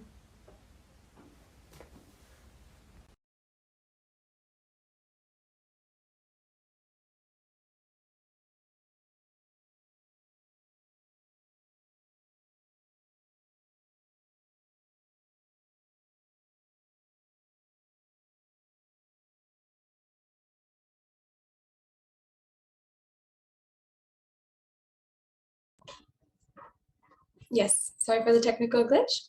Now, we're going to be watching another beautiful sharing from the life of a devotee where they have experienced a breakthrough just with the blessings of Devi Parashakti. And here we're just watching some of the voices who have come forward in order to share how much Devi Parashakti, how much the Supreme Pontiff of Hinduism and Devi Parashakti manifesting through the Supreme Pontiff of Hinduism have touched the lives of so many millions across the world. And just through this darshan have been the singular hope as people are trying to navigate their way in this time. So let us now watch another beautiful sharing from another devotee.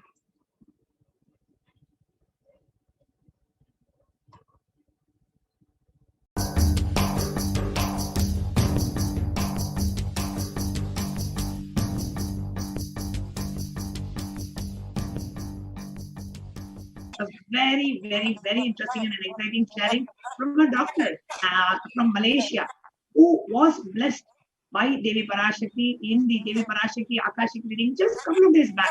and let's hear what miracle that they have experienced in our life. Nithyanandam, Doctor? Nithyanandam? Nithyanandam. Yes. Yes. So if you can please go ahead and introduce yourself. Where are you from? What do you do? How long you know Swamiji?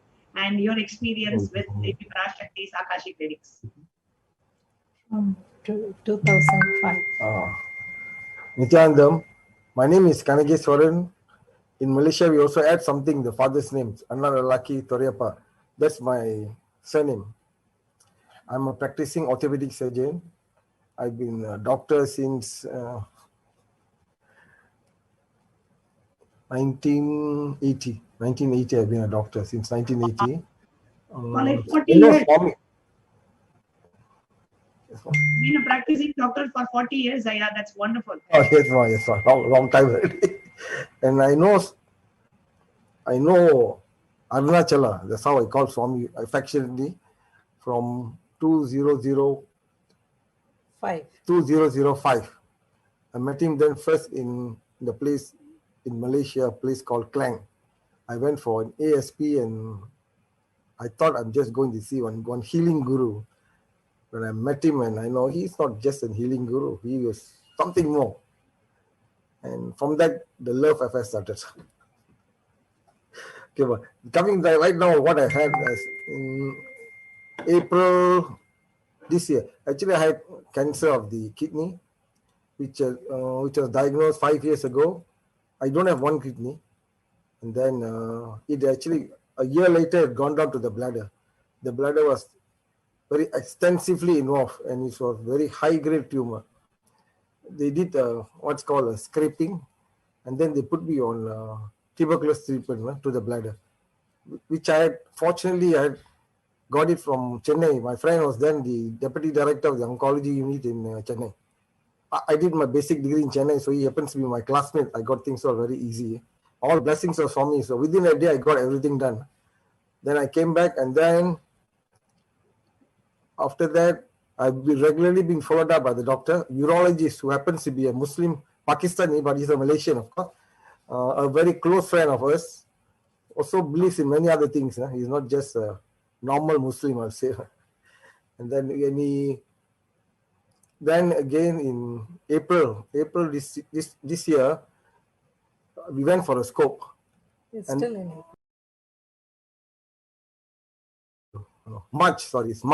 Early March, went for a scope and he found something there. He said it's suspicious. So I immediately wrote to Swami, please help me. Then what happened is, then the whole COVID thing came, and so they said, until you get your vaccination, we are not going to touch you. After that, on 26th of this month, I went for a scope. I had actually got Swami's blessing with Devi's trance. I call it Devi's trance, Arul. Arul. Swami told me he'll completely heal me. I went for the surgery, and then that I was supposed to be there for 2 days. He discharged me one day later, the same day. And what he told me, I vaguely remember. They gave me a drug called Domicum that actually knocks you off, So I vaguely heard that, yeah, okay. Then this is what my wife said. Maybe I'll get her to tell what the doctor told her. Yes. And before we move on to your wife, just wanted to share with all our viewers here, just to recap what Dr. Kanaya had told. He had a tumor, kind of a growth in his bladder, and he had gone for an endoscopy early of March, and they detected something in his bladder, and the doctor told him to get the COVID vaccination and come back for the testing and for the procedures, whatever needs to be done. And so he had gotten the COVID vaccine, and then in the Devi Parashakti Akashic readings, the Devi Parashakti, manifesting through the Supreme Pontiff of Hinduism, had blessed Dr. Kanaya, and he said, I'll completely heal you. Devi had blessed him to be completely healed. And after that, Aya went to the doctor to have the test done and the procedures done. What the doctor said, we are going to be hearing directly from Aya's wife. Yes, before that, I must say something. Can I say something before that? Yes. What happened is, this Amma's walk, I didn't plan to listen, That night, at that time, maybe 5 minutes before that, I just put on the Saronia Pita people's link, And my God, I hear Swami telling about me. So it Oh all my God. it all just came out by one. Wow. So you were not actually planning, or you were not listening to the Devi Parashakti No, Akashic? I was not planning at all. No, I was not planning at all. So I just Yes, put it on. 5 minutes before you logged into the Zoom, and immediately Devi Parashakti answered your question and gave you the healing. I think within a minute, yes, within a minute. Within a minute of you logging into Zoom. So literally, it's Devi Parashakti made you to log into Zoom to listen to her healing of you. Wow, that's amazing, yeah. Thousands of miles away, somewhere the Supreme Pontiff is manifesting as Devi Parashakti. You're sitting in Malaysia in a completely different time zone, few thousand miles away. You get a message. Something in you makes you log into the Zoom to watch the Devi Parashakti Akashic reading. As soon as you log in, within a minute, your question gets answered, and Devi blesses that she will completely heal you. And let's hear what the doctor said after that. Okay. After he went into the surgery, and I was very restless. Then about I think an hour later, the doctor comes out and says, "Madam," he says, "Yeah, I don't know what you all do, but this is a miracle. I don't know what prayers you follow, but it appears to be working because his bladder is, very clean and very nice. I mean, this is as opposed to, a cancerous bladder, which is not beautiful according to the doctor." So I was like stunned, and so happy. And then when they wheeled him out about half an hour later, he was still groggy, and the urologist came by again, and he said, "Hey, you all, a miracle," and all that. I don't think he even heard it because he was still groggy. And then he used that word miracle 2 times. Wow. Yeah. And can you share a little bit about the background of the doctor? Yeah, he's of Pakistani descent. He's a close friend of my husband's. They used to work together in the same hospital. And it was difficult to go and see him because we have interstate restrictions. So we have to go to another state to see him. So, we had to do some hanky-panky with the police. Muslim, background of following the Muslim faith, and from Pakistan, told Ma Lucy, who was Dr. Khanna's wife, saying that, "I don't know what prayers you all do, but it seems to be working. And it is a miracle which has happened, and your husband is completely cured. You're not able to see any traces." And they actually wanted Dr. Khanna to be admitted in the hospital to do the medical procedures, but they said there's nothing to be done. You can be discharged. And on the same day, Dr. Khanna got discharged, and the doctor is saying multiple times, it is a miracle. We don't know what prayers you do, but these seem to be working. Whatever prayers you do, this is from a Muslim doctor of a Pakistani descent who is observing and seeing the miracle right through his eyes, seeing what is happening to Dr. Kanaya from Malaysia. This is amazing, Ma. And as a wife, just seeing your husband going through the healing and receiving the blessings from Devi Parashakti, and seeing that manifesting as reality, as a miracle in your husband's health, how do you feel as a wife? I'm just so grateful to Swamiji, and I'm so happy for my husband because I feel that, he of all persons deserves good health because he gives good health to a lot of people. And this is how we met Swamiji too. We were looking for good health in 2005. And that's how we met him. And he's just been doing this time and time again with him and other members of our family too. Oh, your mother, huh? Wow. Wow, so nice to hear, Ma. Yes, Dr. Kanaya, were you saying something? No, ma. What she's saying is other members of the family is her mother. Why don't you tell? Yes, you can share your experience as a mother. Yeah, my mom was diagnosed with stage 4 cancer of the colon in 2008. And she refused to undergo the colostomy surgery because my father had gone for the same surgery earlier. And she saw how a patient will suffer after that surgery. So she absolutely refused. Then I told her, I said, okay, you don't have to go for the surgery if you don't want to, but you have to come with me to see my guru. Then my mother is a practicing Catholic, but she was okay. She said, okay, as long as I don't have to go for the surgery, I'll go with you anywhere. So we met Swamiji in Bengaluru, and Swamiji himself healed my mom. Then we came back to Malaysia, and within 1 month, the stage 4 cancer, which is pretty extensive, had shrunk. And that was an Egyptian Muslim doctor. Yeah, the oncologist, he also said, what's happening here, because we did go for radio and chemotherapy, but she had refused surgery, and everybody was very worried as to how she's going to survive. But she did. Then 5 years later, 2013, she was declared cancer-free, and she was staying with us. Then she decided to go back to KL to be with her other children. KL is Kuala Lumpur, sorry. And then, the pandemic started and she couldn't come back to Penang. So, after a while, my brother decided she needed a further checkup. So she was taken just a couple of weeks ago to see the oncologist in KL. And the oncologist was like, what? Such extensive... Then my brother, he just said, yeah, because she'd seen my father with that colostomy bag and all that, and she decided she didn't want any of it. Then she looked at all the results and she said, your mom has done pretty well. So that's what I call a miracle, because she's 83 now.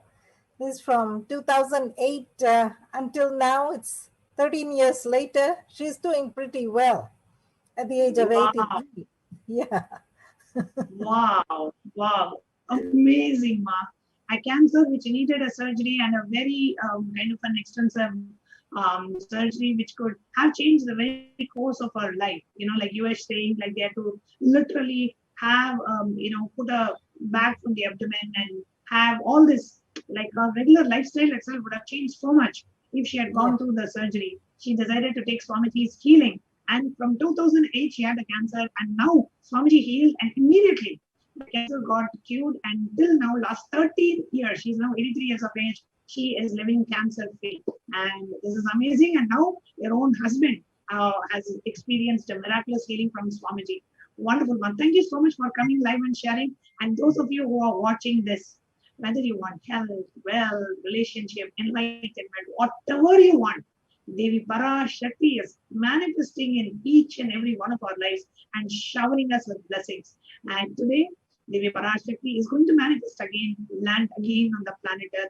And if you are watching this, just invite your friends and family. Let nobody miss the beautiful divine happening of Devi Parashakti. Thank you so much, Ma, Dr. Kanaya and Manusi. Thank you so much for coming and sharing today.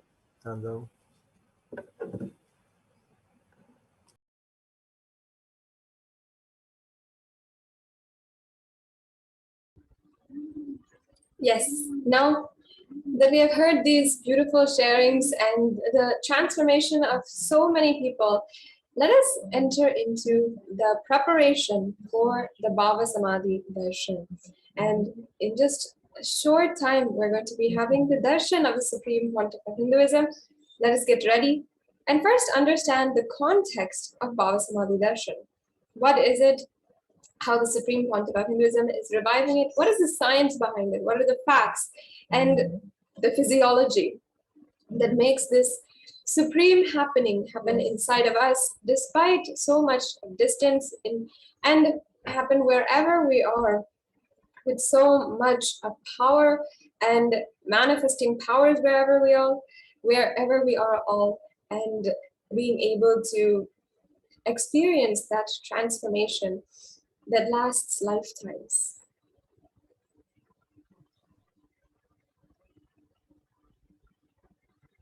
The Bhava Samadhi Darshan is your gateway to the divine, and literally you will experience that super conscious energy that is radiated by the avatar inside of you. And a very little known fact is that this is a science. It is something that is reproducible, duplicatable, something that we can each and every one of us benefit from. And because of our Guru Parampara, finally, because the Supreme Pontiff of Hinduism has ensured that this is revived, we are all able to enjoy it today. And it's always so beautiful to be able to see each and every one of your comments.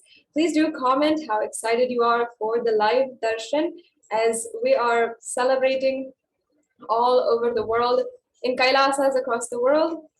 Each and every one of us are celebrating such an auspicious occasion during the 45th Nithyanandotsavam celebrations. This Nithyanandotsavam celebrations is celebrating the 45th Avatar Dinotsava and the advent of the Avatar 45 years ago today. So in this time, on this auspicious day, we're going to be having the darshan of the Supreme Pontiff of Hinduism. And in just a few short minutes, we're going to be entering also into the Paramashiva Dhyana mantra, where we will be able to invoke deeply the meditative space and get ready for the darshan of Swamiji.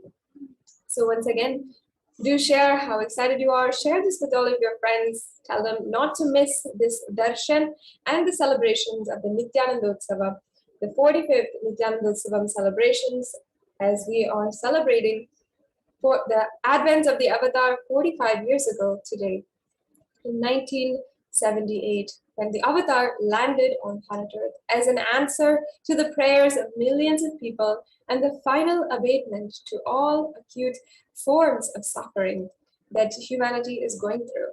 And as we see in our day and age, so much of suffering, so much that people are going through, the Supreme Pontiff of Hinduism is attending, taking care, answering all of our questions and giving us boons, answering our prayers, attending to us every day, and on top of everything else, giving us the precious gift of being able to offer Pratyaksha Pada Puja and offer all the various different sevas.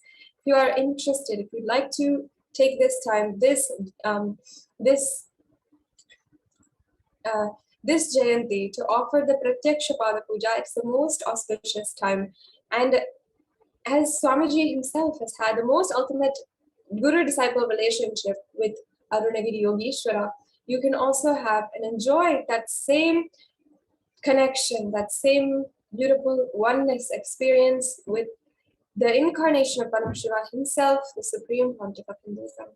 So please do find the details for registering it at kailasamailer.com/sevas, and in order to offer the Pratyaksha Pada Puja. Now we'll be entering into the next segment, which is our preparation for the Bhava Samadhi Darshan.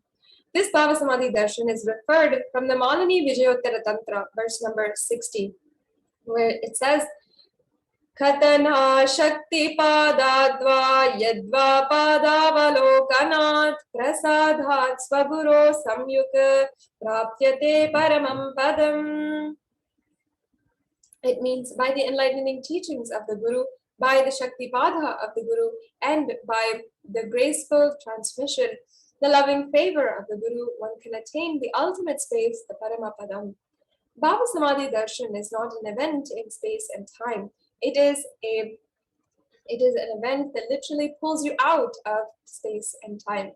And Bhava is defined as directing and activating the emotional spiritual energy that is created through meditation on the avatar. The next slide, please. The brain Neurons mirror and activate and process all the observed movements or information of the avatar just by seeing and without the physical act of imitation. That is, our entire body silently and without movement recreates what is happening distances far away, experiencing the superconscious energy radiated by the avatar. And just as the sun continues to radiate light at all times, the avatar is radiating the superconscious energy at all times. The science of Bhava Samadhi Darshan knows no distance. It can be experienced through a phenomenon modern science is just discovering in terms as quantum tunneling. And our thoughts per second reduces significantly. We relax into a space beyond thoughts, becoming mentally at ease and coexisting in dimensions beyond duality, unconditioned by the parameters of time and space. And it is the probability of a quantum particle like electron with less kinetic energy to cross over the potential energy of an energy barrier. An electron acts both as a wave and a particle. So imagine this is a scenario. What happens when an electron with less kinetic energy is approaching a hill? You can see the diagrams on the right-hand side. Will the electron be able to cross over the potential energy or the peak of the hill? So as a particle, the electron will require higher kinetic energy to cross over the potential energy of the hill, or it will roll back. However, as a wave, the electron has the ability to pass through, propagating itself through the hill and go to the other side.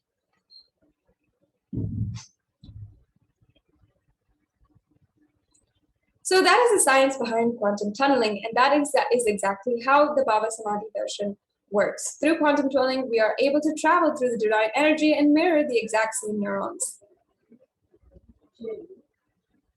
So now let us see the science behind the Bhava Samadhi Darshan. When Krishna once saw his own extraordinary sweetness reflected in the jeweled wall, he was amazed, and he said, how unprecedented and astonishing is this deep and indescribable sweetness of mine. When I see it, even I become greedy to enjoy its sweetness, just like Sri Radhika. When I see my own sweetness in the mirror, I become eager to taste it, but I can't. And after due consideration, I find that is the only way to relish this sweetness is through the constitution of Sri Radhika. The Bhava Samadhi Darshan is the experience of and the science of Nijavatara, manifesting the Paramashiva, the consciousness, expressing the being of Paramashiva through the Divya Sarira, and manifest the Nijavatara, the physical form, for us to experience Paramashiva. Yes, we can go on. And as an example, Devi Parashakti expresses through the being of Rajarajeshwari and manifests as Nijavatara, the physical form of Devi Meenakshi. And Bhagavan Paramashiva expresses through the being of Subramanya and manifests as Nijavatara Bhagavan Muruga.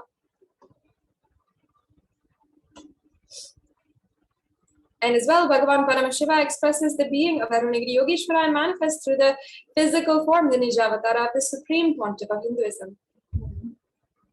And Bhagavan Parandhama expresses the being of Mahavishnu and manifests as Nijavatara through the form of Bhagavan Venkateshwara. The Arshavatar reflects the consciousness and manifestation of the superconscious energy, but human beings are not mature enough to receive that higher level energy experienced from the Arshavatar directly. So that is why the avatar comes down to bridge the gap and create the experience of superconscious energy inside of all of us. And when we have the Bhava Samadhi Darshan of the Nijavatar manifesting beings of various dimensions of Paramashiva, the auspicious components and powerfulness of those dimensions are awakened inside of us. The dimension of Paramashiva manifesting in the Nijavatara, for us to experience that very same, is Bhava Samadhi Darshan. And Bhava Samadhi Darshan is the direct experience of causeless bliss. During Bhava Samadhi Darshan, our being comes alive and celebrates with the energy wave of existence. Our very muscles learn to imbibe and radiate Paramashiva. Bhava Samadhi Darshan is like a window to the infinite expanse of consciousness, allowing us to glimpse the formless in a way that we can understand. And even without much effort from our side, our very biomemory awakens to the space of Paramashiva, the ultimate consciousness, during Bhava Samadhi Darshan. And to have a glimpse of having darshan of an avatar cleanses the karmas of lifetimes and creates a deep and lasting transformation in us. And what is the best space to receive? It is gratitude. Gratitude enables reflection of consciousness on all levels, physical, psychological, and ultimately the conscious level. The darshan meditation as a preparation helps us fall into a space of gratitude, and it is during this time that we drop the conscious resolutions, the satya sankalpa. So now, let us hold the right context to receive the darshan. Just pray, I know you are the source of everything. You are everything, and you are in the embodied form of the supreme pontiff of Hinduism, and you are in this body. You are the source for both. Let me connect with you. Let you reveal yourself with me, and let me be in the Bhava Samadhi of you. Let's take a few minutes to set up for the Panchopachara Puja. Go ahead and get the sandalwood paste, flowers, incense, lamp, and food offering. And we'll now be beginning the Paramashiva Dhyana mantra after a short break.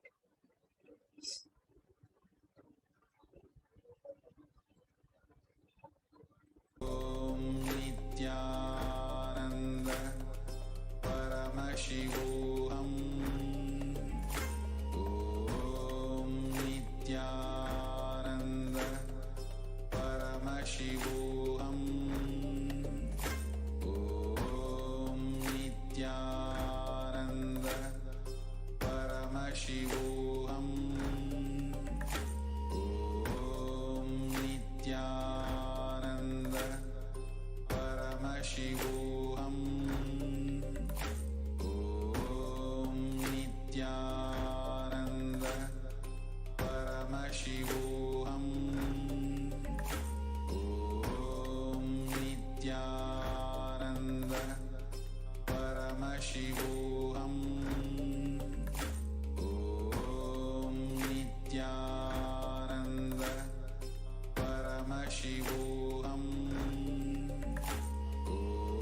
Om Nithyananda Paramashivoham. Om Nithyananda Paramashivoham. Om Nithyananda Paramashivoham. Om Nithyananda Paramashivoham. Om Nithyananda Paramashivoham.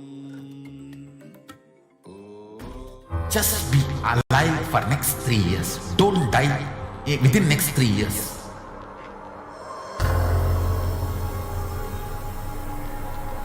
Just don't die within next 3 years. Be alive. Somehow be alive. I'm working sincerely. I will reach you somehow. Somehow I will reach you.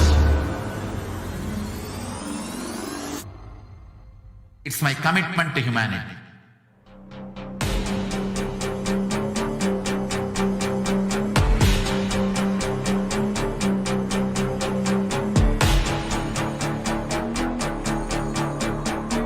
Just don't die within next 3 years.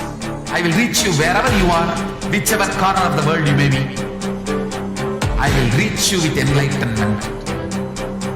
You manifesting the space, state, powers, being Paramashivam. It is possible, and it is possible for you.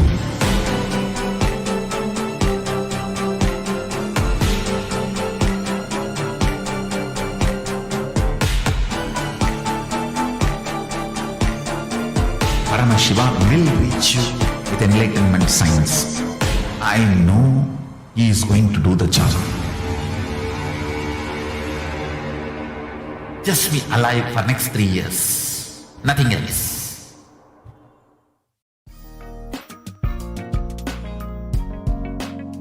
We get you help. We get you ability to build beautiful relationships in your life. We get you direct spiritual support, and we make sure you become wealthy.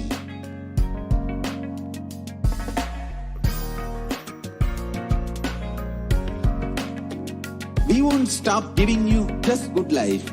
We will literally not stop till you live enlightened life.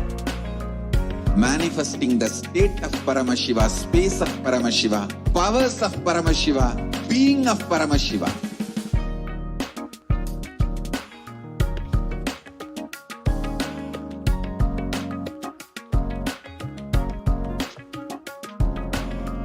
Whole world should become Kailasians. I want the whole world to know Hindus have something great to contribute to the world.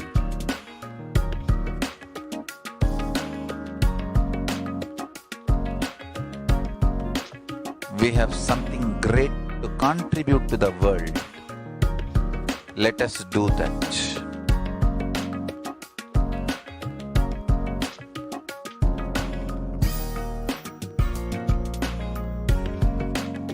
Kailasa is proper customized spiritual service helping you to identify your root patterns of suffering. We have perfected the science of helping every individual from every cultural, religious, nationality background.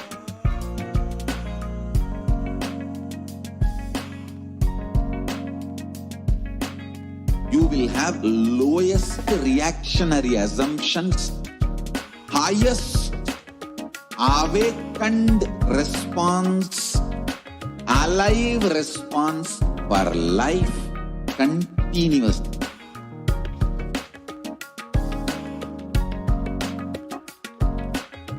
Kailasa is enlightenment ecosystem, literally enlightenment itself in your own home, wherever you are. Proper customized spiritual service helping you to complete with your life negativity, withdrawal from life, self-hatred, self-denial, self-doubt, so much of tiredness, laziness. We can support you aligning your diet, your attitude, your aptitude, your understanding about life. We can help you with everything.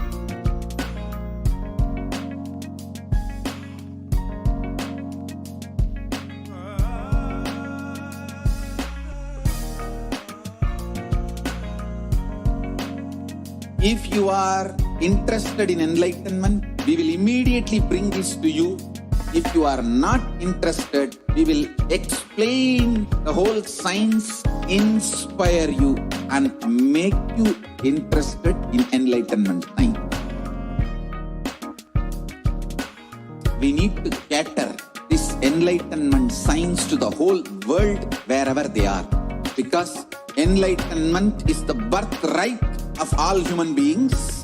Kailasa is responsible to provide that to all human beings.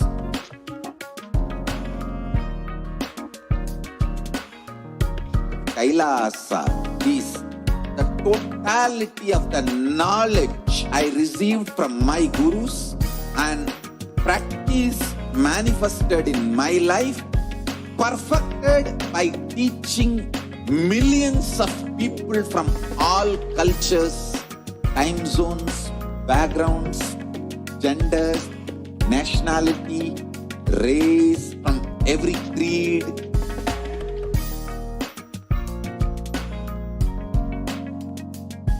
So this absolutely perfected knowledge available to you, served to you in your home without even you moving out of your couch, free of cost.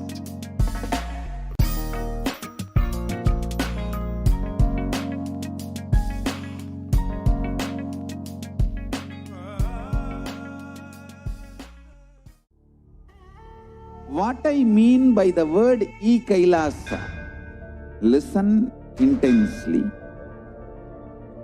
Enlightenment ecosystem, literally enlightenment itself in your own home, wherever you are. If you cannot come to Kailasa, it's okay. Kailasa can come to you. Kailasa coming to you is E-Kailasa.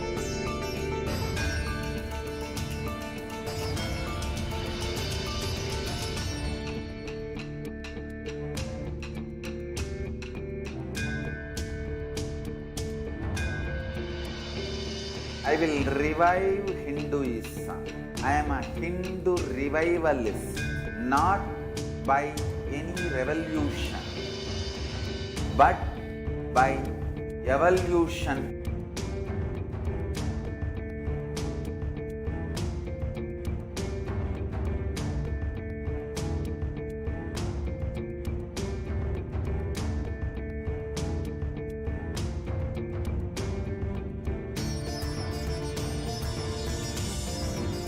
And setting model communities.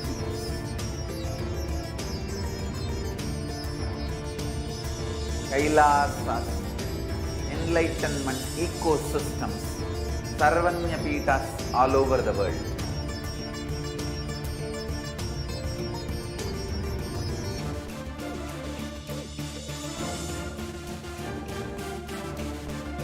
All powerful cognition, knowledge, only when you live power manifestation and possibilities manifestation happens. This is a fundamental truth.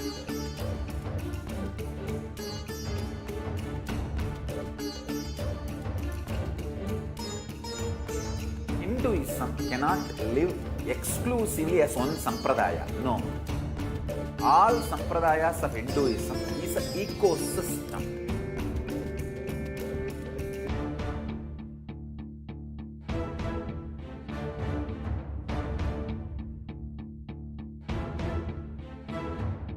So don't keep quiet thinking that if one sampradaya is attacked, only that sampradaya is going to be affected.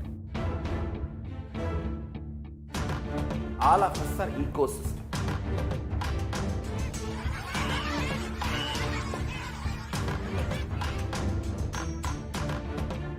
I invite all of you to get involved and enjoy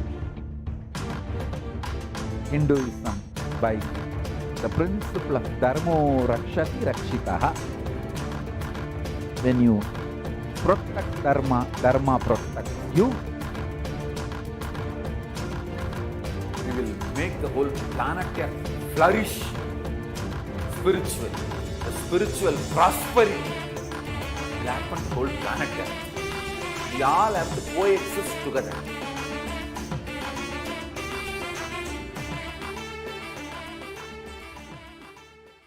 Just be alive for next 3 years. Don't die within next 3 years.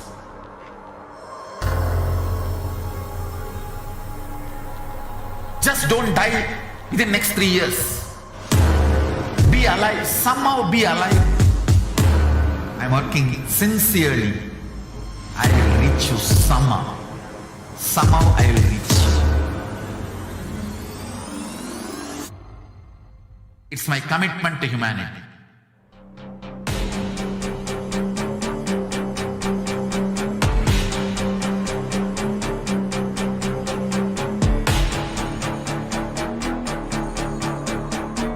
Just don't die within next 3 years.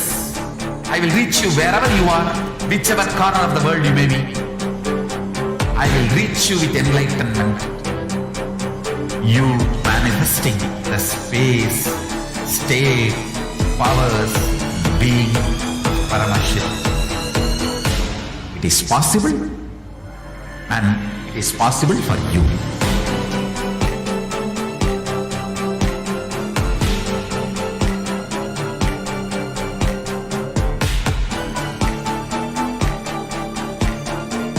Paramashivoham will reach you with enlightenment science. I know he is going to do the job. Just be alive for next 3 years. Nothing else.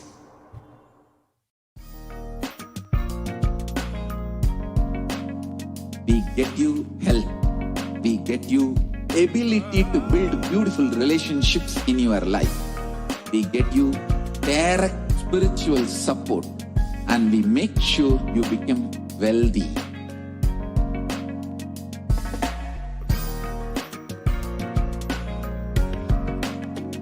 We won't stop giving you just good life. We will literally not stop till you live enlightened life. Manifesting the state of Paramashiva, space of Paramashiva, powers of Paramashiva, being of Paramashiva.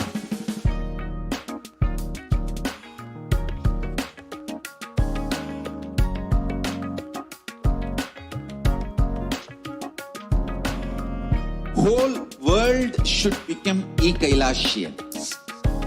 I want the whole world to know Hindus have something great to contribute to the world.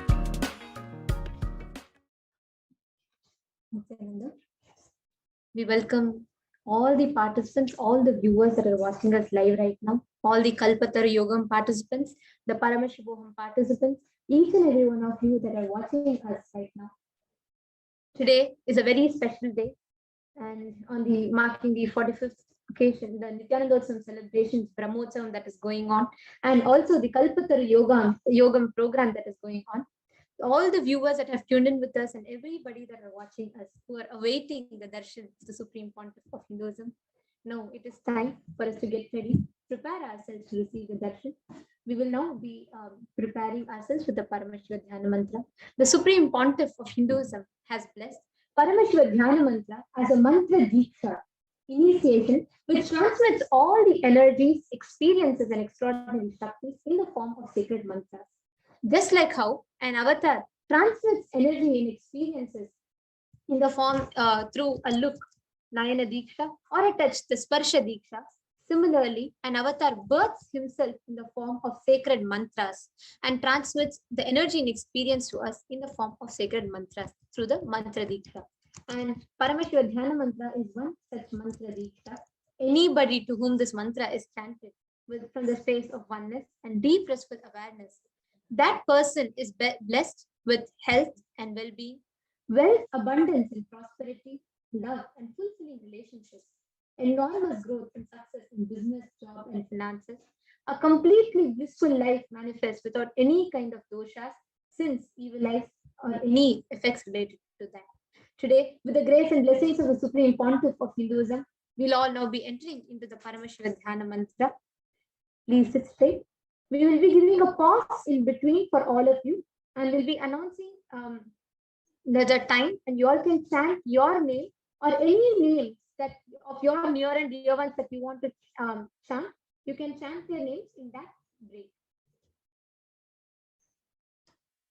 We will be offering this Paramashiva Dhyana Mantra for the healing of any kind of health issues, any kind of disorders, for any insecurities in you to get healed, for any kind of business, job, and finance, any issues that you have to be completely healed, for all of you to be walking out of any obsessive compulsive disorders or patterns that you are stuck with, any physiological, psychological, and neurological stress that you are stuck with, for the healing of all conflicts in your relationships, for you to experience health and abundance and prosperity, for you to experience enormous growth and success in your business, job, and finances, for you to have complete completion in your inner space, for you to have complete completion in all the relationships in your life, for you to break out of any fear patterns that you are stuck with, for all your SCHTs to be completely removed in you, and for you to be empowered to manifest your reality, to become the Kalpataru in your life, for the grace and blessings of the Supreme Pontiff of Hinduism to always be with you. Let us now enter into the Paramashiva Dhyana Mantra. Om Nithyananda Paramashivoham. Om Nithyananda Paramashivoham. Om Nithyananda Paramashivoham. Om Hrim Nithyanandaya Namaha. Om Ham Hom Shivaya Namaha. Om Nithyanandam Paramasukadam Kevalam Jnanamurtim Dvandvatitam Gaganasudrisham Tattvamasyaadhiraksham Ekam Nityam Vimalamachalam Sarvadi Sakshibhutam Bhavatitam Trigunarahitam Sadgurum Tam Namami. I surrender to that Sadguru who is eternal bliss, the bestower of supreme happiness, the one whose embodiment of wisdom, who is beyond duality, who is omnipresent, to whom the supreme goal is giving the enlightenment experience, who is eternal, pure and unshakable, who is a silent spectator of all thought process, who is beyond emotions, who is without the three qualities of Sattva, Rajas and Tamas. When we make a conscious resolution in the presence of the avatar, the power of the Sankalpa itself will deliver the experience and manifest your reality. Om Namo Parta Samasta Dvidakshaya Dvara Bhagavad Shri Nithyananda Paramashiva Prityartham. I am taking this conscious resolution today for destroying all my karmas and sins, and in order to please Bhagavan Shri Nithyananda Paramashivam. Asya Deva Devasya Mahadevasya Akhilanda Koti Brahmanda Nayakasya. Who is the God of all gods? Who is the greatest of gods? The Lord of universes and multiverses. The Lord of the cosmos. Sakala Jagat Srishti Sthiti Samhara Tiro Bhavanagraha Kya Panchak Parayanasya Adimadhyantarhitasya Aprameya Parakramasya Tattvartha Khocharasya Kalukara Makaratmaka Pranavatmakasya Vrishabharudhasya Mahadevasya Amikadivatulanta Mahatantrakya Shaivagamaswarupasya Sakalanigamagaswarupasya Shuddhadvaita Shaivaswarupasya Nityananda Padastasya Nityananda Swarupasya Shuddha Satchidananda Vigrahasya Rupa Rupatitasya Sakala Nishkala Swarupasya Nitya Niranjana Niramaya Nirvikara Akhandadi Visheshanasya Shri Nityanandeshwari Parashakti Samhita Shri Nityanandeshwara Paramashivasya Shri Nityanandeshwari Parashakti Samhita Nityanandeshwara Paramashiva Avatar Bhutasya Sarvadeva Devi Swarupasya Bhagavataha Shri Nityananda Paramashivasya cha Prityartham Shubhe Shobhane Muhurte Adya Brahmanaha Diya Parate Shri अष्टाविंशतितमे नित्ययुगे प्रथमे पादे जम्बोद्वीपे भारतवर्षे भरतखण्डे मेरोः दक्षिणे पार्श्वे शखाब्दे अस्मिन् वर्तमाने व्यवहारिके प्रभवादीनां षष्ट्याः संवत्सराणां मध्ये शुभनाम संवत्सरे शुभायने शुभऋतौ शुभमासे शुभपक्षे शुभतिथौ शुभवासरयुक्तायां शुभनक्षत्र शुभयोग शुभकरण एवं गुणविशेषेण विशिष्टायाम् अस्यां शुभतिथौ. During this auspicious time, during the second half of the lifetime of Lord Brahma, during the Kalpa called Shvetavaraha, during the regime of Vaivasvata Manu, during the quarter of the Yuga called Nitya Yuga, in the island called Jambu, continent called Bharata Varsha, in the Indian subcontinent called Bharata Khanda, in the southern side of the Mount Meru, in the Shaka era, in the auspicious time, during this auspicious year, which is one of the set of 60 years, which is in practice, of which Prabhava is the first year, in the auspicious Ayana, in the auspicious season, in the auspicious month, in the auspicious Paksha, on the auspicious Tithi, on the auspicious day, during the auspicious Nakshatra, auspicious Yoga, and auspicious Karana, during such an auspicious moment, Adi Kailase Kalpavrikshasya Daha Nityanandanagare Smrita Smritanam Muktidayake Mahakshetre. Now we request all the participants, whether you're offering this mantra for yourself or for someone else. If you're offering this for a female, kindly chant the female names now.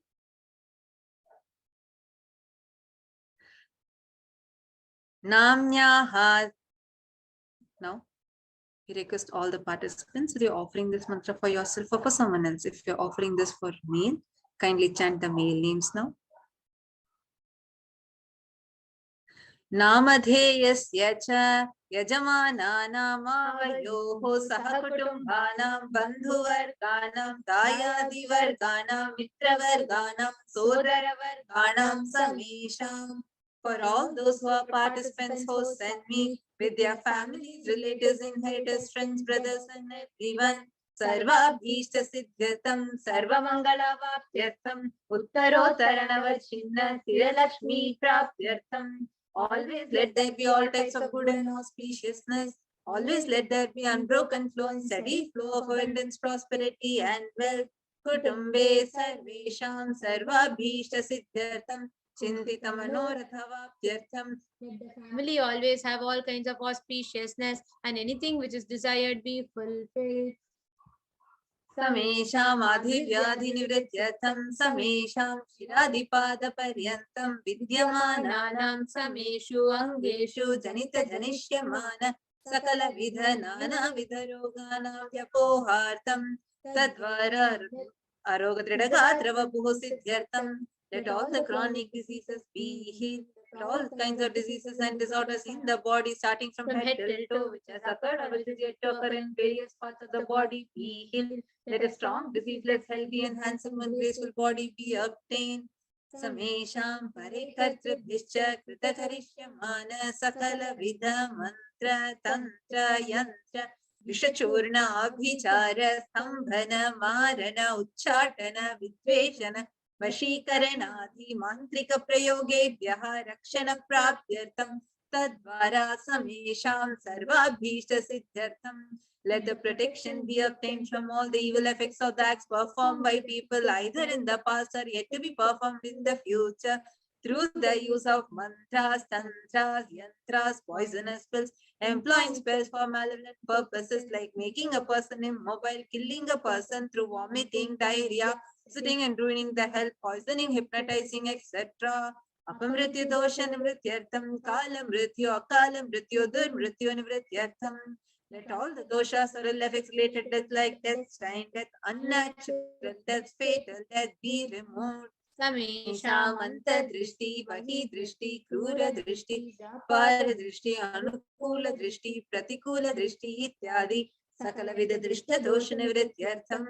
Let all the effects of evil eyes from known and unknown sources, effects of cruelty, filled eyes, evil eyes of business enemies, effects of evil eyes of people who may project as if they are well-wishers, effects of evil eyes of people who are against our well-being be removed. Samesha mantha shatru, bahi shatru, krura shatru, vyapara shatru, anukula shatru, pratikula shatru, ityadi sakala vida shatru badha nivrityartham. Let all the effects of the inner enemies, outer enemies, fierce enemies, business enemies, enemies who project themselves as good, enemies who work against our well-being be removed. Samesha matrusha padi sakala vidasha panam vyapohanatam. Let the effects of all the curses right from the mother be removed. Anadi avidya vasanaya pravartamane asmin mahati samsara chakre चित्राभिः कर्मगतिभिः विचित्रासु योनिषु पुनः पुनः अनेकथा जनित्वा. From time immemorial, due to ignorance, we get caught in the vast cycle of birth and death. Due to the effects of our action, we take birth again and again in various bodies, which is quite strange. Kenapi punya karma visheshena bhagavatah Shri Nithyananda Paramashivasya Parimitaya Kripaya Dhanintana Manushya Janma Praptavatam. Yet, due to some good action, with the extreme and immeasurable compassion and grace of Bhagavan Shri Nithyananda Paramashivam, we have been blessed with the human body. Samesham Parekartribhishcha Samesham Iha Janmani Purva Janmani Janma Janmantareshu Sarvaihi Kritanam Shiva Ninda Devi Ninda Guru Ninda Doshavyapohartam Vaparada, Devyaparada, Gurvaparada, Doshavyapohartam. Any kind of abuse we may have done to Paramashiva, Parashakti and Guru in the present birth, past birth or in any of the births be removed. Any kind of crimes or offenses committed against Paramashiva, Parashakti and Guru be removed.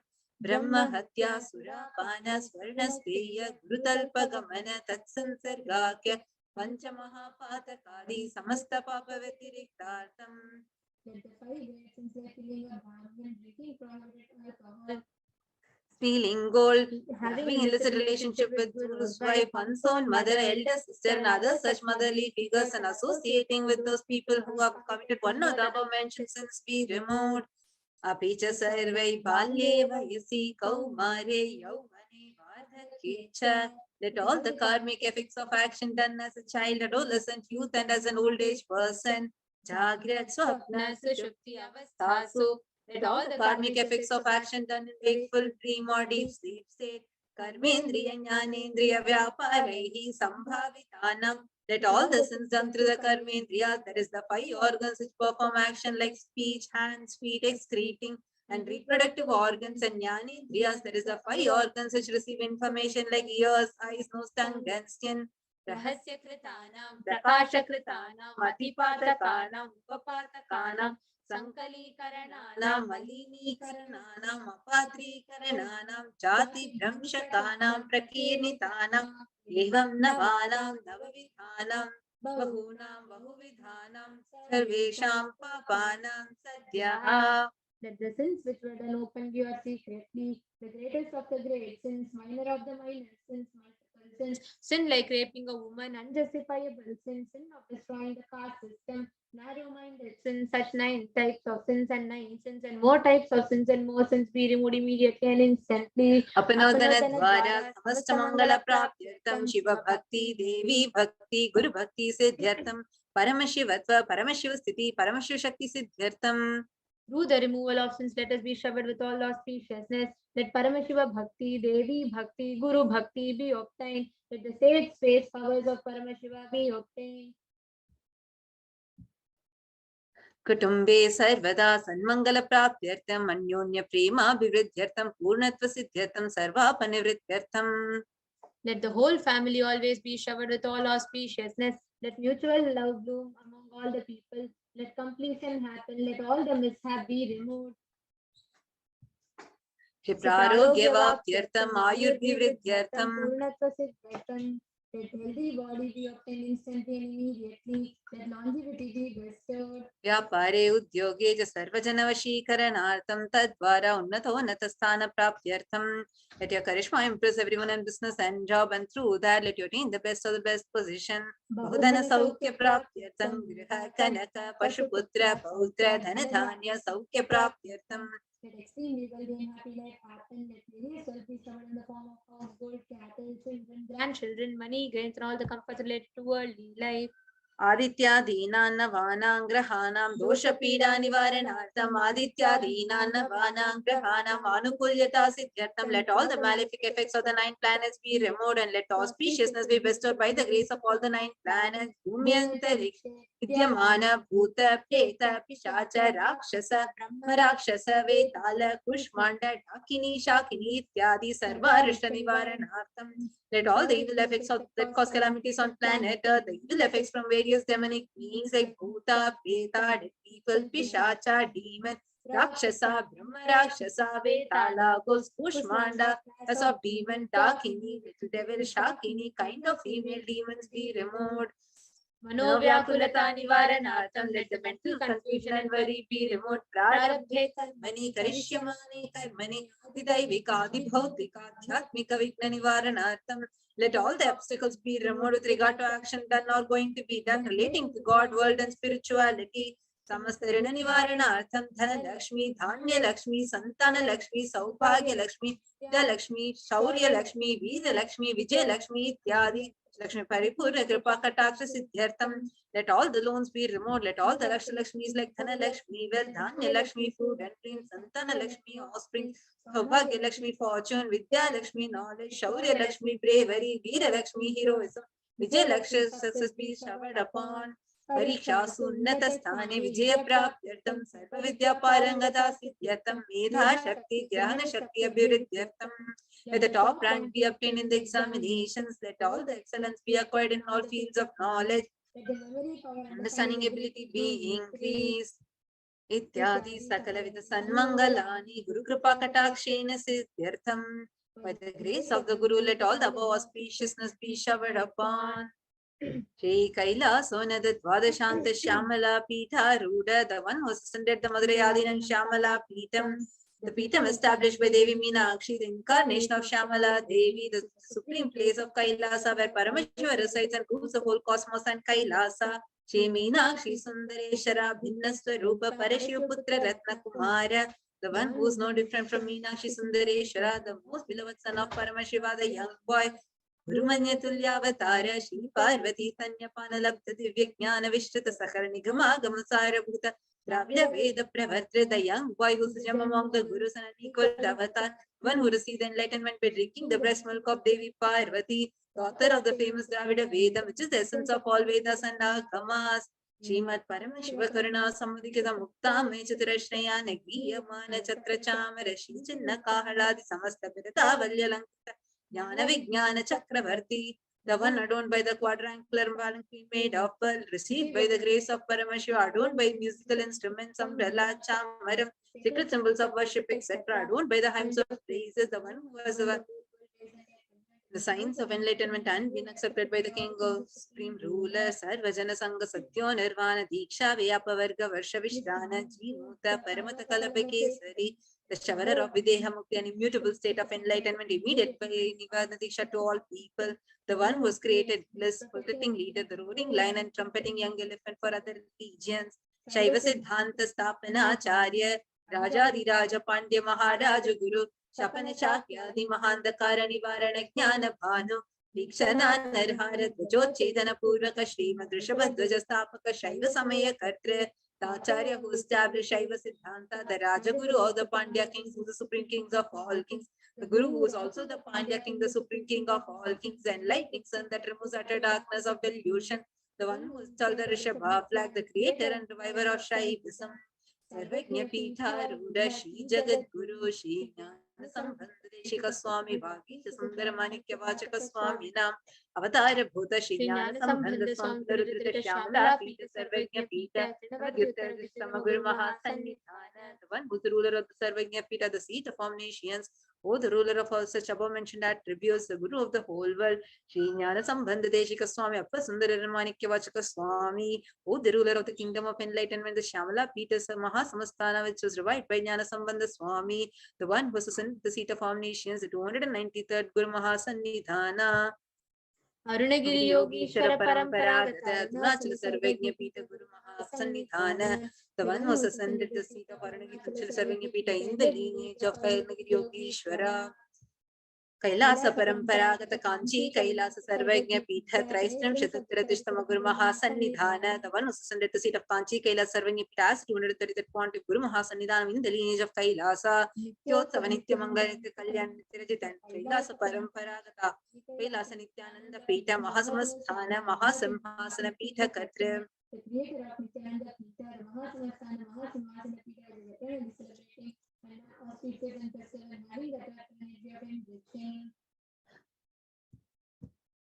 Sakshat Shri Paramashivoham Bhuta Kailasa Paramparagata Vaivasata Manusha Parishchandra Bhagirata Shri Ramachandra Shurasena Ityadhyana Vachinna Sarvabhauma Chakravarti Paramparagata Shashti Yogini Mandita Chatushashti Sampradaya Pravataka Manudharma Shasana Vivamsha Prapta Sarvajna Pita Surangi Samraja Murtha Abhishikta Chuda Mani Sakshat Shri Paramashivoham Bhuta Vilamaha Guru Punaradhrita Mahanirvani Pita Ashtotra Sahasra Shri Mahamandaleshwara, the 1008 Shri Mahamandaleshwara of Mahanirvani Pita established by Bhagavan Paramashiva himself and revived by Sage Kapila, Sakshat Paramashivoham Bhuta Simhasana Abhishikta Samasta Garanayaka Mahaganapati Samaram Panava Chinna Pitha Dishwara Guru Parampara Prapta Atla Pita Ashtotra Sahasratam Ashtotra Sahasra Pitha Dishwara, the 1008 Shatla Pitha Dishwara of Atla Pita, which has an unbroken lineage of the point starting from Bhagavan Mahaganapati, who is the leader of the Kanas and who was coronated by Bhagavan Paramashiva himself. Dharma Mukti Sargapura Swarna Pitha Trayo Vimcha Guru Mahasannidhana,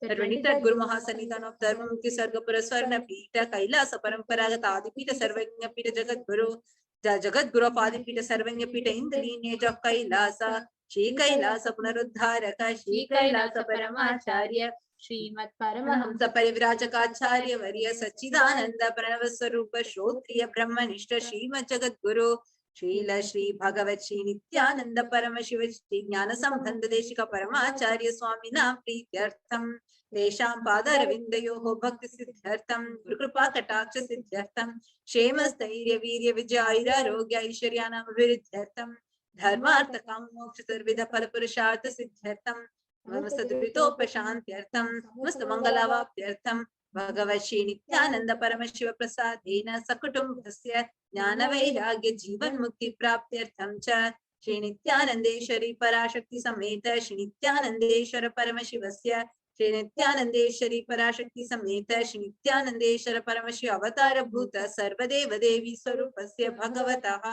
Nithyananda Paramashivasya cha dhyana shodasopachara sarvopachara archanaradhana bhojam prarthanam karishye. Om Ananda Gandhanilaya Namaha. Om Bhavaroga Beshachaya Namaha. Om Kalpatarave Namaha. Om Pashupataye Namaha. Pashimochakaya Namaha. Om Yipsita Phaladayakaya Namaha. Om Bhagirti Parivartakaya Namaha. Om Adhi Vyadhi Vinashakaya Namaha. Om Samasta Kalyana Gunanvitaya Namaha. Vidipurishaya Namaha. Om Shri Kailasa Pataye Namaha. Om Shivashakti Swarupaya Namaha. Om Hri Nithyanandaya Namaha. Om Ham Ham Shivaya Namaha. Om Shri Nithyanandeshwari Parashakti Sameta Shri Nithyanandeshwara Paramashivaya Namaha. Om Shri Nithyanandeshwari Parashakti Sameta Shri Nithyanandeshwara Paramashiv Avatara Bhuta Shri Sarvadeva Devi Swarupaya Shila Shri Bhagavat Shri Nithyananda Paramashiva Shri Jnana Sambandha Deshika Paramacharya Swamine Namaha. Om Nithyanandam. Now, in this same space, let us all get ready to receive the Kalpataru Darshan directly from the Nija Avatara of Paramashiva, the very avatar of Paramashiva, the ultimate Kalpataru. No.